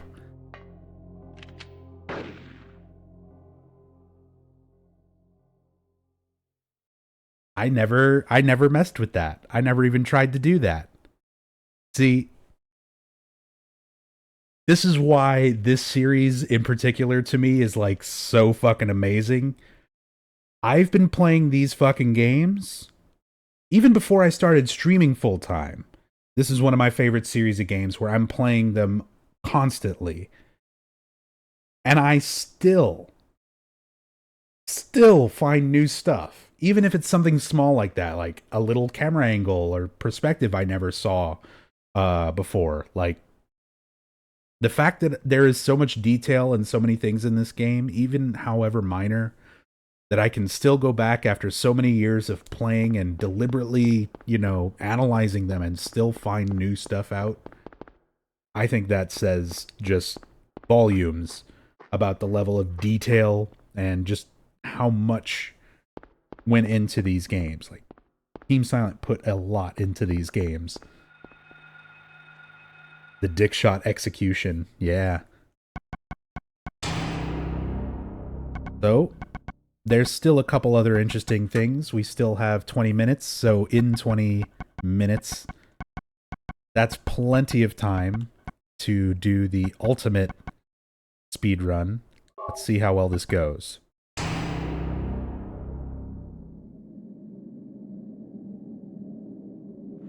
So I'll let this play out just to set this up. We crashed. Harry crashed. He's in Silent Hill. The whole goal of the run is just to find Cheryl. That's his whole thing, right? We just gotta find Cheryl, and then we can leave.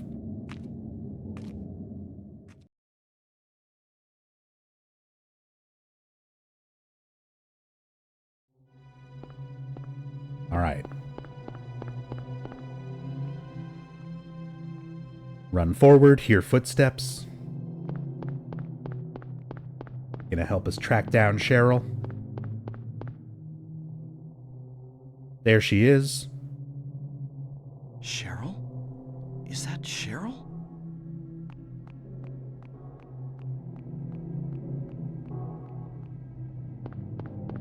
Where are you going? Hey, wait! Stop!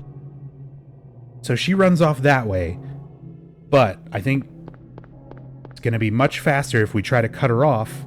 Too bad the game turns you away here, but we can deal with that.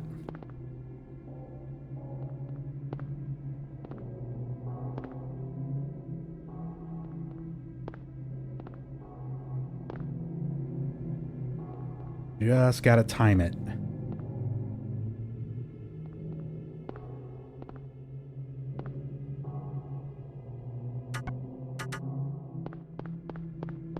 And now we're out. And we're free to explore the town. We just gotta go find Cheryl. He's gotta be around here somewhere.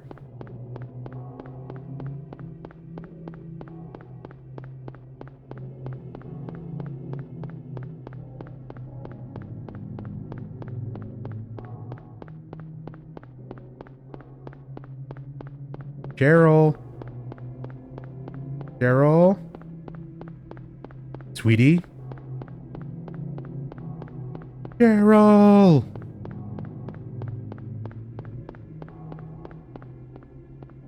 I mean, he's gotta be here. You gotta be somewhere in this town. Sean! There she is! And time. That's Silent Hill, everybody. We found Cheryl. Let's go home. World record.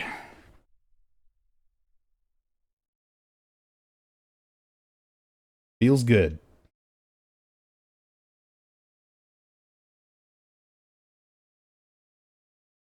That would have been so much easier, just she was right there. She was right there the whole time.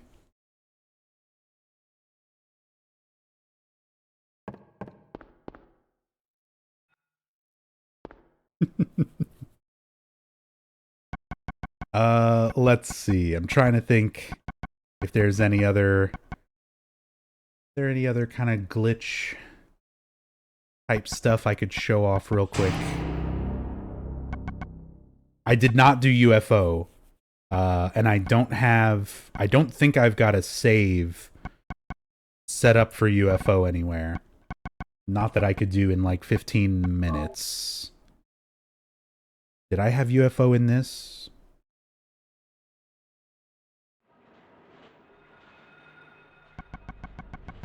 No, I don't have the gem. Let me check my saves and stuff. Well, no, I don't have any in progress, do I? Because it would be... yeah, it'll be yellow like this if it's New Game Plus, so all I have is the doghouse.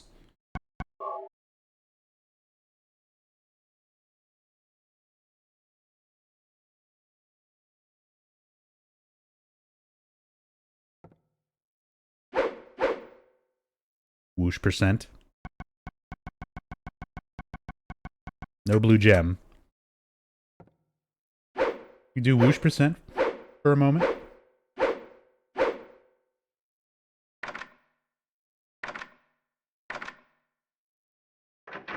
Man, 15 minutes?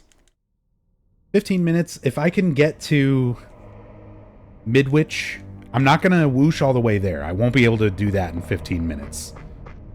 But if I can get there, get to the boss of the school, Splithead, and smack him, kill him with katana in 15 minutes, I'd be pretty happy with that. We'll whoosh percent, try to whoosh percent Splithead. I just gotta run up to him.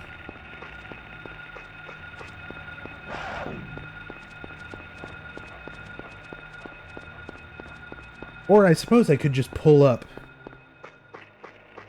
UFO ending, because I also have another reference image for the UFO ending. I just didn't set up the UFO ending playthrough ahead of time. What would everyone prefer to see? Katana only boss rush? Well, not boss rush, but like rushing to this boss. And then killing it with the katana? Or, I could just pull up the UFO ending and show the reference image of where that UFO ending was inspired by.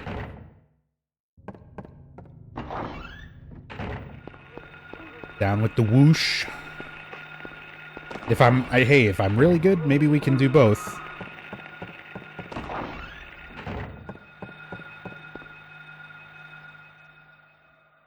Let's see how well I get through school.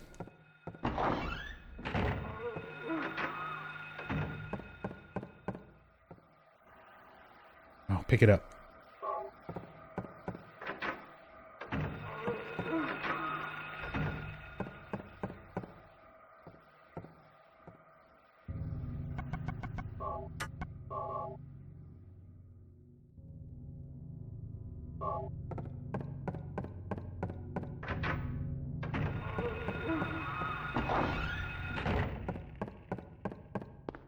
Are you bad enough, dude, to whoosh?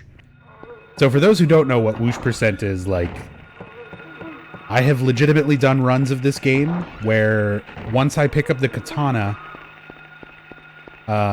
whoops. Oh no, it is over here. Once I pick up the katana, I use the katana only as my only weapon throughout the game and my only way to move throughout the game. So not only am I only allowed to use this as a weapon, but I'm also only allowed to do this to move. I've done entire runs of this game like that, which is whoosh percent. And it is super crazy, mostly because of this boss. This boss right here. Because it's so hard to fight this boss with melee, especially if you're using the katana movement as your only method of moving away from it. Because even on easy difficulty, Splithead one-shot kills you if you get eaten by the maw. Whoops. Oh my god. The Song of Failure.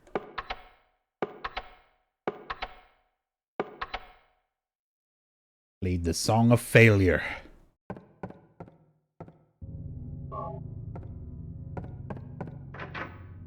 Yeah, it hints at you like you're absolutely supposed to just shoot it in the mouth. And it was almost a death.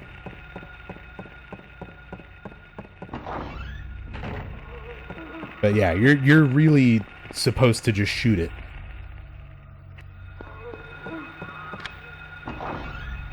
Yet to unlock Katana? What's required for it? Oh shit. Dark Omen. Thank you so much for that Twitch Prime sub. God, it's been so long since I intentionally went through and unlocked it. I forgot what that is.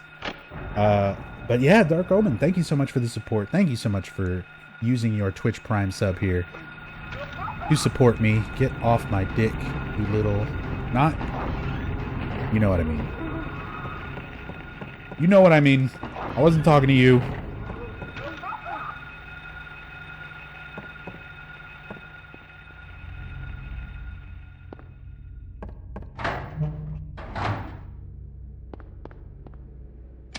It might just be a specific ending.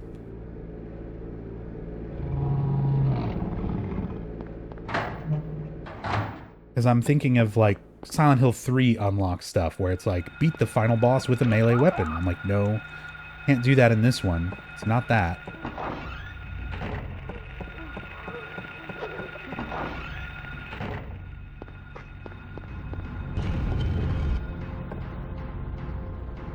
My hair? What about it? Is it okay? Thank you, Katrina. Beat the game on hard mode, start new fear. Oh, so just beat the game on hard mode.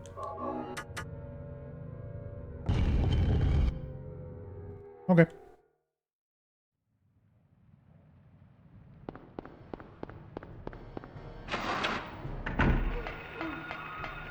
You can do that, no problem, Raven.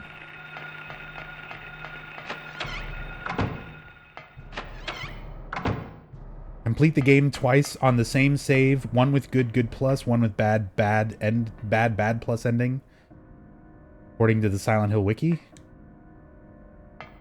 Yeah, but that's the wiki.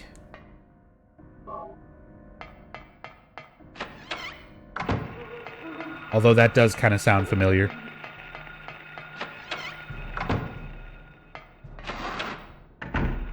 Yeah, that's pretty much it for 10 star. 10 star is just for the best Hyper Blaster.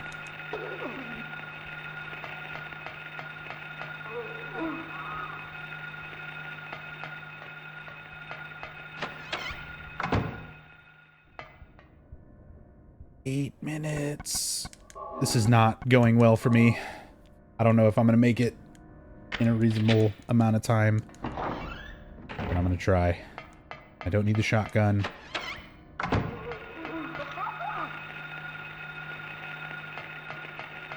What do you have to do to get 10 star ranking? A lot of fucking kills, and you have to have like a spread of kills. Oh, god damn it. A spread of kills between like melee kills and shooting kills. Actually, am I mixing up 10 star? It's a little bit different from game to game. You need to do it on New Game Plus. You need to pick up a bunch of items. You need to do it on hard mode. You need to kill a whole bunch of enemies. You need to have accurate shots, meaning you can't miss any shots, basically. There's a whole fucking, like, scientific formula for the way this game calculates your rank and everything, and it is not super intuitive.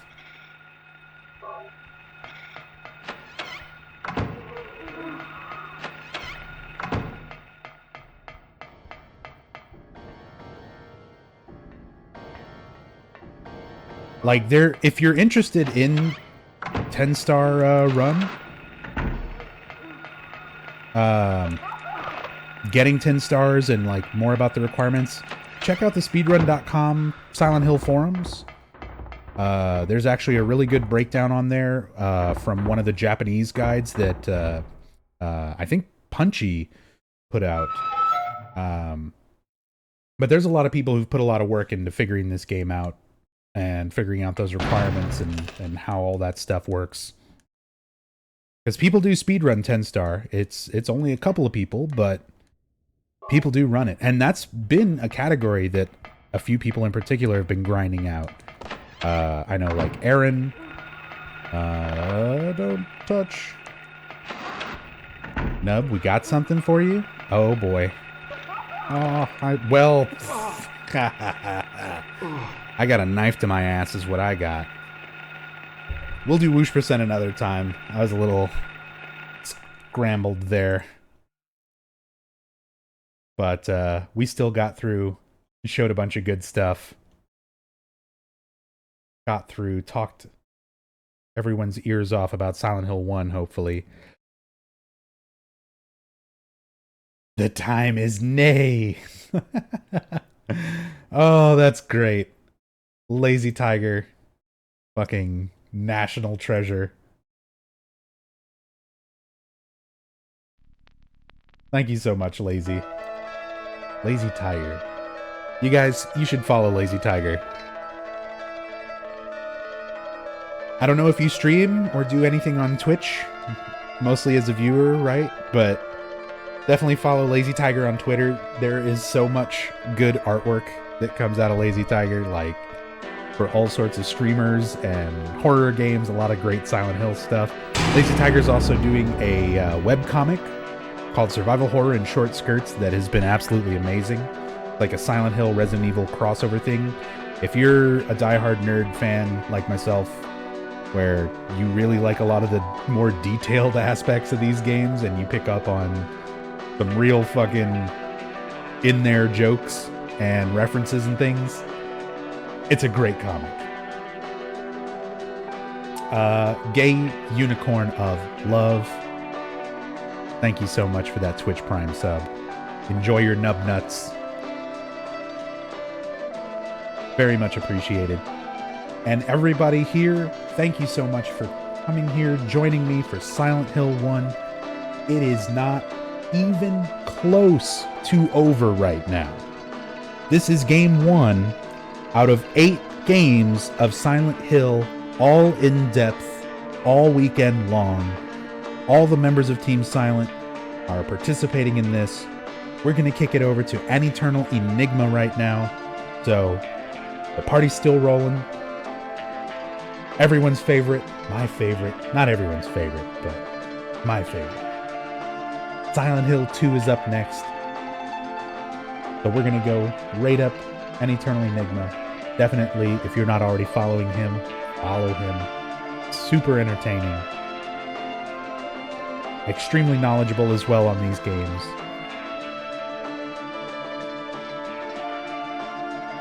And does quite a bit of other variety on top of that. Also, one of the best Silent Hill 4 speedrunners in the goddamn world. Second place right now, only to Wusscake. But I mean, Wusscake's a goddamn legend. But it's getting there. It's getting to be that neck and neck race again. But yeah. Definitely go show An Eternal Enigma some love. Again, that's only the first game out of the entire weekend. Very much appreciate all of you coming here, joining me, kicking off this marathon with the first game. But yeah, we're going to bounce over to An Eternal Enigma. We're going to raid right into there. We're going in raw. Thanks, everybody. Let's carry the party over. And I will see you in Enigma's room. Let's go.